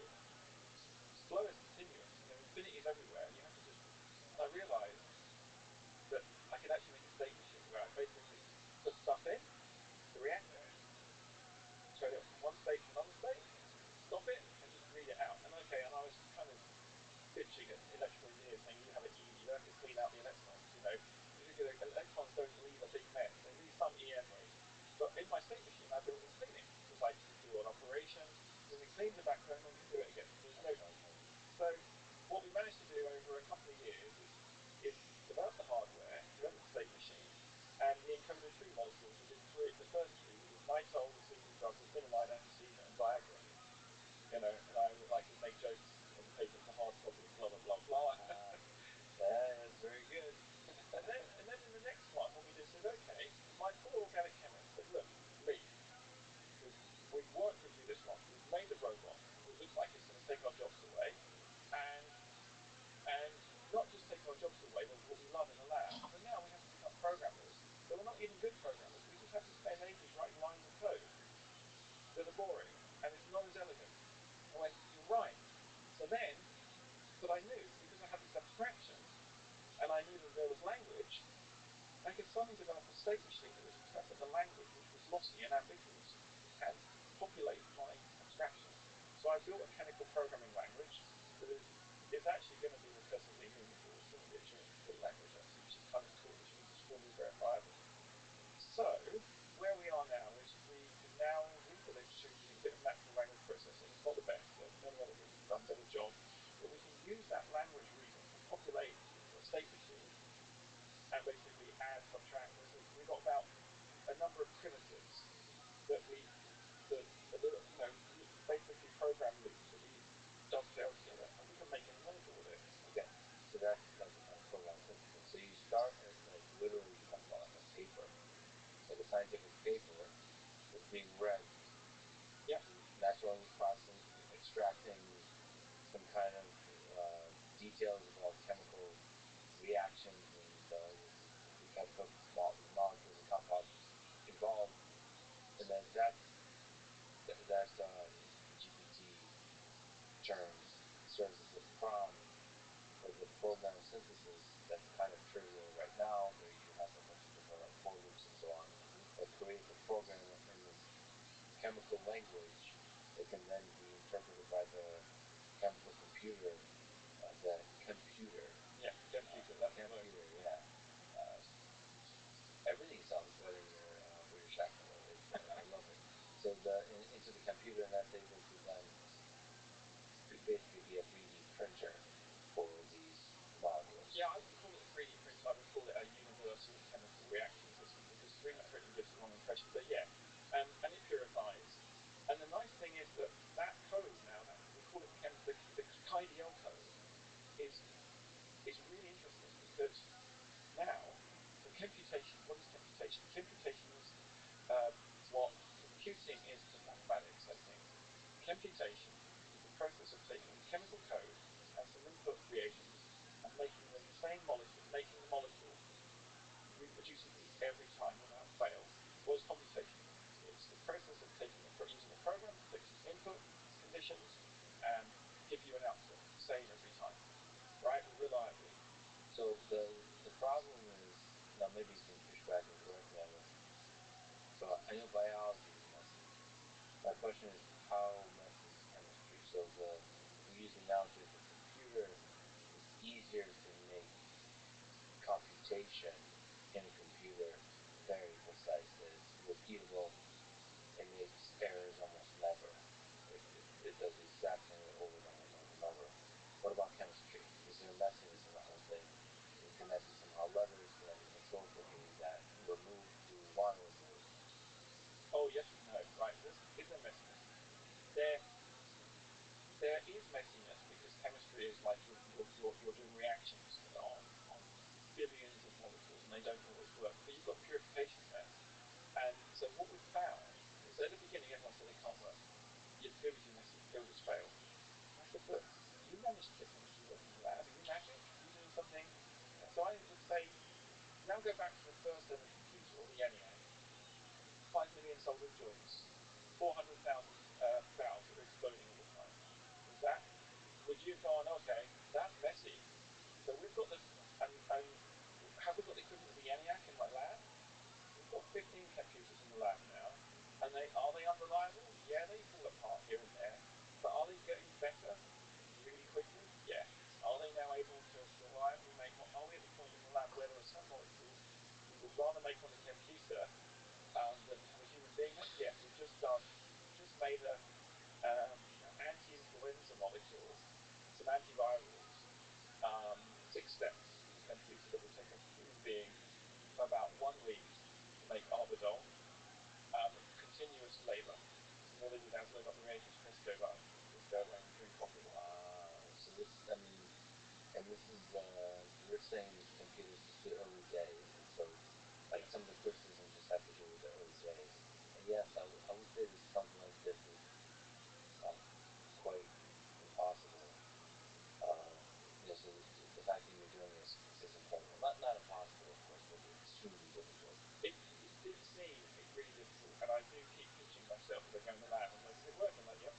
And it's not, it does clog, it does stop. You get a groove, which is great. It's but it's getting more reliable because we just made design decisions and said we are not going to abandon the abstraction. Think about it. If the von Neumann implementation was abandoned, I mean, think about what we do to semiconductors. We really constrain them to what we do to silicon in a fab. We take computation for granted. Silicon is not in its natural state. We are doping the hell out of it. Incredible what they're able to accomplish and achieve that reliability at the scale they do. Like you said, that's after Moore's law what we have now, Yeah. and where we, you know, how it started, So think about it. we started at the bottom, now we're here. We only have 20 million molecules. Well, say 20 million molecules in one database, maybe a few 100 million in all the pharmaceutical companies, and those few 100 million molecules are responsible for all the drugs that we've had in humanity, except biologics, the last 50 years. Now imagine what happens when a drug goes out of print. Because there's only a finite number of manufacturing facilities in the world that make these drugs. Yeah, the computer, The printing press.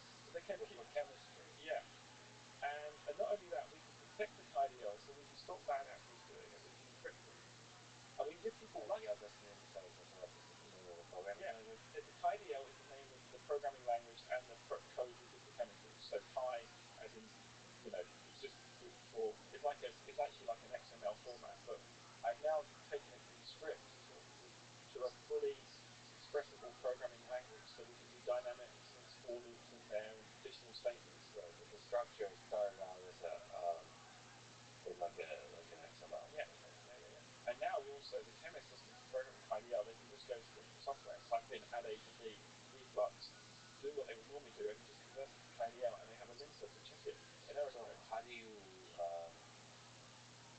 not with ASCII, but to go with the Greek letter, how do you go with, um, how do you spell it just using the English alphabet? So we just type XDL? XDL, or we put in Chi. And it was named by one of my students, and one of my postdocs many years ago, and I quite like it. Like, it's important, I think, that when the team are contributing to such big ideas, because it's their ideas as well, I try not to just rename it. I didn't call it Cronin or anything because they keep saying, is a the chemistry when they're putting stuff in the chemistry. So one of my students said, we were asking that, is it Cronin complete? And I was like, what does that mean? He said, well, can we make it on the damn machine? And I was like, oh, is that a compliment or a pejorative? And they're like, well, funny both. Yeah, so you tweeted, quote, why does chemistry need a universal programming language, question mark? For all the reasons you can see, right? Reliability, interoperability, collaboration, remove ambiguity, lower cost, increase safety, open up discovery, molecular customization, and the publication of executable chemical code. Which is fascinating, by the way. Just publish code. And can you maybe elaborate a little bit more about this KDL? What does the universal language of chemistry look like? A Cronin complete language. It's a Turing complete language, really. So what it has a series of operators in it, like add, heat, stir.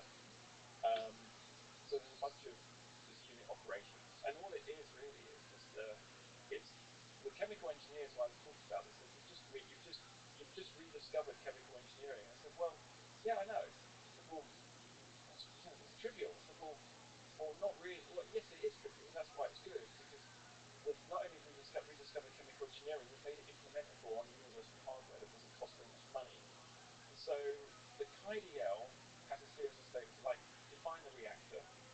So it defines the reagents. So they're all labels. You assign them. And I also implement as a beginning is, because I give all the hardware an IP address, put it on a graph. So what it does is the graph is a sort of the processor firmware, the processor code. So when you take your KDL and you go to run it on your computer, you can run it on any compatible hardware and any configuration. So what does your graph look like? As long as I can solve the problem on the graph, these unit operations, you have the resources available to compile. Chem piles. We can carry on for years. But it is really, it's compilation. And what it now does is it says, okay, the problem we had before is it was possible to do robotics or chemistry, but the robots were really expensive. They were unique. They were vendor-locked. And what I want to do is to make sure that every chemist in the world can get access to machinery like this at virtually no cost, because it makes it safer. It makes it more reliable. And then if you go to the literature and you find a molecule that could potentially cure cancer, and let's say the molecule that could potentially cure cancer takes you 3 years repeat, and maybe a student finishes their PhD in time and they never get it back. So it's really hard to kind of get all the way to that molecule, and it limits the ability of humanity to build on it. If they just download the code and can execute it, it turns, I would say, the electronic laboratory notebook in chemistry is a data cemetery, because no one will ever reproduce it. But now the data cemetery is a Jupyter notebook, and you can just execute it. And people can play with it. Yeah. There's access to it. Reversion Order it. of magnitude Yeah. is increased. We'll talk about so as with all technologies, I think there's way more exciting possibilities, but also terrifying possibilities, and we'll talk about all that. But let me just kind of linger on the machine learning side of things. So you're describing programming, but it's a language. I don't know if you've heard about OpenAI Codex, which is I'm playing with it. you're playing with it. Of course you are. You really are Rick from Rick and Morty. This is great. Okay. Except for talking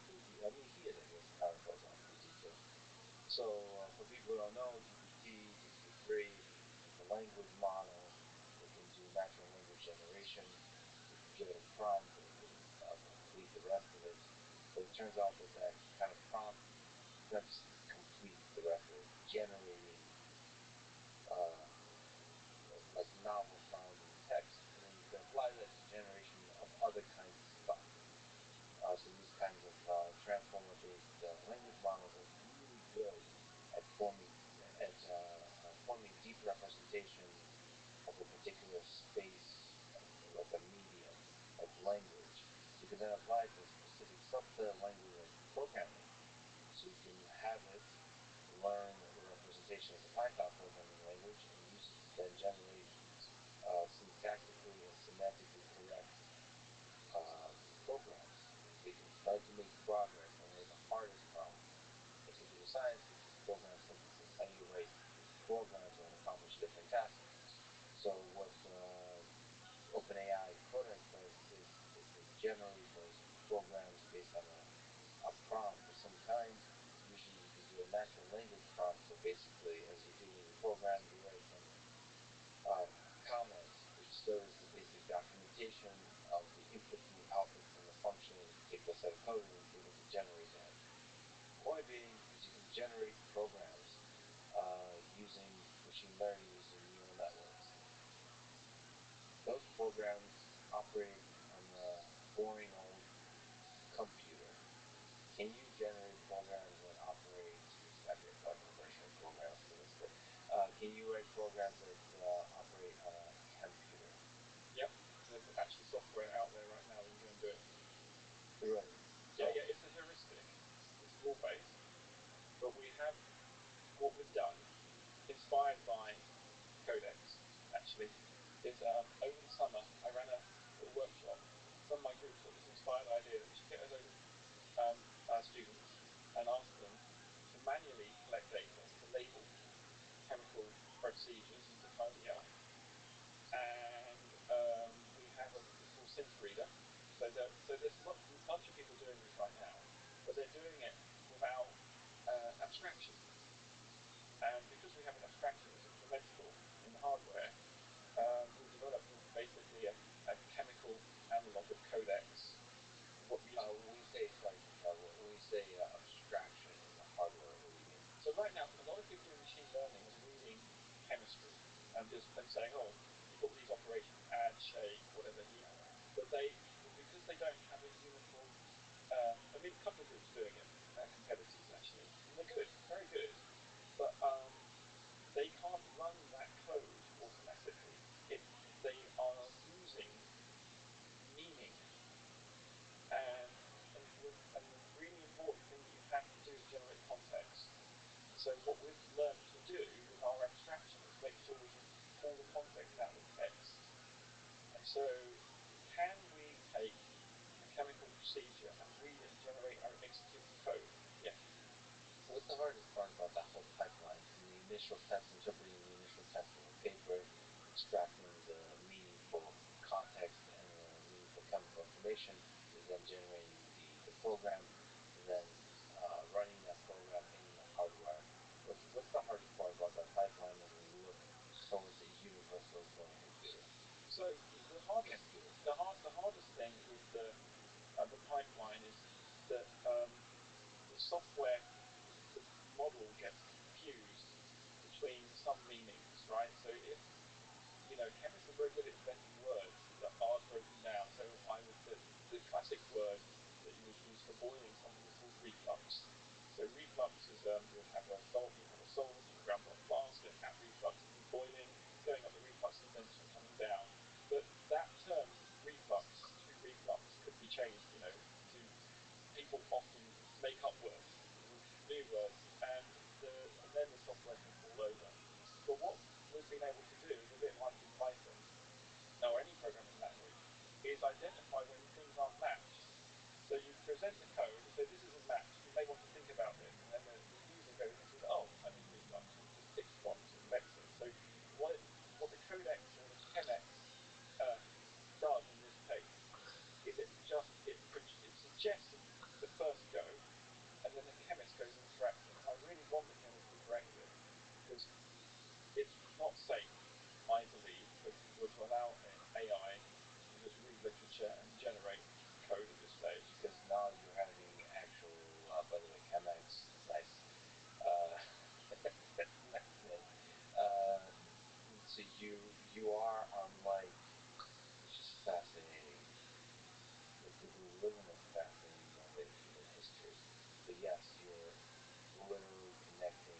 AI to some physical entity. Like it's building something in the physical realm. Yeah. Especially in this case of chemistry that operates sort of invisibly. Yeah. Yeah. I would say that's right. And it's really important to understand those labeling schemes, right? And one of the things I was always worried about at the beginning that the abstraction was going to fall over. And the way we did it was just by brute force to start with. We just kept reading the literature, saying, is there anything new? Can we get a new rule in? And actually, our KDO language exploded. There were so many extra things we had to keep adding. And then I realized the primitives still were maintained and I had to bring them down again. So it's pretty good. I mean, there are problems. There are problems with, interpreting any big sentence and turning it into an actual raw code. And the codex is not without its problems. You can crash it quite easily, right? You can generate nonsense. But boy, it's interesting. I would love to learn to program language in codex, right? Just hacking around, right? And I wonder if chemists in the future will learn to do chemistry by just hacking around with the system, writing different things. Because the key thing that we're doing with chemistry is that where a lot of mathematical chemistry went wrong is people, and I think Wolfram does this in Mathematica. He assumes that chemistry is a reaction where atom A or molecule A reacts with molecule B to get molecule C. That's not what chemistry is. Chemistry is take take a liquid and a solid, mix it up and heat it, and then extract it. So the programming language is actually with respect to process operations and in flipping process space, not in chemical graph space, you unlock everything. Because there's only a finite number of processes you need to do in chemistry. And that's reassuring. And so we're in the middle of it. It's really exciting. It's not the be all and the end all, and there is, like I say, errors that can creep in. One day we might be able to do it without human interaction. You simulate it, and you'll know enough about the simulation that the lab won't catch fire. But there are so many safety issues right now that we've got to really be very careful. Protecting the user, protecting the environment, protecting the misuse. I mean, there's lots to discuss if you want to go down that route because it's very, very interesting. We don't want novice shops being made or explosives being made or recreational drugs being made. So how do you stop a molecular biologist making a drug that's going to be important to them, looking at their particular assay, and a bad actor trying to make methamphetamine? I saw how you looked at me when you said bad actor, but that's exactly what I'm going to do. I'm trying to get the details of this I have to do first. Don't worry, we can protect you from yourself. Okay. I'm not sure that's true, but that statement gives me hope. Does this ultimately excite you about the future, or does it terrify you? So, let's you mentioned that time is fundamental. It seems like you're at the cutting edge of progress that will have to happen, that will happen, that there's no stopping it. And as we've been talking about, I see obviously a huge number of exciting possibilities.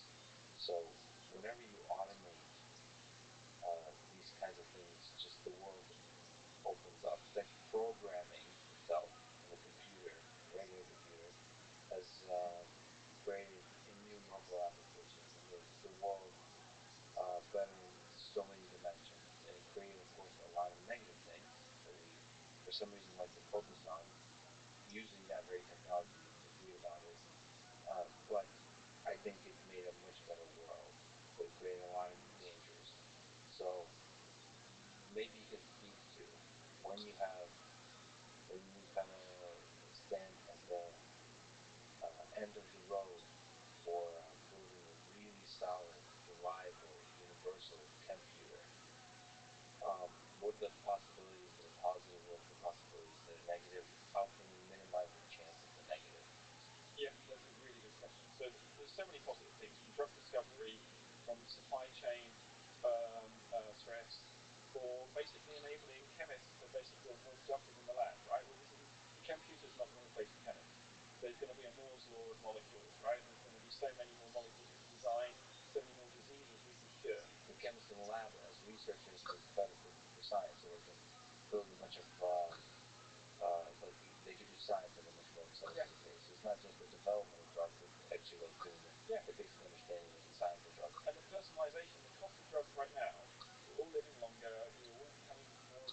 know more about our genomic development. You know about our our predetermination, and we might be able to.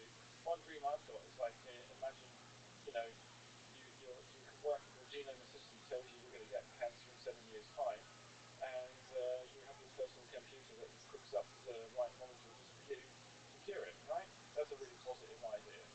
The other thing is when drugs. So right now, I think it's absolutely outrageous that not all of humanity has access to medicines, and I think the computer might be able to change that fundamentally because it will disrupt the way things are manufactured. But let's stop thinking about manufacturing in different factories. Let's say that computers, clinical grade computers or drug grade computers, will be in facilities all around the world, and they can make things on demand as a function of the cost. Maybe people won't be able to afford the latest and greatest patent, but maybe they'll be able to get the next best thing, and we'll basically democratize and make available drugs to everybody that they need. And there's lots of really interesting things there. So I think that's going to happen. I think that now let's take the negative. Before we do that, let's imagine what happened. Let's go back to a really tragic accident a few years ago. Well, not accident, an act of murder by that pilot on the I think it's Eurowings or Swiss Wings. But what he did is plane took off. He waited till his pilot went to the toilet. He was a co-pilot. He locked the door and then set the autopilot, above the altitude. He set the altimeter, the descent height to 0. So the computer just took the plane into the atmosphere. Now, I mean, that was such a tragedy. Obviously, the guy was mentally ill, but it wasn't just a tragedy for him; it was for all the people on board. But what if? And I was inspired by this, and I'm thinking, what can I do to anticipate problems like this in the computer? Had the software, and I'm sure Boeing and Airbus will be thinking, maybe I can give the computer a bit more situational awareness. So whenever somebody tries to drop the height of the plane and it knows it's above the altitude, just say, no. Computer says, no, we're not letting you do that. Of course, he would have been able to find another way. Maybe fly it until it runs out of fuel or something. But even anticipating all the large number of trajectories that can go negative, all those kinds of running into the Alps, and try to at least make it easy for the engineers to build systems that protect against that. Yeah, and let's just think. So, what in the computer world right now with KDLs? Let's just not think about what I'm doing right now. What I'm doing right now is completely open, right? Everyone's going to know KDLs, going to be playing with them, make things more easier and easier and easier. But what we're going to start to do, it makes sense to encrypt the KDLs in such a way let's say you work for a pharmaceutical company and you have a license to make a given molecule. Well, you get issued with a license by the FDA or your local authority, and they say, right, your license to do it, here it is, it's encrypted, and the KDL gets run. You have a license for that instance of use. Easy to do. Computer science has already solved the problem. So the fact that we all trust online banking, right, to right now, then we can secure it. I'm 100% sure we can secure the computer. Because of the way we have many, there's the same mapping problem that to actually reverse engineer a KDL will be as hard as reverse engineering the encryption key. Brute force, it will be cheaper to just actually buy the regulated medicine. And actually, people aren't going to want to then make their own fake pharmaceuticals because if it's so cheap, do it. It will drop the cost of access to drugs. Now, what will happen? Recreational drugs. People will start saying, well, I want access to recreational drugs. Well, it's going to accelerate that social discussion that's happening in the US and Canada and UK, everywhere, right? Cost goes down, Yeah. access goes up. Giving cannabis, THC, to some people who've got epilepsy is literally, forgive the term, a no-brainer. Because these poor people go from seizures like every day to maybe seizures just once every few months. That's an interesting idea, that tries to minimize the chance that it gets into the hands of individuals, like terrorists or people that want to do harm. Now, with that kind of thing, you're putting a lot of power in the hands of governments, in the hands of institutions, and so then emerge the kind of natural criticism you might have of governments, that they sometimes use these for ill, use them as weapons of war, weapons, not tools of betterment. So, and sometimes not just war against other nations, but war against the I'm thinking there's another way of doing it, a decentralized peer-to-peer version, where and what you have to do, I'm not saying you should adopt a blockchain, but there is a way of maybe taking KDLs and putting them in blockchain.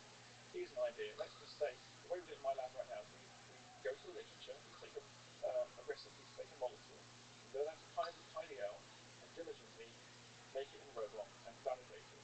But that so I would call mining proof of work, proof of synthesis, right? Proof of the synthesis. Yeah, yeah, because it's cool because slowly when you actually synthesize it, you can get the analytical data, but there's also a fingerprint in there. There's impurities that get carried across, because you can never make something 100% pure. That fingerprint will allow you to secure your KDL. What you do is you encrypt those two things.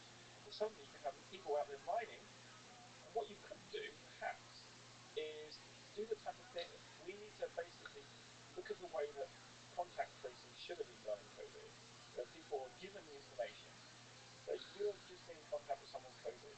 You choose. I'm not telling you to stay at home. You choose, right? And now, if we can imagine a similar thing, like you have got access to these chemicals. We will have these effects. You choose and publicize it, or maybe it's out somewhere. I don't know. I'm not a policy maker on this. And my job here is to not just make the technology possible, but to have as open as a discussion as possible with people to say, hey, can we stop childhood mortality with this technology? And do those benefits outweigh the one-off where people might use it for terrorism, or people might use it for recreational drugs? ChemifY, which is the name of the entity that will make this happen, I think we have some social responsibilities as an entity to make sure that we're not enabling people to manufacture personal drugs, weapons at will. And what we have to do is have a discussion with society, with the people that invest in this, the people that are going to pay for this, to say, well, do you want to live longer? And do you want to be healthier? And are you willing to accept some of the risks? And I think that's the discussions we should have. So, by the way, when you say personal drugs, do you mean the illegal ones, or do you have a concern of just putting the manufacture of any kind of illegal drugs in the hands of regular people, because they might, like, dose matters, they might take way too much? I mean, I would say, to be honest, that the chances of computers being, well, always never. The fact that I can now say this means it's totally going to go away, right? I'm going to do it. Yeah, I cannot imagine that computers will be in people's houses anytime soon, but they might be at the local pharmacy, right? And if you've got a drug manufacturing facility in every town, then you just go and they give you a prescription. They do it in such a way, they format it so that you don't have to take 10 pills every day. You get one manufactured for you that has all the materials you need and the right distribution. Right. But you mentioned recreational drugs, and the reason I mentioned this is I know people are going to speak up on this. If the drug is legal, there's, to me, no reason why you can't manufacture it. Recreation. I mean, you can do it What right do you now. have against fungi? I have, well, I mean, I'm a chemistry professor at a university who's an entrepreneur as well. I just think I need to be as responsible as I can in this discussion. Sure. No, sure. Yeah. But I know, so let me be the one that says, like, there's nothing, because you have said recreational drugs and, like, terrorism in the same sentence. Yeah, yeah. I think Okay. Let's make sure we draw a line that there's real dangers to the world of terrorist, of bio warfare, and then there's a little bit of weed. So I think it's up to the society to tell its governments what it wants, what's acceptable, right? And if it becomes, let's say that THCs become, heavily acceptable, and that you can modify them. So let's say it's like blood type. There's a particular type of THC that you tolerate better than I do. Then why not? Why not have a machine that makes the one you like? yeah, And why not? the perfect drug. And I think that's fine. But we're so far away from that. I can barely get the thing to work in the lab, right? And it's reliability and all this other stuff. But what I think is going to happen in the short term, it's going to turbocharge molecular discovery, reliability, and that will change the world. It's super exciting. You have a draft of a paper titled Autonomous Intelligent Exploration, Discovery, and Optimization of Nanomaterials. So, we're talking about automating engineering of nanomaterials. How hard is this problem? And as we continue down this thread of the positives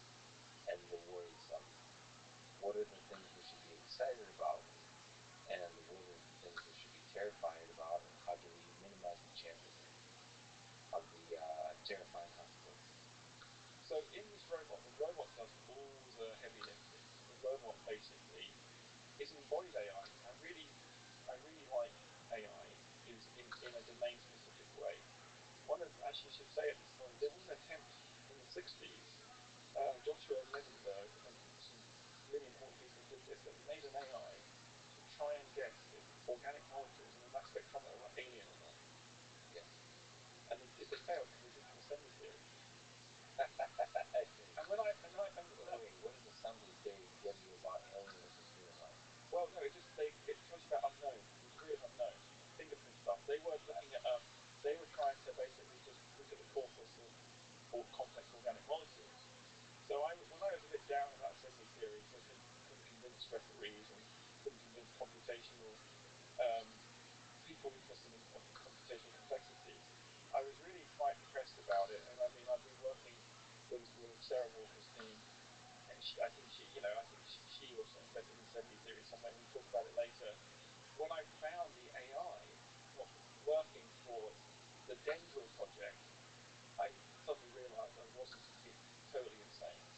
Coming back to this nano robot, so what it does is basically like a computer, but now what it does is it squirts a liquid with gold in it in a test tube, and it adds some reducing agents, so some electrons to make the gold turn into a nanoparticle.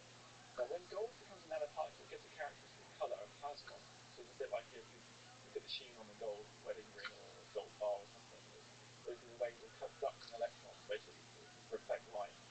What we did is we randomly squirt the gold particle and the reducing agent in, and we measure the UV. We measure the color. And so what we do is this robot has a mind. So it has a mind where in a simulation it randomly generates nanoparticles and the plasmon, the color that comes out, randomly generates, imagines it in its head.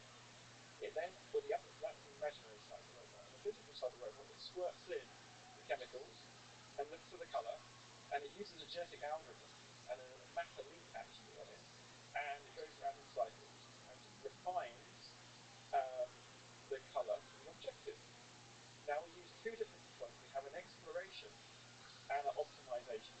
They're two different. So the exploration just says just do random stuff and see how many different things you can get. And when you get different things, try and optimize and make the peak sharper, sharper, sharper.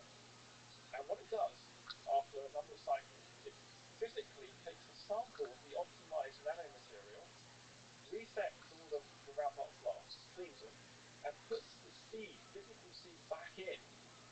Well, what this robot is able to do is search a space of 10 to the 23 possible reactions in just 1,000 experiments in 3 days. And it makes 5 generations of nanoparticles, which get nicer and nicer in terms of shape and color and definition. And then at the end, it outputs a KDO code. Because they've been... Wow, they're doing the search for programs in the physical space. Yeah. They're doing this kind of reinforcement learning Yeah, in the physical space. with the exploration and the optimization. And that KDO will work on any computer or Right. any qualified So hardware.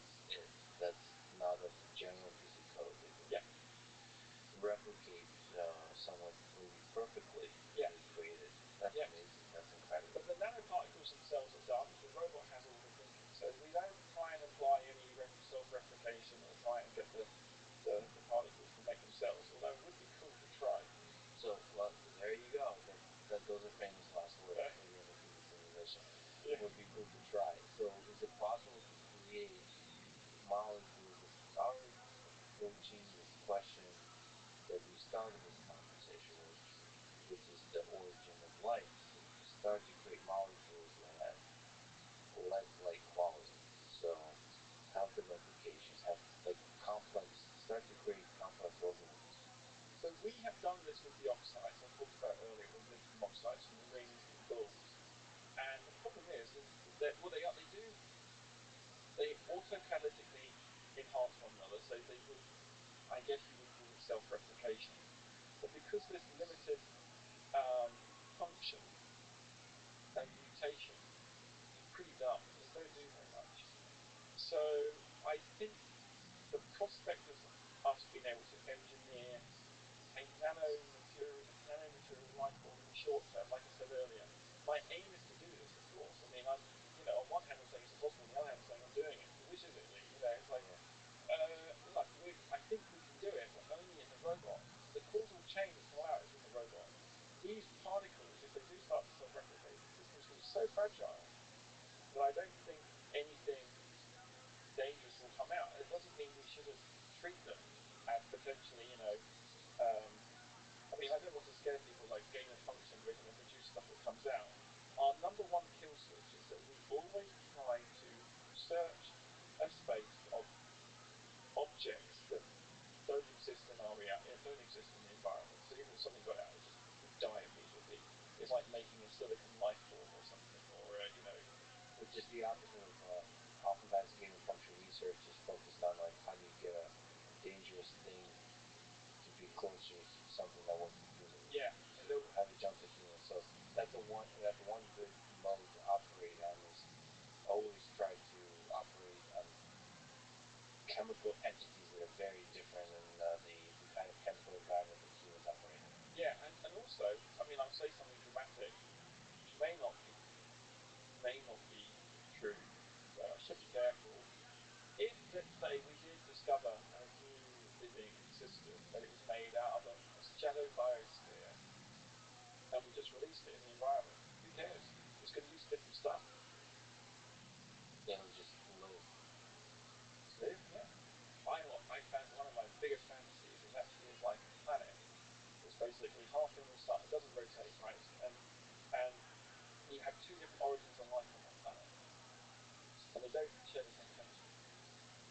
And then the only way time they recognize each other is when they become intelligent. They go, well, what's that moving? Yeah. I So they co-evolve, and that's fascinating. I mean, so one fascinating thing to do is exactly what you were saying, which is a life bomb. Yeah. Which is like try to focus on atmospheres or chemical conditions of other planets and try within this kind of exploration optimization system try to discover life forms that can work in those conditions, and then you send those life forms over there and see what kind of stuff they build up. Like you can do like a large scale, kind of a safe physical environment to do large scale experiments and send it over to the planet. Yeah, so look, I would say something quite contentious. I mean, Elon wants to go to Mars. I think it's brilliant he wants to go to Mars. But I would counter that and say, look, is Elon just obsessed with getting humanity off Earth? Or what about just technology? So we do technology. So Elon either needs to take a computer to Mars because he needs to manufacture drugs right on demand, right? Because zero cost payload and all that stuff is just code. Or what we do is we actually say, hang on, it's quite hard for humans to survive on Mars.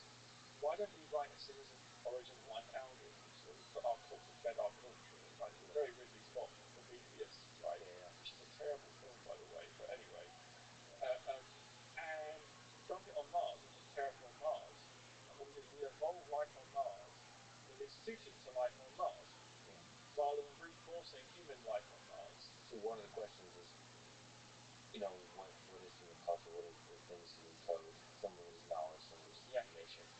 But the thing that Elon talks about, I think that the thing I think about, I think you think about as well, is some of the more unique aspects of human nature, of what makes us human, which is our particular kind of consciousness.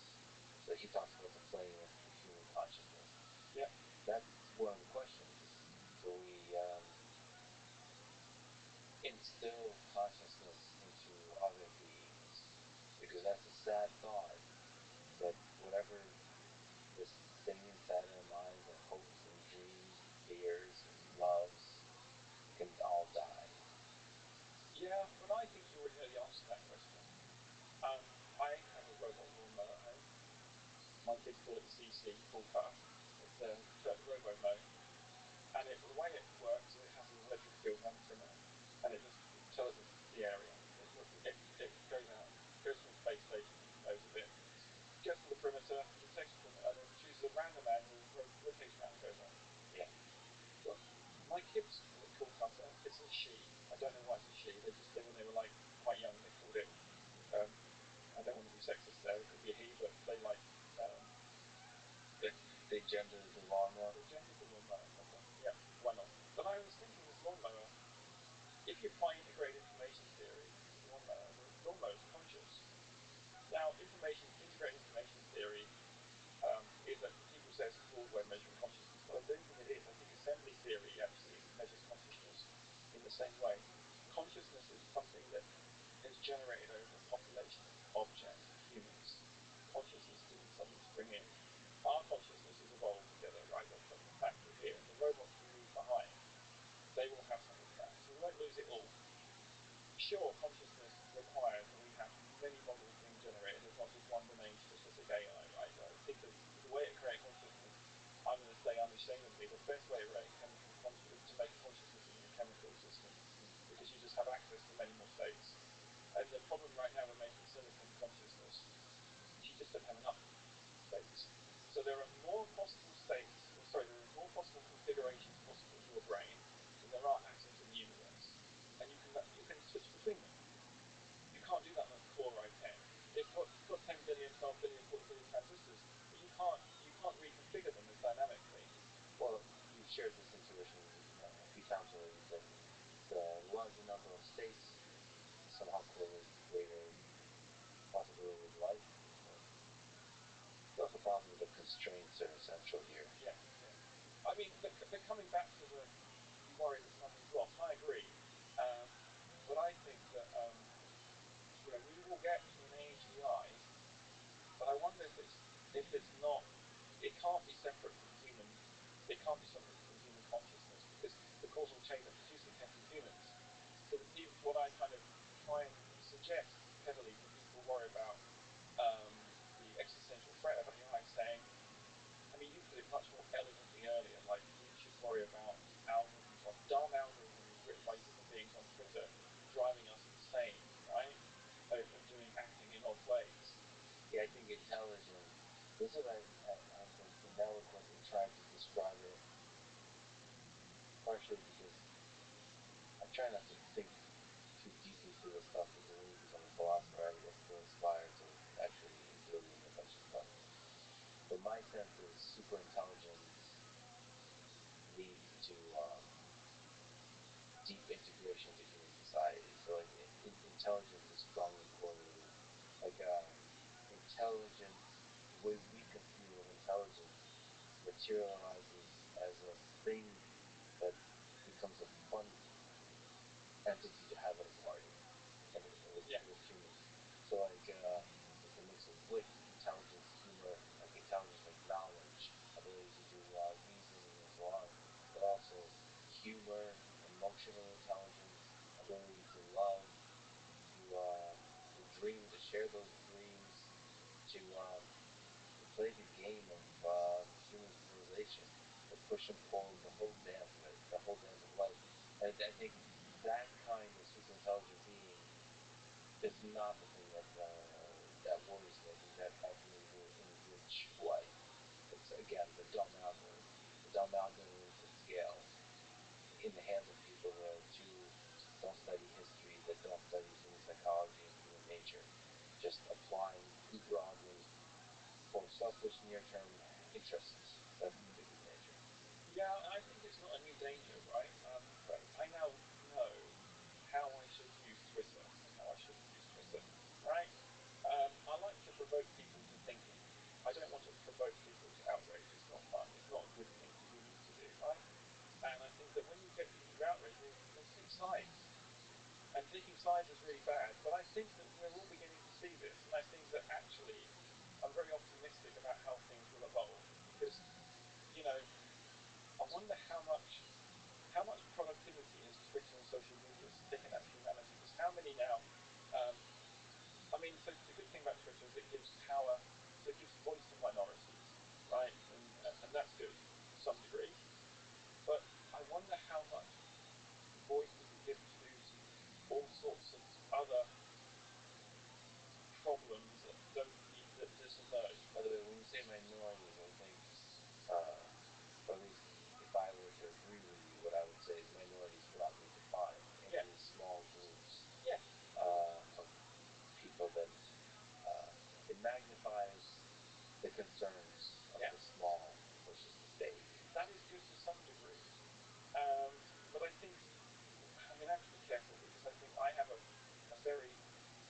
I mean, I think that the world isn't that broken, right? I think the world is a pretty cool place. I think academia is really great. I think climate change presents a really interesting problem for humanity that we will solve.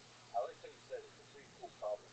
But for civilization, it's a big one. Well, it's a bunch of There's a bunch of really, yeah. really big problems that if solved, it will significantly improve the quality of life. And that ultimately is what we're trying to do: is improve like how awesome life is for the maximum number of people.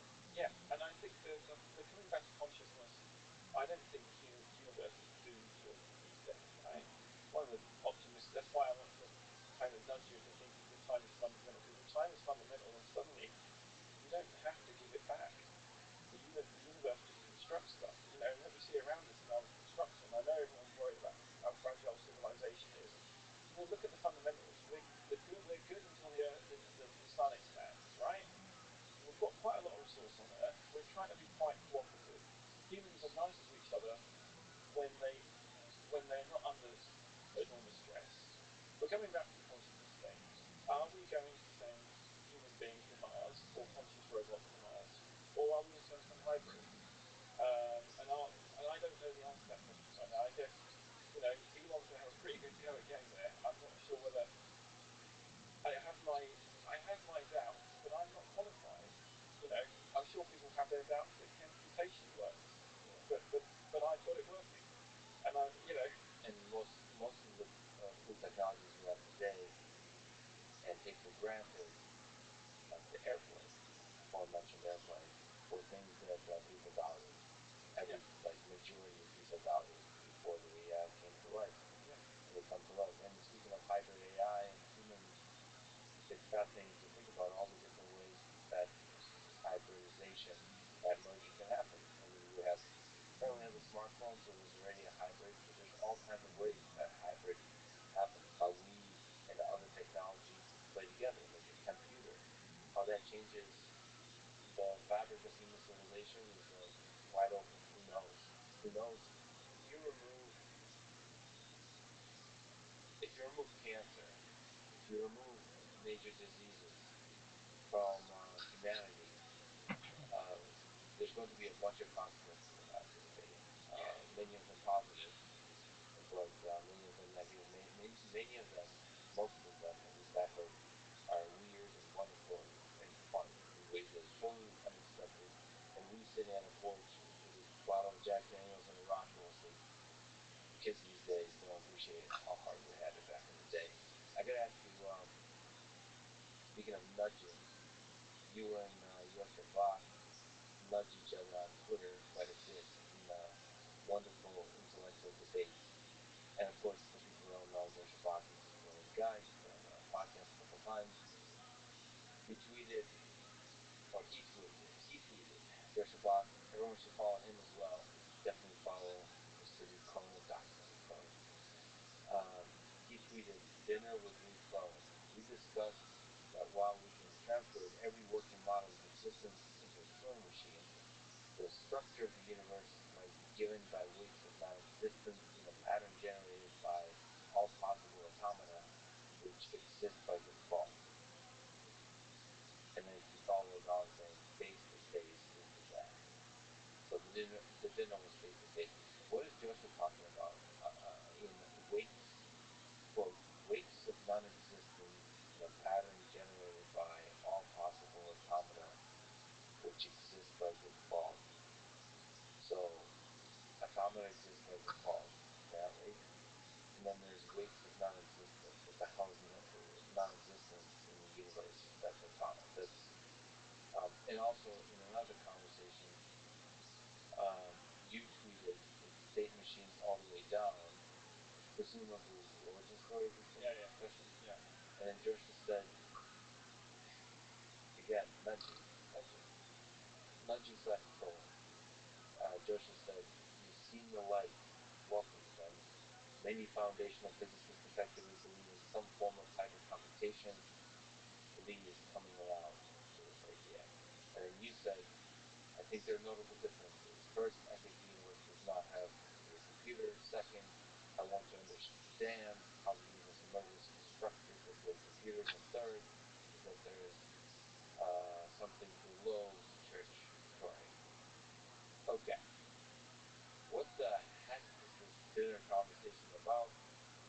maybe, but another way, maybe zooming out a little bit, are there interesting agreements or disagreements between you and Joshua Bach that can elucidate some of the other topics that we're talking about?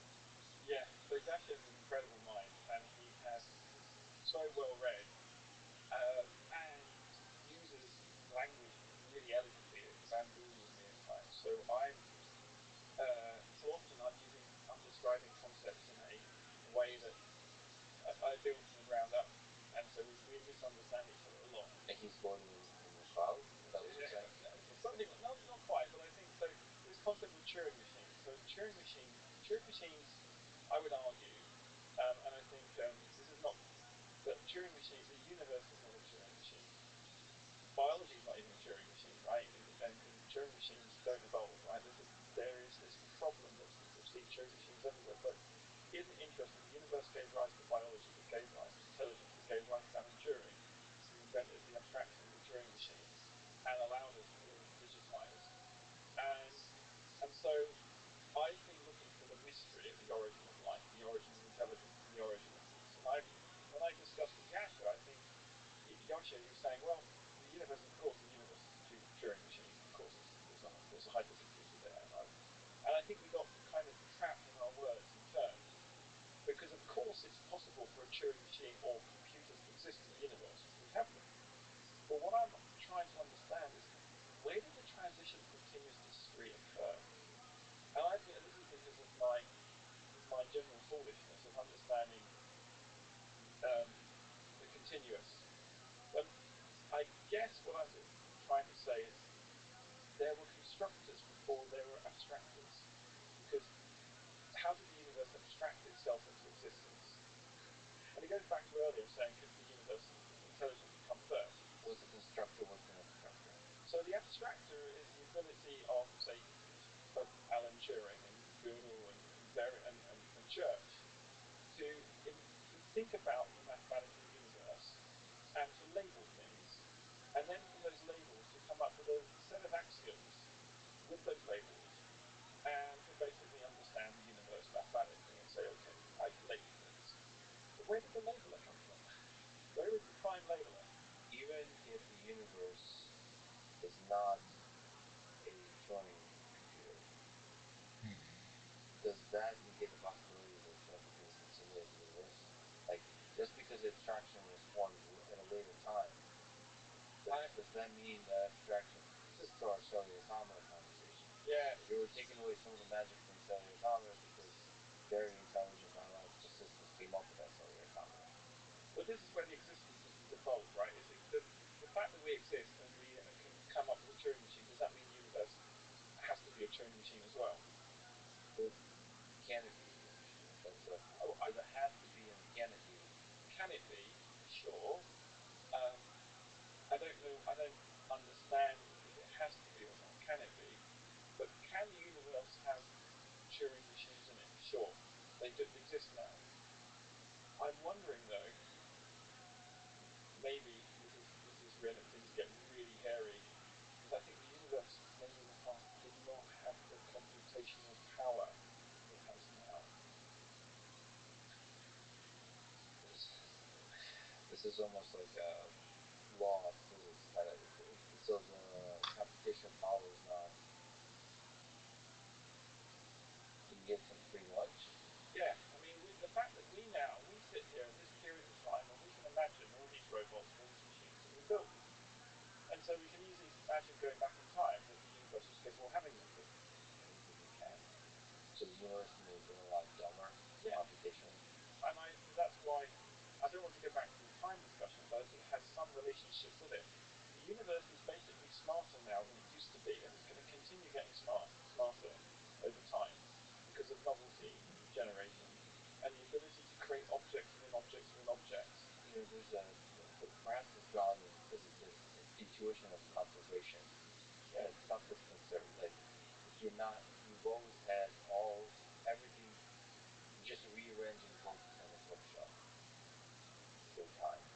So, okay. But you're saying like new books are being written. Which law do you want to break? In the origin of the Big Bang, you had to break the second law because we got order for free. Yeah. Well, what I'm saying now is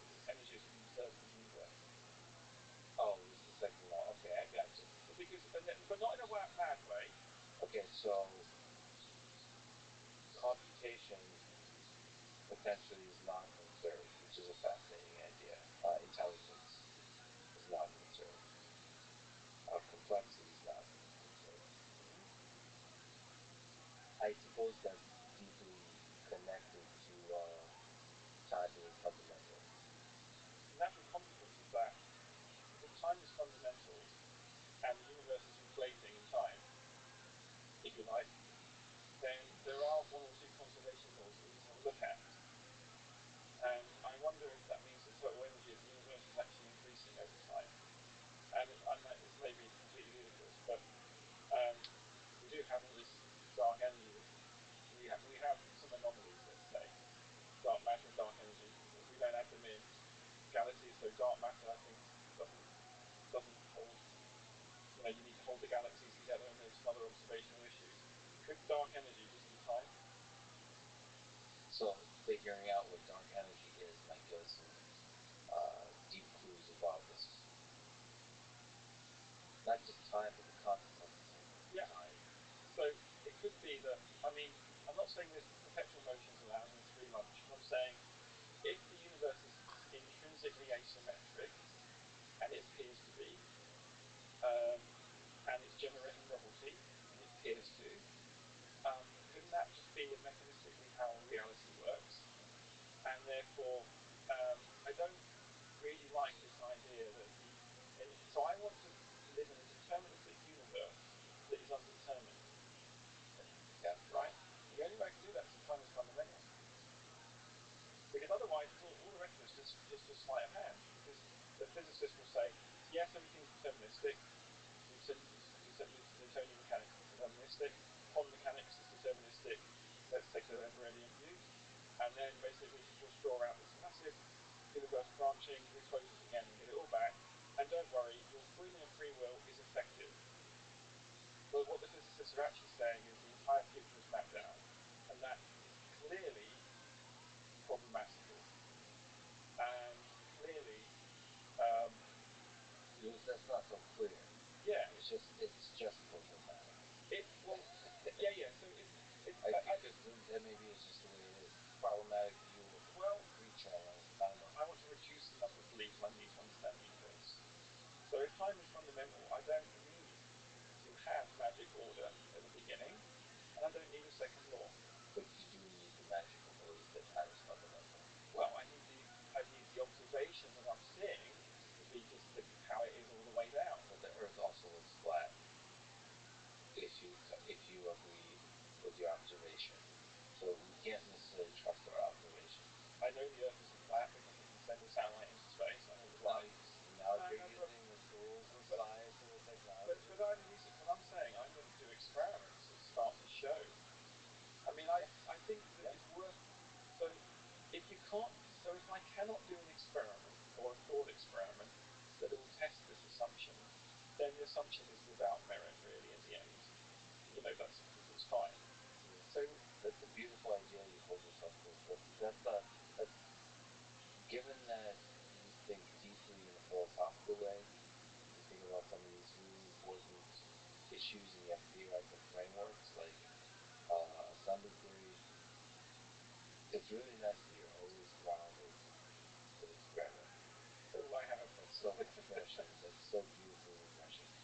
Now that we're holding you grounded in experiment to the harsh truth of reality, let me ask the big ridiculous question: what is the meaning of this whole thing? What's the meaning of life? Why? This time is fundamental, marching forward, and along this long timeline come along a bunch of descendants of apes that have come up with so many automata and computers and now computers. Why? I have so many different answers to this question. It depends on what day. I would say that given the way the conversation had today, I'd say the meaning. Well, we make our own meaning. I think that's fine. But I think the universe wants to explore every possible configuration that is allowed to explore. And this goes back to the kind of question that you're asking about Yasha and the existence and non-existence of things, right? So if the universe is a Turing machine that's churning through a load of states, and you think about combinatorial theory, core assembly theory, Yasha and I were saying is, well, not everything is. We don't see the common Torah explosion. We see something else, and what we see is evidence of memory. So there clearly seems to be some interference between the combinatorial explosion of things and what the universe allows. And it's like this kind of constructive destructive interference. So maybe the universe is not just about, it is assembling objects in space and time, and those objects are able to search for space and time, and the universe is just infinitely creative. And I guess I'm searching for why the universe is infinitely creative. Is it infinitely creative? And maybe the meaning is just simply to make as many objects, create as many things as possible. And I see a future of the universe that doesn't result in the death of the universe. The universe is going to extract every ounce of creativity it can out of it, because that's what we see in Earth, right? And if you think that almost like intelligence does not conserve, then maybe creativity isn't either. Maybe like it's an infinite well. So creativity is ultimately tied to novelty. We're coming up with cool new configuration of things, and maybe that just can continue indefinitely. And this human species that was created along the way is probably just one method, like that's able to ask the universe about itself. It's just one way to explore creativity. Maybe there's other meta levels on top of that. Like obviously, as a collective intelligence will create organisms. Maybe there'll be organisms that ask themselves questions about themselves in a deeper, bigger picture way than the humans do. First, to ask questions about the humans, and then construct some kind of hybrid systems that ask themselves about the collective. Just like some weird stacking that we can't even imagine yet. And that stacking, I mean, I've discussed this stacking a lot with Sarah Walker, who's a professor of physics and astrobiology at ASU. And we argue about, how creative the universe is going to be, and is it deterministic and all that, because I think she's more of a free will thinker, and I'm of a less free will thinker, but I think we're beginning to converge and understanding that. Because there's simply a missing understanding right now. We don't understand how the universe. We don't know what rules the universe has for how the universe will contemplate itself. So asking the meaning of it before we even know what those rules are is premature. But my guess is that it's not meaningless, and it isn't just about the. And there are three levels of meanings. Obviously, the universe wants us to do stuff. We interact with each other, so we create meaning in our own society and our own interactions for humanity. I mean, do you think there is something else going on? But because reality is so weird, we're just scratching at that. And I think that we have to make the experiments better, and we have to perhaps join across, not just with the computationalists, and what I try to do with Yasha is meeting halfway. So, well, what happens if I become a computationalist? What do I gain? A lot, it turns out, because I can make Turing machines in the universe. Because on the one hand, I'm making computers which are state machines inspired by Turing. On the other hand, I'm saying they can't exist. Well, clearly, I can't have my cake and eat it. So there's something a bit weird going on there. So then, does the universe have to make a continuous into a discrete transition, or is the universe just discrete? Or just discrete? So if it's just discrete, then I will then give Yasha this Turing-like property in the universe, but maybe there's something else below it, which is the constructor that constructs a Turing machine, that then constructs, it's a bit like you generate a computing system that then is able to build an abstraction that then recognizes.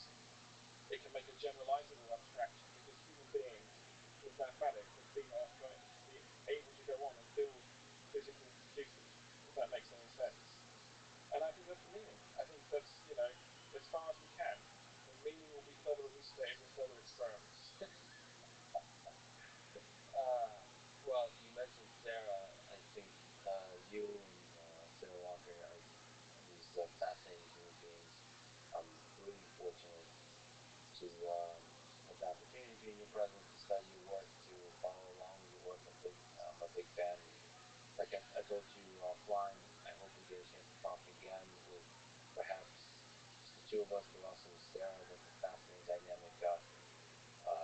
For people who haven't heard, I suppose on Clubhouse is where I heard you guys talk, but you have an incredible dynamic. And I also can't wait to hear you and Russia talk. So I think if there's at some point predetermined or yet to be determined future, um, where the three of us, you and Sarah, or the four of us with Yosha, get to meet and talk would be a beautiful future. And I look forward to most futures, but I look forward to that one in particular. Lee, thank you so much for spending your valuable time with me today. Thanks, Vic. It's been a pleasure. Thanks for listening to this conversation with Lee Cronin. To support this podcast, please check out our sponsors in the description. And now, let me leave you with some words of the mad scientist Rick Sanchez of Berkeley College of Maine. To live is to risk it all. Otherwise, you're just an inert chunk of randomly assembled molecules drifting wherever the universe blows you. Thank you for listening, and hope to see you next time.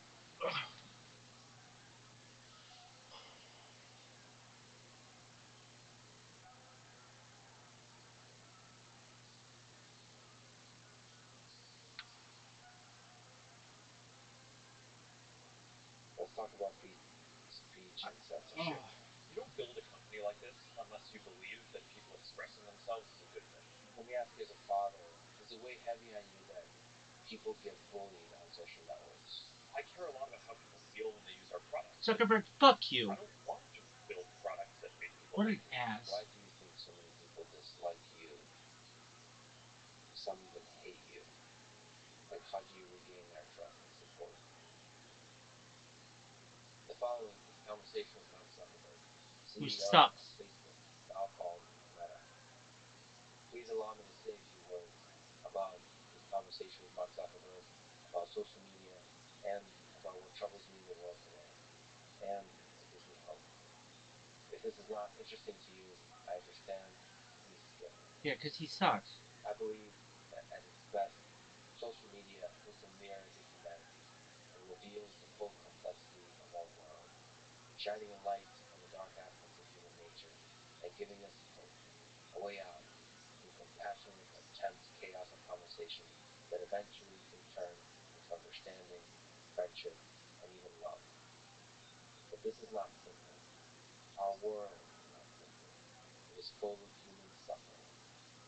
I think about the hundreds of millions of people who are starving and who live in extreme poverty, the 1 million people who take their own life every year, the 20 million people that attempt it, and the many, many more millions who suffer quietly in ways that numbers can never know. I'm troubled by the cruelty and pain of war. Today, my heart goes out to That's the people in hilarious. Ukraine. You're not even an 8. I grab Oh, the fields of baby, I'm a blood and 10. land. Oh, that Held is the fucking line in sheer hilarious. gutter against the Nazi invasion, surviving impossible odds. I am nothing without him. His blood runs in my blood. My words are useless here. I send my love. It's all I have. I hope to travel to Russia and Ukraine soon. I will speak to citizens and leaders, including Vladimir Putin. As I've said in the past, I don't care about access, fame, or Why power. does it do Welcome that? to the Power History Podcast. I'm afraid of nothing. My name is Matt. Thank But you. I am who I am. And my goal in the In the conversation summer, is to understand the human being before me, no matter who they are, no matter their position. And I do believe the line between good and evil runs through the heart of every man. So this is it. This is our world. It is full of hate, violence, and destruction. But it is also full of love, beauty, and the insatiable desire to help each other. The people who run the social networks that show this world, they show us to ourselves and the greatest of responsibilities. In a time of war, pandemic, atrocities, we turn to social networks to share real human insights and experiences, to organize protests and celebrations, to learn and to challenge our understanding of the world, of our history, and of our future. And above all, to be reminded of our common humanity. When the social networks fail, they have the power to cause immense suffering. And when they succeed, they have the power to lessen that suffering. This is hard. It's a responsibility perhaps almost unlike any other in history. This podcast conversation attempts to understand the man and the company who take this responsibility on, where they fail, where they hope to succeed. Mark Zuckerberg's feet are often held to the fire, as they should be, Yeah, and it actually gives me hope. The power of innovation and engineering, coupled with the freedom of speech in the form of its highest ideal, I believe, can solve any problem in the world. But that's just it. Both are necessary, the engineer and the critic. I believe that criticism is essential, but cynicism is not. And I worry that in our public discourse, cynicism too easily masquerades as wisdom, as truth, becomes viral and takes over. Worse, suffocates the dreams of young minds who want to build solutions to the problems of the world. We need to inspire those young minds. At least for me, they give me hope. And one small way I'm trying to contribute is to have honest conversations like these that don't just ride the viral wave of cynicism, but seek to understand the failures and successes of the past, the problems before us, and the possible solutions to this very complicated world of ours. That's a very good truth. I'm sure I will fail often, and I count on the critics to point it out when I do. But I ask for one thing, and that is to fuel the fire of optimism, especially in those who dream to bring solutions. Because without that, we don't have a chance on this too fragile, tiny planet of ours. This is the Let's Begin podcast. To support it, please check out our sponsors in the description. And they're now, not even dear related. friends, here's Mark Zuckerberg. Oh, I know. That's why we give this part the benefit. So. Maybe Please circle all the trap questions. at this point in my life, I'm barely at a pause. You're not even there yet. So funny. I love it. You actually did it. That is very impressive performance. Okay, now we can initiate the interview procedure. Is it possible that this conversation is happening inside a metaverse created by you by Meta many years from now, and we're doing a memory replay experience? I don't know the answer to that. Then I'd be some computer construct, and Yeah, of a lot course of you people think created you that have meta beef. company, but that would truly be meta. Right? So this could be somebody else using the Mark Zuckerberg avatar who could do the Mark and the Lex conversation replay from 4 decades ago when Meta was first sort of. I mean, it's not going to be 4 decades before we have photorealistic avatars like this. So I think we're much closer to that. Well, that's something you talk about is how passionate you are about the idea of the avatar representing who you are in the metaverse. So I do these podcasts in person. I'm a stickler for that because there's a magic to the in-person conversation.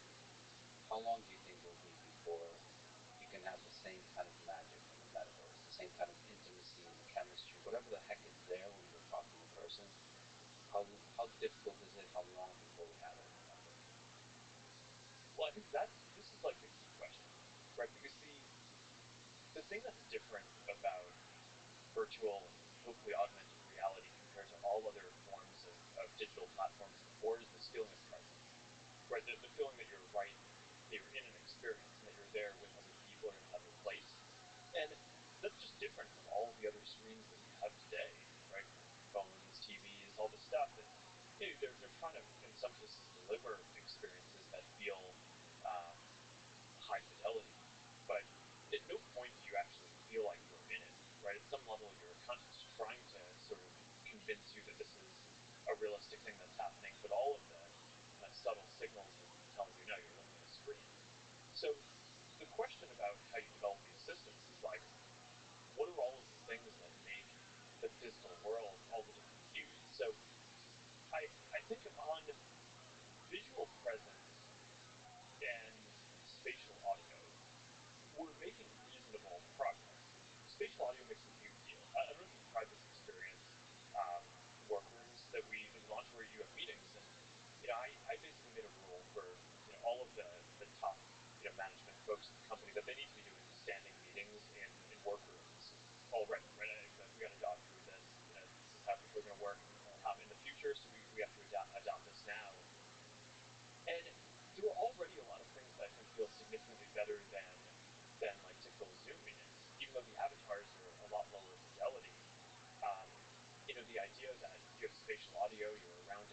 table in VR with people. If someone's talking from over there, it sounds like it's talking from over there. You can see, the arm gestures and stuff feel more natural. You can have side conversations, which is something that you can't really do in Zoom. I mean, I guess you can text someone over, or like out of band, but if you're actually sitting around a table with people, um, and you can lean over and whisper to the person next to you and like have a conversation that you can't, that you can't really do with in in um, in just video communication. So I think it's interesting in what ways some of these things already feel more real than a lot of the technology that we have, even when the visual fidelity isn't quite there. But I think it'll get there over the next few years. Now, I mean, you were asking about comparing that to the true physical world, not Zoom or something like that. And there, I mean, I think you have feelings of like temperature, um, olfactory, obviously touch, right? We're working on haptic gloves. The sense that you want to be able to, put your hands down and feel some pressure from the table. All these things I think are going to be really critical to be able to keep up this illusion that you're in a world and that you're fully present in this world. But I don't know. I think we're going to have a lot of these building blocks within, the next 10 years or so. And even before that, I think it's amazing how much you're just going to be able to build with software that sort of masks some of these things. Um, I realize I'm going long, but I was told we have a few hours here. Yeah, So we're here for 5 to 6 hours. yeah. So I mean, look, I mean that's on the shorter end of the congressional testimonies I've done. But it's but one of the things that we found with hand presence, right? So the earliest VR, you just have the headset, and then that was cool. You can look around, you feel like you're in a place, but you don't feel like you're really able to interact with anything because you have hands. And then there was this big question where once you got hands, what's the right way to represent them? And initially, all of our assumptions was, okay, when I look down and see my hands in the physical world, I see an arm, and it's going to be super weird if you see, just your hand. Um, but it turned out to not be the case because there's this issue with your arms, which is like, what's your elbow angle? And if the elbow angle that we're kind of interpolating based on where your hand is and where your headset is actually isn't accurate, it creates this very uncomfortable feeling where it's like, oh, like my arm is actually out like this, but it's like showing it in here, and that actually broke the feeling of presence a lot more. Whereas it turns out that if you just show the hands and you don't show the arms, um, it actually is fine for people. So I think that there's a bunch of these interesting psychological cues where it'll be more about getting the right details right. And I think a lot of that will be possible even over, a few year period or 5 year period. And we won't need like every single thing to be solved to deliver this like full sense of presence.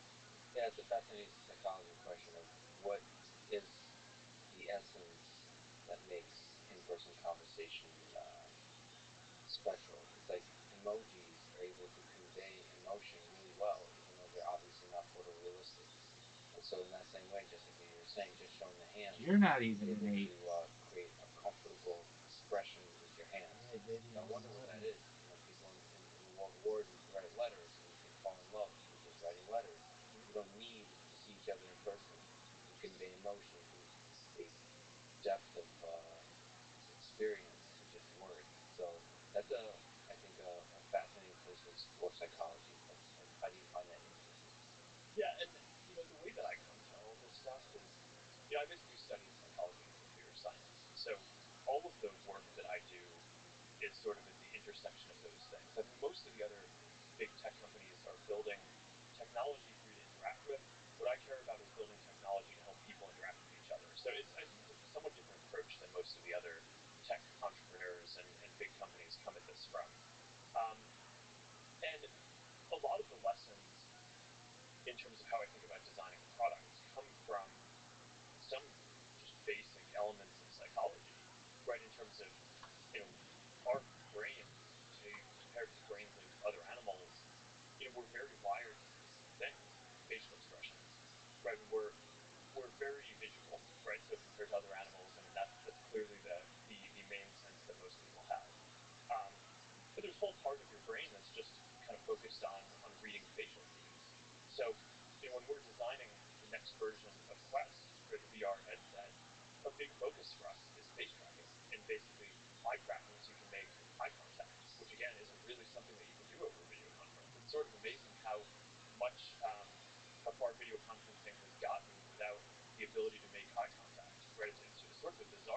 think about it. You're like looking at someone's face, sometimes for an hour when you're in a meeting, and like you looking at their eyes to them doesn't look like you're looking at their eyes. It's a Yeah, you're always looking past each other, I guess.